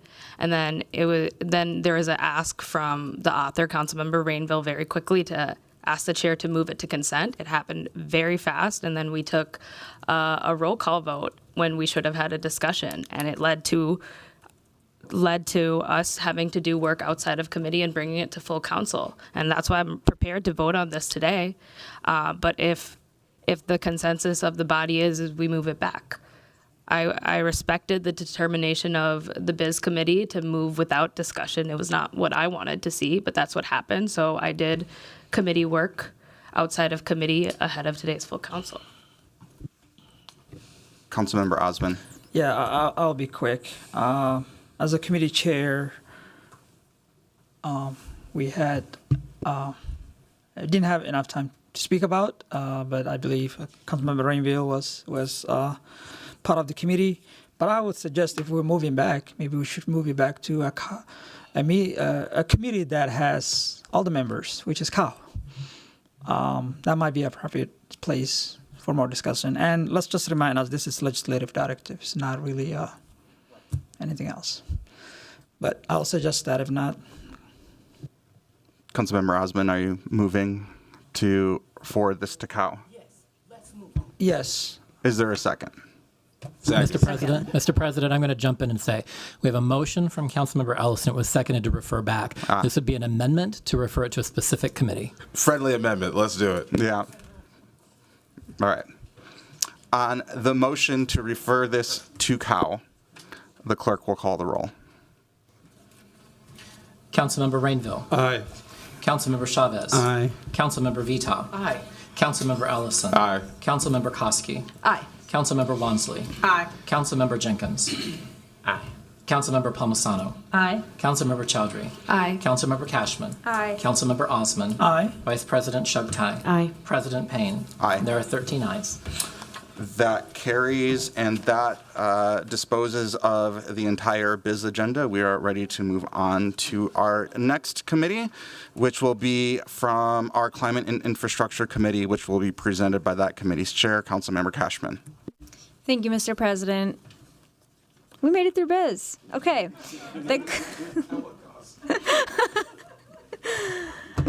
The Climate and Infrastructure Committee is bringing forward 12 items. Item 1 is a resolution honoring Ted Davison for his service to the city of Minneapolis. Thank you, Ted.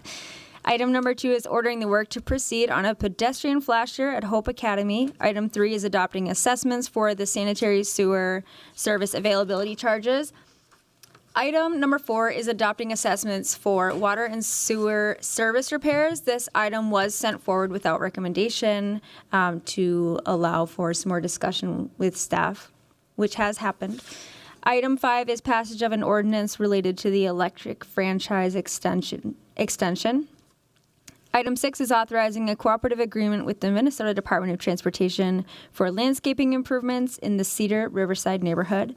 Item 7 is approving an amendment to the cooperative agreement with the Hennepin County Regional Railroad Authority for funding of the bridges over the Midtown Greenway. Item 8 is authorizing a cooperative agreement with the Minneapolis Park Board for maintenance of the East Bank Underpass Trail Project.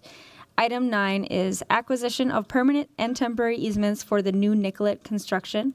Item 10 is authorizing a memorandum of understanding with the Park Board, University of Minnesota, City of St. Louis Park, City of Hopkins, and the City of St. Paul to jointly develop an application for vendors to provide shared bikes and scooters.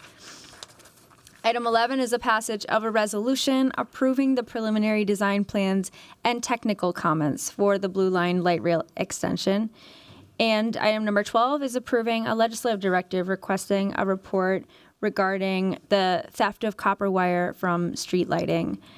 And I'll move approval of all items except for number 4, and I will ask one of the fellow committee members to speak on item number 4, and maybe Councilmember Chowdhury wants to speak on some of the conversations that have happened since last committee on that item. Councilmember Cashman has moved the committee's report minus item number 4 for a separate discussion. Is there any discussion on the remainder of the report? Councilmember Rainville. I'd like to make a comment. Microphone. Thank you. I'd like to make a comment on number 10 when appropriate. Now is appropriate. Thank you. I just want to thank again Alan Klugman and Dylan. This is the largest use of scooters is in the riverfront area in Ward 3. And while the vast majority of users are very law-abiding and have manners, there's a very small amount that do not have manners, and they cause quite a bit of problems for the visitors and residents there. And they've made great efforts to address those coming up in the next RFP. So I thank them for listening to the community that I represent, and I appreciate all their efforts. Thank you. Councilmember Vita. I would like to pull number 11. I have an amendment for that one, so for a separate vote and my amendment. Councilmember Vita has pulled item 11 for a separate vote and discussion. Is there any discussion on the remainder of the agenda? Councilmember Chowdhury. Thank you, President Payne. I am not pulling any items. I am wanting to just speak to item number 12. It's a legislative directive authored by me around information on lighting outages around copper wire theft. I just want to take a second to thank our Public Works Department, our city engineer, Brian Dodds, Alan Klugman, Director Tim Sexton, Jen Swanson for working with me, not only on this legislative directive, but just over the last year as we have been addressing constituent concerns on lighting outages in multiple corridors. Many in my ward, and I know other wards have experienced similar issue. This is kind of a new experience between our city and St. Paul to see copper wire stolen out of our lighting fixtures that has left much of our city dark. Our city staff has worked really tirelessly to get aluminum wiring and make quick repairs, but because of issues with supply chain, among other things, like it has made a difficult process, and they are actively thinking about ways to address this now and into the future. And so this legislative directive really gives them an opportunity to share about their work, give the public some information, and give us information as policymakers on the issue at hand, and also some best practices that are being considered for prevention in the future, along with information on state legislation that will come into action in January that will help address this issue. Councilmember Cashman. Thank you, President Payne. I also want to thank Councilmember Chowdhury for writing this legislative directive, number 12, to have Public Works present in front of the committee on how they're addressing streetlight outages. Street lighting is a key component of safety, and winter is coming, so we're going to have longer nights and more people will be impacted by the state of outages. The last time I got a report from Public Works on the status of streetlight outages, there were 370 open cases citywide, 68 of which were in Ward 7. So this is a big deal, and I hear about it a lot from residents. So I'm looking forward to hearing from Public Works about how we can address this issue together, provide more solutions to preventing copper wire theft, and accelerate the repair schedule as well. This is a core city service. It's really important. And then I will just speak on item number 4 also and move it for approval. So this is the assessments for water and sewer service repairs. We had a resident, let me look up his... Councilmember Cashman, we'll be addressing item number 4 next. Do you just want to... Thank you. Let's dispose of the items that we have, and then we'll just take up item number 4. Sounds good. Clerk, please call the roll on all items except for 4 and 11. Councilmember Rainville. Aye. Councilmember Chavez. Aye. Councilmember Vita. Aye. Councilmember Ellison. Aye. Councilmember Koski. Aye. Councilmember Wansley. Aye. Councilmember Jenkins. Aye. Councilmember Palmisano. Aye. Councilmember Chowdhury. Aye. Councilmember Cashman. Aye. Councilmember Osman. Aye. Vice President Shugtai. Aye. President Payne. Aye. There are 13 ayes. Those items carry. Now I'll recognize Councilmember Cashman for item 4. Okay, thank you. I did want to move item 4 for approval. At the last meeting, the Climate and Infrastructure Committee meeting, we did have a resident who was seeking to appeal the special assessment for his property. And so by submitting a written objection and testifying at the public hearing that we have, he was able to reserve his right to appeal in district court, which is the better avenue for presenting evidence and where there will be a judge to make a decision on whether to approve the special assessment or send it back to reassessment. And so I just want to thank the city attorneys for laying out council's authority of approving special assessments, and also thank the Public Works staff for arranging a briefing on really quick notice for us, for Councilmembers Chavez, Chowdhury, and Osman to seek more information and understand how to best help out this resident and others who experience the same issue. So with that, I'll move it for approval. Councilmember Cashman has moved approval on item 4. Seeing no one in queue, I'll ask the clerk to call the roll. Councilmember Rainville. Aye. Councilmember Chavez. Aye. Councilmember Vita. Aye. Councilmember Ellison. Aye. Councilmember Koski. Aye. Councilmember Wansley. Aye. Councilmember Jenkins. Aye. Councilmember Palmisano. Aye. Councilmember Chowdhury. Aye. Councilmember Cashman. Aye. Councilmember Osman. Aye. Vice President Shugtai. Aye. President Payne. Aye. There are 13 ayes. That item carries. Next, we will take up item number 11, and now recognize Councilmember Vita. Thank you. I brought an amendment forward and just wanted to have it added. It quickly is just about the two big issues surrounding the Blue Line in my ward, and that is the Lowry Avenue station. One is a statement that the North Memorial Hospital put out that speaks to not only caring about the disruption of emergency medical vehicles, but also private vehicles. They put out a statement talking about the number of people who bring themselves to the hospital. And so I want to make sure that that's included in our resolution. And also the second piece is about the at-grade crossing on Theo Worth Parkway near the Grand Rounds. And those two issues, the at-grade crossing and it affecting Theo Worth and Victory Memorial Parkway, and also the hospital's concerns have been the conversations I've had, most of the conversations I've had with Ward 4 residents. And so I just wanted to make sure that was included in our resolution. It is something that I'm going to be very vigilant about moving forward on this project.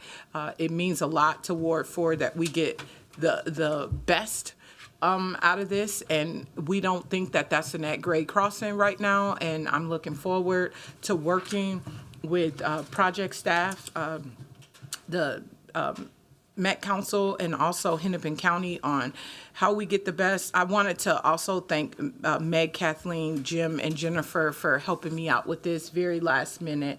I appreciate the work you did on including this in the resolution, and I would greatly appreciate my colleagues' support on this amendment to this resolution. Councilmember Ellison.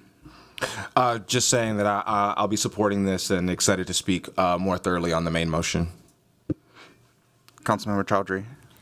Thank you, President Payne. I'm just getting on cue to say that I'm very happy to support this. I appreciate Councilmember Vita's work on this and including it in the resolution, and of course advocating for her community. And I think if the project office is listening, if Hennepin County is listening, like I share in the concerns about an at-grade crossing and how an at-grade crossing at a section of our Grand Rounds can be of concern. And so I'm just really, really glad to see it, because our Parks and Recreation Board has really elevated those concerns as well. And I think it's important that we as a body of the city of Minneapolis share this. I learned something new in this amendment as well, that hospital staff had concerns about emergency medical situations, and I hope that this will help garner better conversations with hospital staff that have to do their job and provide healthcare services to many residents in the area. So I'm excited to be supporting this amendment. Councilmember Cashman. Thank you, President Payne. I'll also support this amendment. It expresses the concerns that the Park Board as well as North Memorial has about the at-grade crossing. But I just did want to say that, and I'm sure residents in this neighborhood know what's best, but in my neighborhood, the closest light rail station to me is an elevated station at Franklin on the Blue Line, and that elevated station is not safe or accessible. And so I just wanted to note that I have concerns with elevated stations and the elevators that are needed for those stations. Seeing no one else in queue, Councilmember Vita has moved the amendment before you. Is there a second? Second. The clerk will call the roll. Councilmember Rainville. Aye. Councilmember Chavez. Aye. Councilmember Vitaw. Aye. Councilmember Ellison. Aye. Councilmember Koski. Aye. Councilmember Wansley. Aye. Councilmember Jenkins. Aye. Councilmember Palmisano. Aye. Councilmember Chowdhury. Aye. Councilmember Cashman. Aye. Councilmember Osmond. Aye. Vice President Chugtai. Aye. President Payne. Aye. There are 13 ayes. That amendment carries. Next, we'll take up the main motion as amended. I will recognize Councilmember Rainville. Thank you. Up until I had a conversation with Charlie Zelli on Friday evening, I was a no on this. I am going to vote yes today after talking with him and getting his reassurances on several issues which our staff helped me with, which is in the motion. But I want to really emphasize that I'm saying yes, not because of the project office, but because of the staff of the city of Minneapolis. So Kathleen, Meg, Jennifer, Jim Vole, it was your guidance that allowed me to in full conscience vote for this. The impacts that this is going to have on, I have 2 blocks in my ward of this line, of this route, but it's going to greatly impact the condo owners. There's 2 condos and the Salvation Army. So part of my yes is that you figure out, the project office figures out how they will not suffer economic loss. That's a must. The other is the crime. To your point, Councilmember Cashman, crime on this, and that's a Metro Transit issue. But I visited with Metro Transit in May to talk about the crime on the warehouse platform. I was promised there would be some solution. 4 phone calls later that were not returned, I had to talk to Charlie Zelli about this. That is just unacceptable. If you're going to run a line through Minneapolis, any part of Minneapolis, make it safe and call back council members. The third issue is the viaduct, and that is a really big picture issue. So the project office will be gone, I'll be gone, but those viaducts are going to get taken down. And there are 8 acres of land that can be redeveloped in the most prosperous area in the entire state of Minnesota, in the North Loop.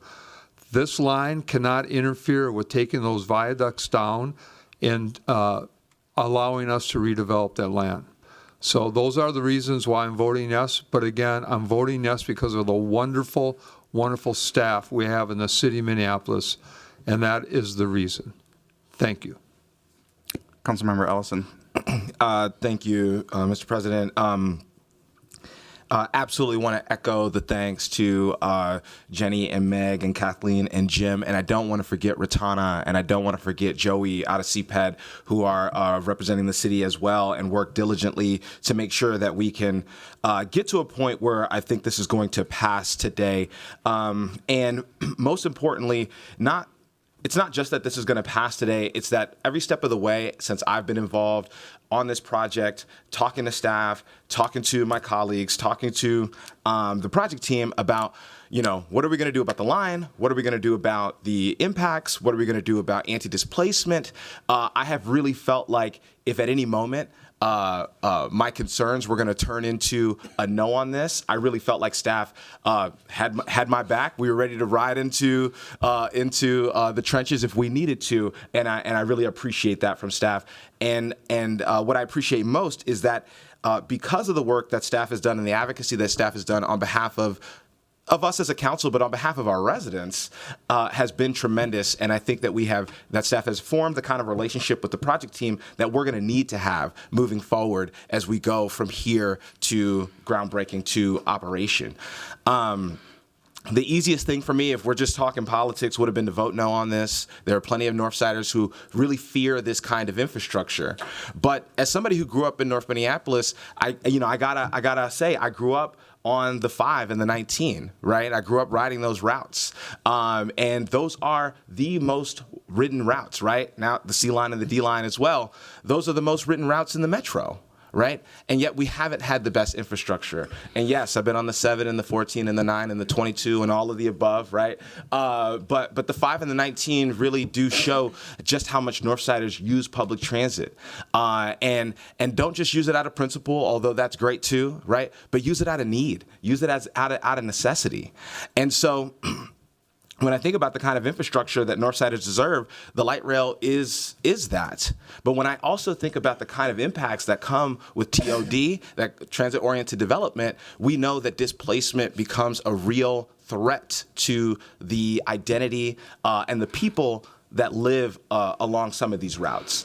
And I feel like the mandate I felt from our residents was to make sure that we were gonna get the best infrastructure that we deserve, which the project team is well equipped to design, but that we were also not going to be displaced by that very infrastructure in a way that would allow it to not serve us.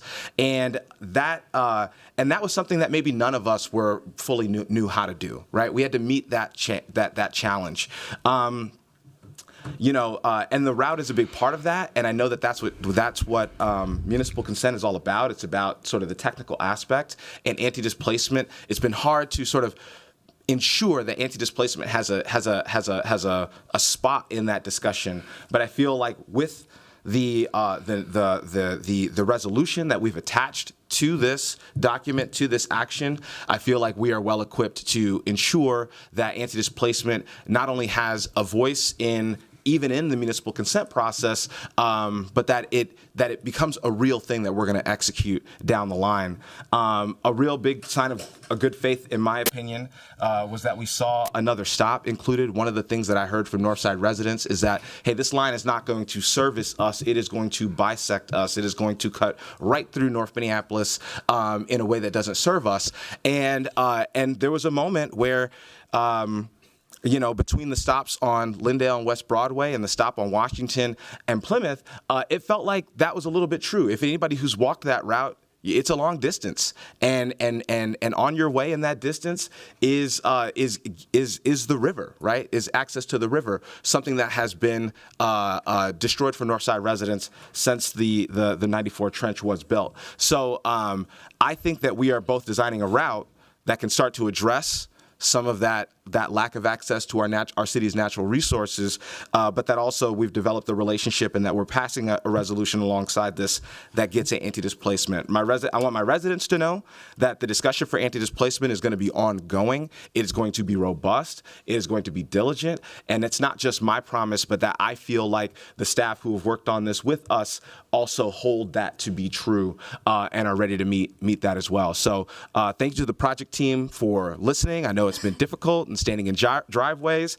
Dan, and getting yelled at. We did that for a couple of summers, and I want to thank our teams for making sure that we could get to a yes today, but also for feeling like instead of staff trying to sell me a train, that we were all in this together when it came to making sure we were going to build the right kind of infrastructure. So that's all I've got to say. I'll be supporting this today, and definitely want to thank Councilmember Rainfield and Vitaw, and for the sake of time, I will say, just as I wrap up here, for the sake of time, I do think that I know we all want to thank staff, but I'll ask everyone who's not all my colleagues who are not impacted by the route, if you could keep your comments short, or not at all. But that's all. So thank you all. Second, no. Councilmember Vitaw. Thank you, and thank you. I want to say, this has been really hard, and I'm sure city staff are having meetings saying we really earned our money dealing with VTOL on this project. So I appreciate all the time and the effort that you've put into my ward specifically, and this one stop that my ward is impacted by. Most of the Ward 4 residents who reached out to me, or people who own businesses in the area, hospital, park board staff, all of their concerns have truly been about livability. And I don't want to do anything to ever compromise the livability of my residents. And park space is a huge draw in our city. People love the proximity that they live, the close proximity that they live in parks, and they want more of that, not less of that. And people don't want that to be compromised by decisions. And so I appreciate all the staff. Again, Meg, Kathleen, Jim, and Jennifer for Ratana and Joe for spending time. I think they only sent certain people in meetings with me. But I appreciate all of you for all your help on this. Again, my two issues have always been about the grand rounds and about access to the hospital for emergency and non-emergency vehicles. I will say I've had so many conversations about this, but it became easier for me to vote yes to this after so many people pulled together for a different project we're working with Canadian Pacific in my ward. So many people submitted letters of support so that we could get grant funding for that project, and just the way everyone pulled together to support that and to make sure that we get what we need, it inspired me to feel like we can do the same thing on this project. And so I'm really hopeful that we're going to move forward in togetherness on this, not just for the stop in Ward 4, but for the entire project. It's really important that people feel seen and heard in this in particular, because it is a north side stop. This is a huge opportunity for a north side route. It's a huge opportunity for the city, the county, and for other agencies to work with the north side and to make people feel like they have a voice and listen to them and, give them the opportunity. Kathleen would start every meeting by saying, this project isn't perfect, right? And so, I think people understand that, but people want to be a part of the imperfections. People don't want to be told, you come in and we're going to do this and we're going to give you this. People really want to feel like they have a voice in this, especially when they're raising their families in this community. And so I'm looking forward to the future of togetherness on this project and other projects. But I do want us to realize how big this is. This can be the playbook for how to get it right for communities that are underserved and have very difficult relationships, especially with transportation entities. People are still hurt by other actions that have been taken. And so I want us 20 years from now to still be proud of the work that's happened on this project and the city's involvement in it. And thank you all. Thank you to my Northside colleagues who have also been in the trenches with me on this. We've had some pretty tough conversations about this and, some differences of opinions on things, but I feel like we've stuck together. We've respected each other's differences of opinions. We've had lots of talks, and I think today what we want collectively for people who are affected by this route to know more than anything is this is just the beginning, and we're going to see this through, and we're gonna work together on this project to make sure that it's successful, that it's a successful blue line for the North Side. Thank you. Councilmember Jenkins. Thank you, President Payne, and as a council member who is not directly impacted by this project, though I get several calls from community members about this project for years, I want to offer my commitment to ensuring that we address the displacement issues and make sure that businesses and residents, particularly churches that are going to be impacted, are fairly treated and compensated if that is the case. Thank you, Chair. Councilmember Chowdhury. Thank you, Mr. President. Don't worry, Councilmember Ellison. We'll keep it super brief. I just wanted to say, if there was a huge project like this going through my ward, and the community that I represented oftentimes got the short end of the stick when projects like this would alter the built environment, the future of economic development, all of the things, I would want my fellow council members to have my back and really listen to the perspective that I'm bringing to the table. And so I just wanted to give thanks to the council members who voiced their concerns, and I want to have your back as we embark on this larger journey. This is only the first big step, and just have admired a lot of the ways in which you advocated for your community. I learned a lot through the process on how to do that better as a council member myself. Councilmember Rainville, I'll also just give you a thanks for jumping into this. You mentioned to me that this was not something that you planned on taking on, and just have appreciated you hitting the ground and then supporting your fellow colleagues on the north side and educating us all together as we move towards municipal consent. And I'll just say, I think we're the last city to give municipal consent. So that's a big deal today. All right, with that, I'll ask the clerk to call the roll on item number 11. Councilmember Rainville. Aye. Councilmember Chavez. Aye. Councilmember Vita. Aye. Councilmember Ellison. Aye. Councilmember Koski. Aye. Councilmember Wansley. Aye. Councilmember Jenkins. Aye. Councilmember Palmisano. Aye. Councilmember Chowdhury. Aye. Councilmember Cashman. Aye. Councilmember Osman is absent. Vice President Chuck Tai. Aye. President Payne. Aye. There are 12 ayes. That carries, and we have completed all items on that report. The next report is from the Committee of the Whole, which will be presented by that committee's chair, Councilmember Chavez. Thank you, Mr. President. The Committee of the Whole is bringing forward one item. It's a contract amendment with Danny Murphy Consulting, LLC, for consulting services related to the court enforceable settlement agreement. I'll move approval of this item. Councilmember Chavez has moved approval of the committee's report. Is there any discussion?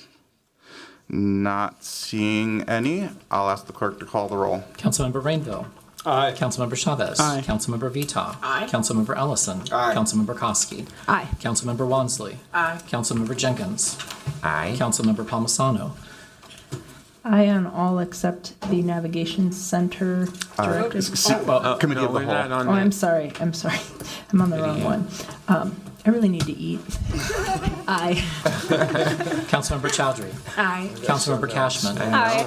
Councilmember Osman is absent. Vice President Chuck Tai. Aye. President Payne. Aye. There are 12 ayes. That carries, and the committee's report is adopted.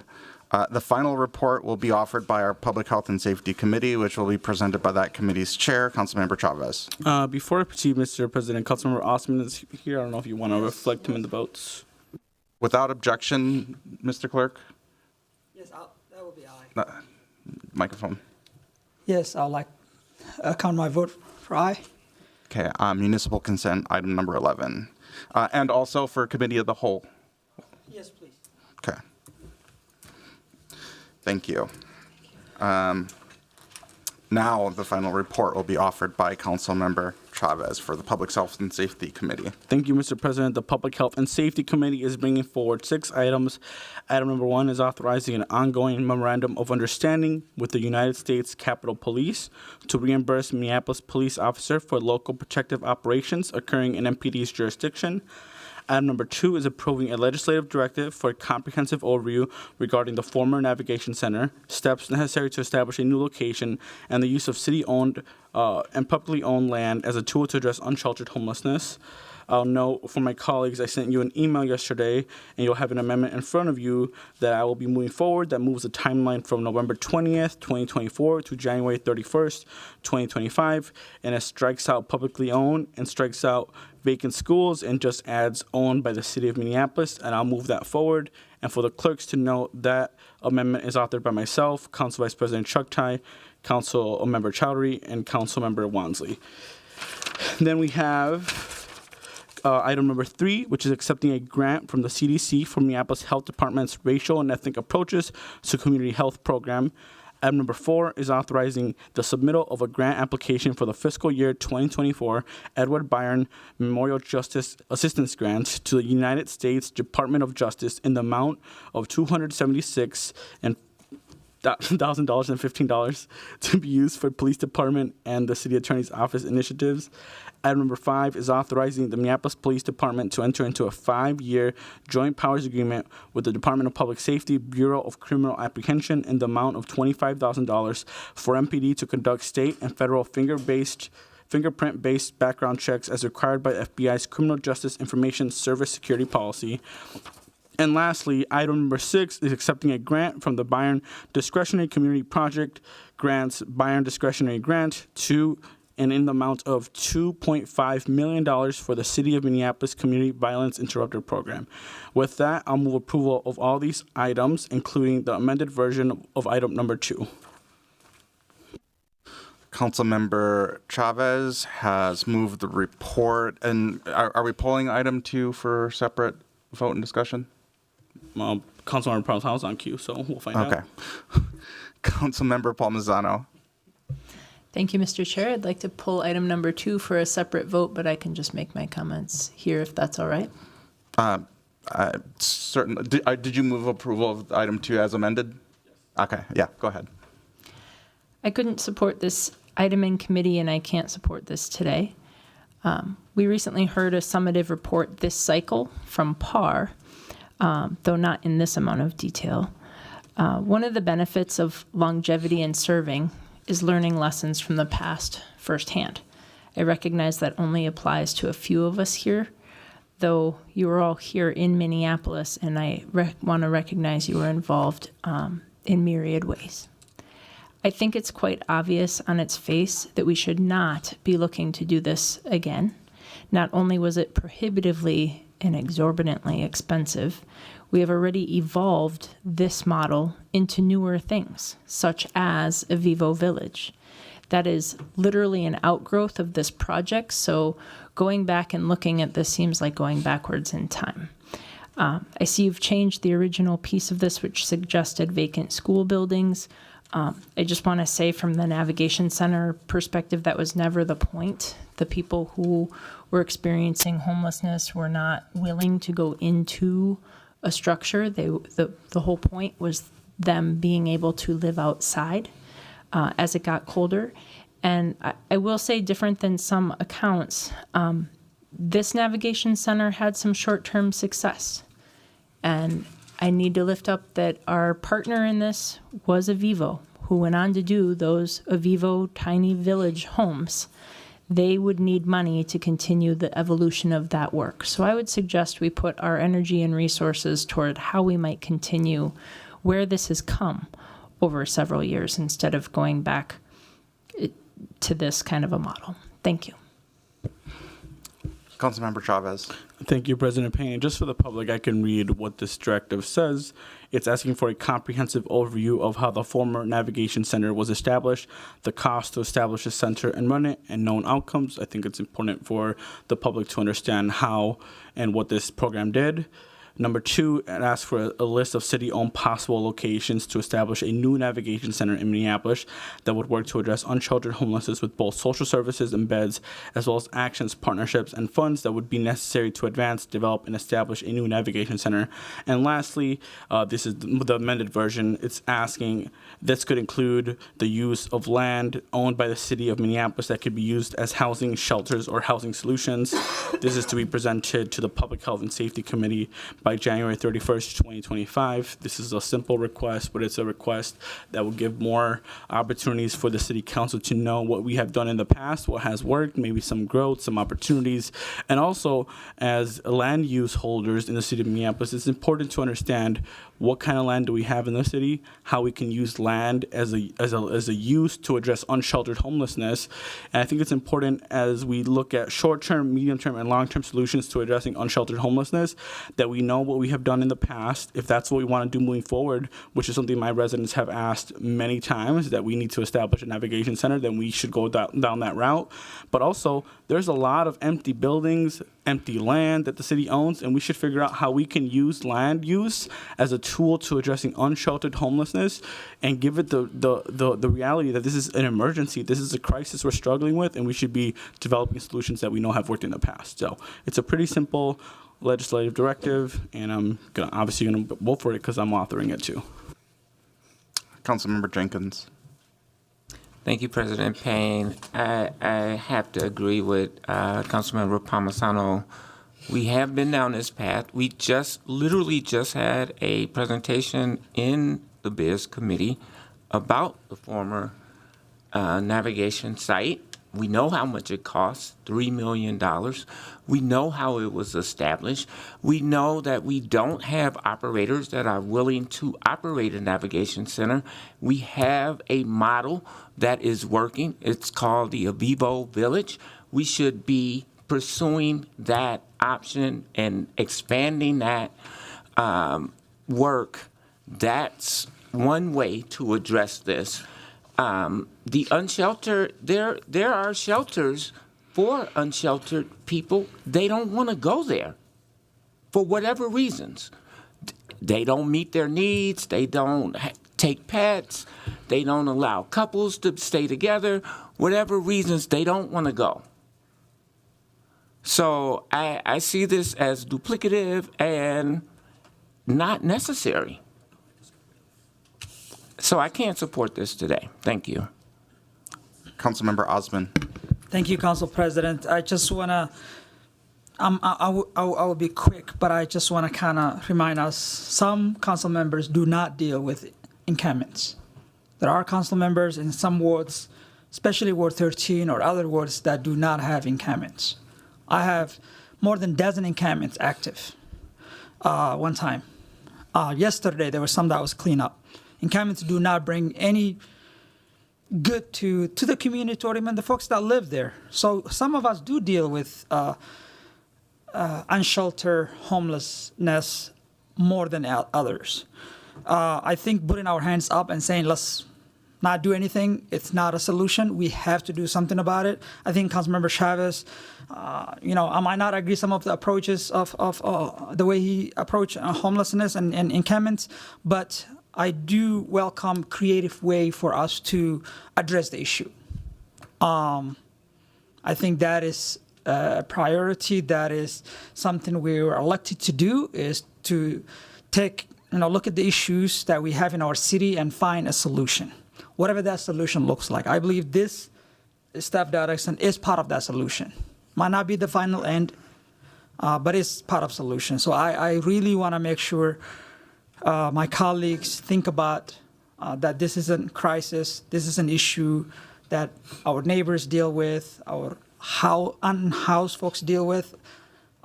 Yes, there are addictions, there are mental health barriers that are not making these folks that they don't want to go to shelter.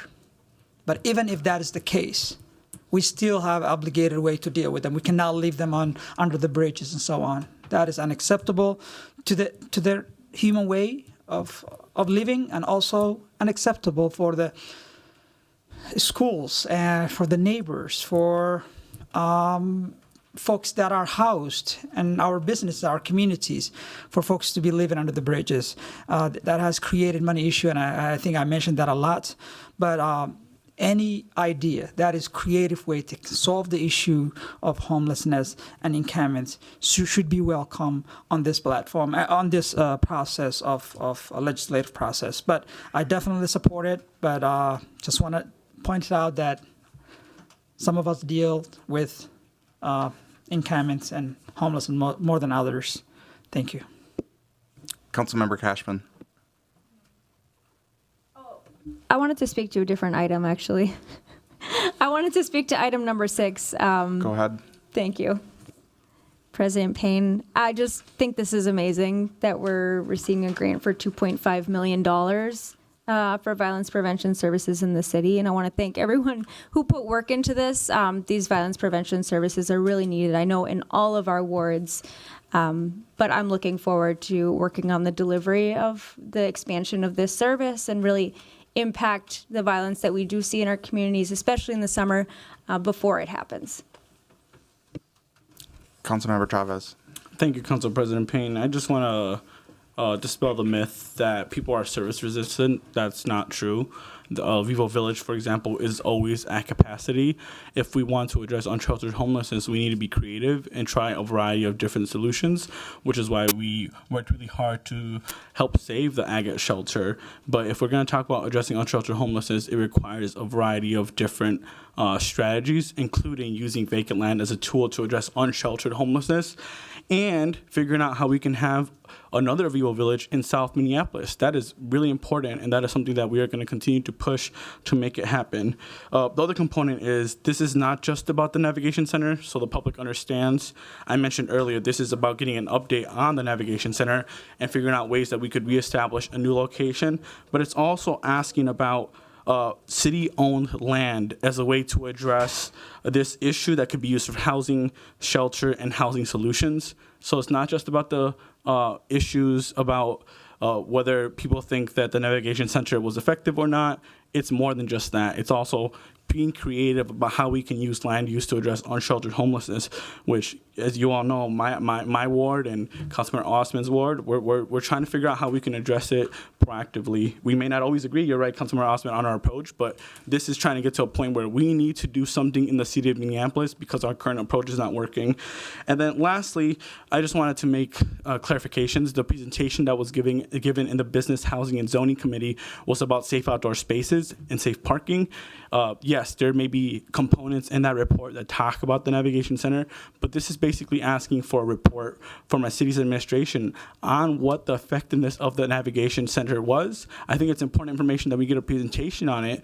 If this body wants to fund a location and move forward with that, that's up to this body. It's up to working with the mayor's administration, but more information is better. I think the public wants to know the results of that program when it existed, and if we want to move forward, it's always good to have more information. So I just wanted to make some couple clarifications. Thank you. Councilmember Chowdhury. Thank you, Mr. President. Proud to be a co-author alongside Chavez, Council Vice President, and Councilmember Wansley. I think more information on this is very helpful. More information in general around different opportunities we have of addressing the emergency we declared as of the public health emergency of unsheltered homelessness is really helpful. I'll just say I wasn't at the city at the time that the Navigation Center was running. I was in community, and coming into the city, coming into the role of council member, there is so many pieces of anecdotes of the successes of the Navigation Center, anecdotes of the challenges of the Navigation Center, and it just feels so dispersed. And this is our opportunity to get an information-based comprehensive overview on what was happening at that time. What were the successes? What were the challenges?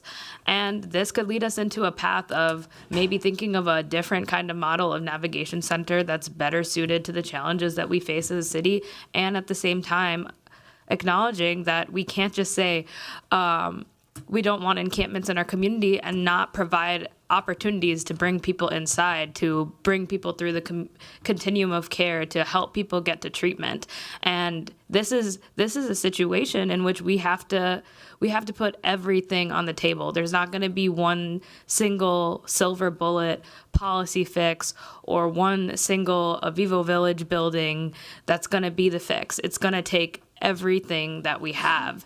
And I want to also acknowledge, I'm glad that there's colleagues here that are saying we need more models like Vivo Village. I think as a council, we should take up those opportunities to make it happen. And I think as a council, we should take up an opportunity to think about what a model of a Navigation Center could be, and how we can be flexible and resilient when it comes to addressing unsheltered homelessness. Because at this present moment, we don't have those tools in place, and we don't even know the breadth of the options we could have. Councilmember Rainville. Thank you. I do have a couple questions for Councilmember Chavez, if I may. Yes, you may. So we've talked about how many empty buildings the school system has, and they're empty for years and years. So I'm curious why you did not include that in your Councilmember Chavez. directive. Thank you, Councilmember Rainville. I wanted to keep it strictly on what the city owns, and I wanted to be careful with the jurisdictional component. I'm very open and would love to hear from the city attorney on how we can I'm not opposed to it. I think that I heard powerful testimony from a resident that came and testified during the encampment removal reporting ordinance about vacant schools, which is why I added this addition originally compared to what I first wanted to do. And then I had communication with the city attorney's office and figured it was better to just keep it to what the city owns. I would love if there was a component of figuring out how we can partner with Minneapolis Public Schools, figure out if there's ways to use empty school buildings to address this crisis. It's kind of complicated because of the jurisdiction of the council, but I would defer to our city attorney to maybe help us understand that. But I would have preferred that route, to be honest. Madam City Attorney. Council President, Councilmember Rainville and Chavez. Yeah, I mean, it was basically the jurisdictional issue. This legislative directive is having staff find out information about potential, land that could be used, and we just don't have actual jurisdiction over any of the buildings that are owned or the spaces that are owned by the public schools. So that's why it was narrowed this way. Thank you, City Attorney. And then just the other, and I'm going to vote for this, Councilmember Chavez, but how do, in this, or is it a later step to address addiction, how the county gets involved? I mean, after all, that is the unit of government that has the funding for services much more so than us. How do you see that? How do you see that coming out? Is it in this or later? How do we confront that? For sure. I appreciate it, Councilmember Rainbow. Mr. President, sorry about that. And before we head on to that component, what I'll do is once this passes, I'll communicate with the administration if they're able to talk with MPS as a part of this legislative directive. If they wish to incorporate that, that's something that they can make that decision. I would hope they do so, but I'm not going to write it down on this directive. Now, when it comes to addressing the opioid crisis, I think as we address unsheltered homelessness, there's folks that are evicted because they can't pay their rent. There are folks that are struggling with the opioid crisis, which is what you're bringing up here today. I think regarding the opioid crisis, right now, the first step here is figuring out if this navigation center worked, the process of folks that were housed, some people were impacted at this location, and then seeing if there's locations in the city of Minneapolis where we could reestablish a new location. Now, regarding your question about the opioid crisis, I think if you're able to address unsheltered homelessness with the housing first approach, making sure that you can move people indoors or move people into a location where they're safer, and you provide them with support regarding the opioid crisis, mental health, addiction, a job opportunity, a roof over their head, or a place to sleep at night. That is one of the best ways to address the crisis that we're dealing with, which is the opioid epidemic that you're talking about.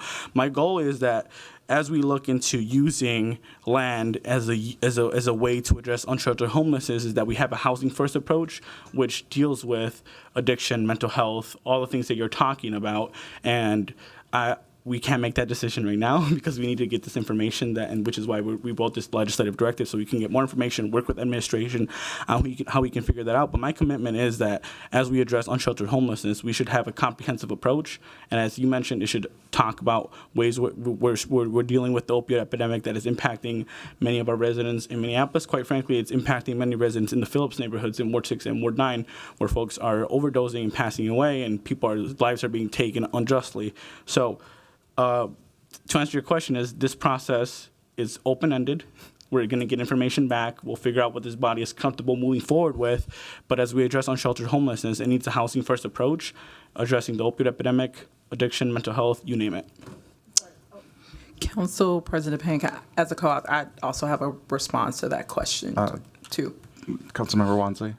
Thank you. So, Councilmember Rainville and Public Health and Safety, my office has been working with Council President Payne for almost a year now to actually get the administration to develop a opioid municipal response plan. So we've had several presentations because we passed a legislative directive earlier this year when we found out the city had no plan in regards of how we're going to use our opioid settlement dollars and a variety of other resources to combat the opioid crisis that we're seeing, manifest all across the city.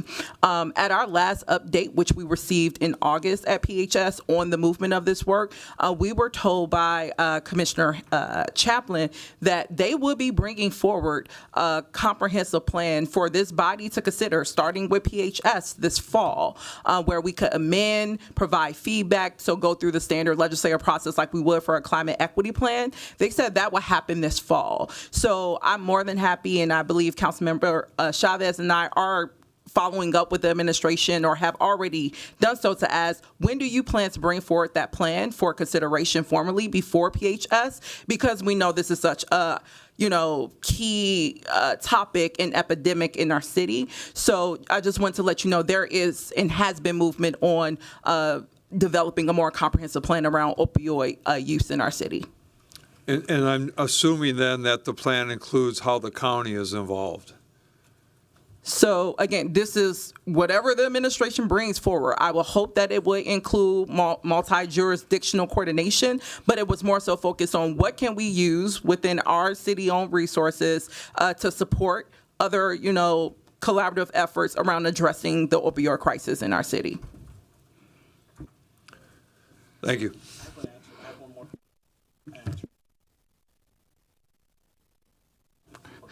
Councilmember Chavez. And I just forgot.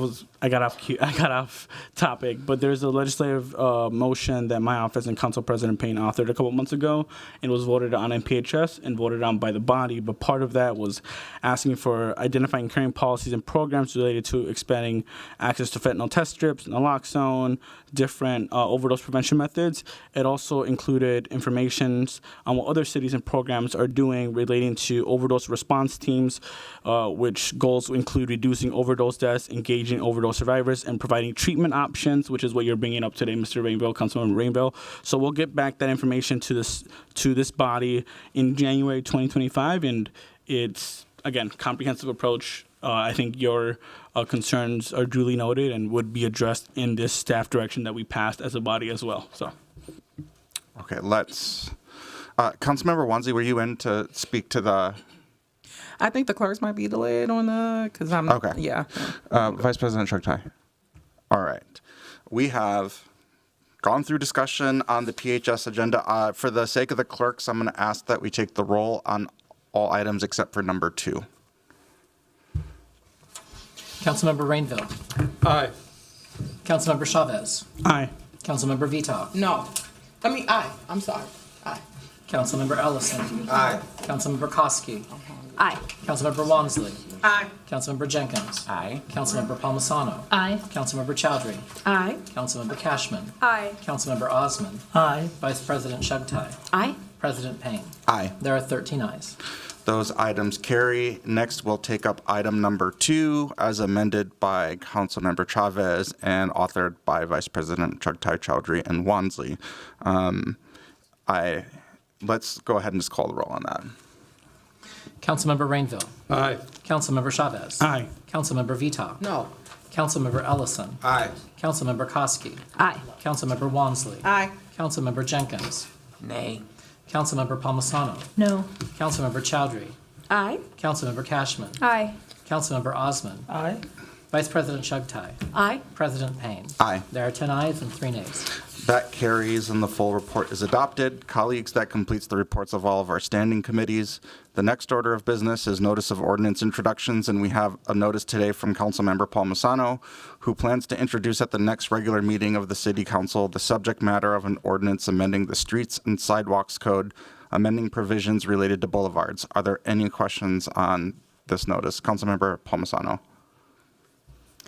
Thank you, Mr. Chair. I just wanted to offer a little bit about that ordinance. We're updating this to reflect the increased interest in boulevard gardens. There are thousands of properties around the city where property owners have installed some sort of garden, most of which end up technically out of compliance with our current regulations.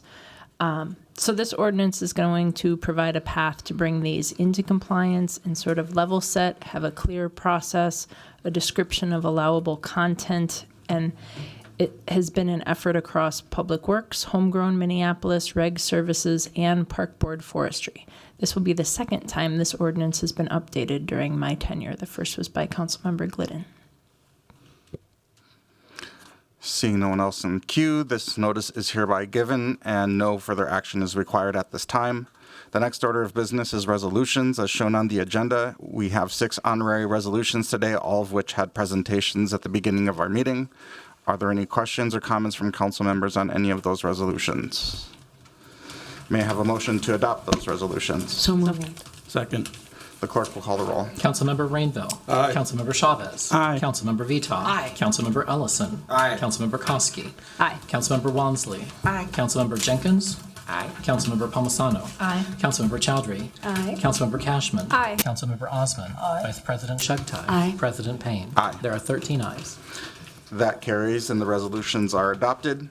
Colleagues will now take up any announcements. Do any council members have announcements to share? Councilmember Cashman.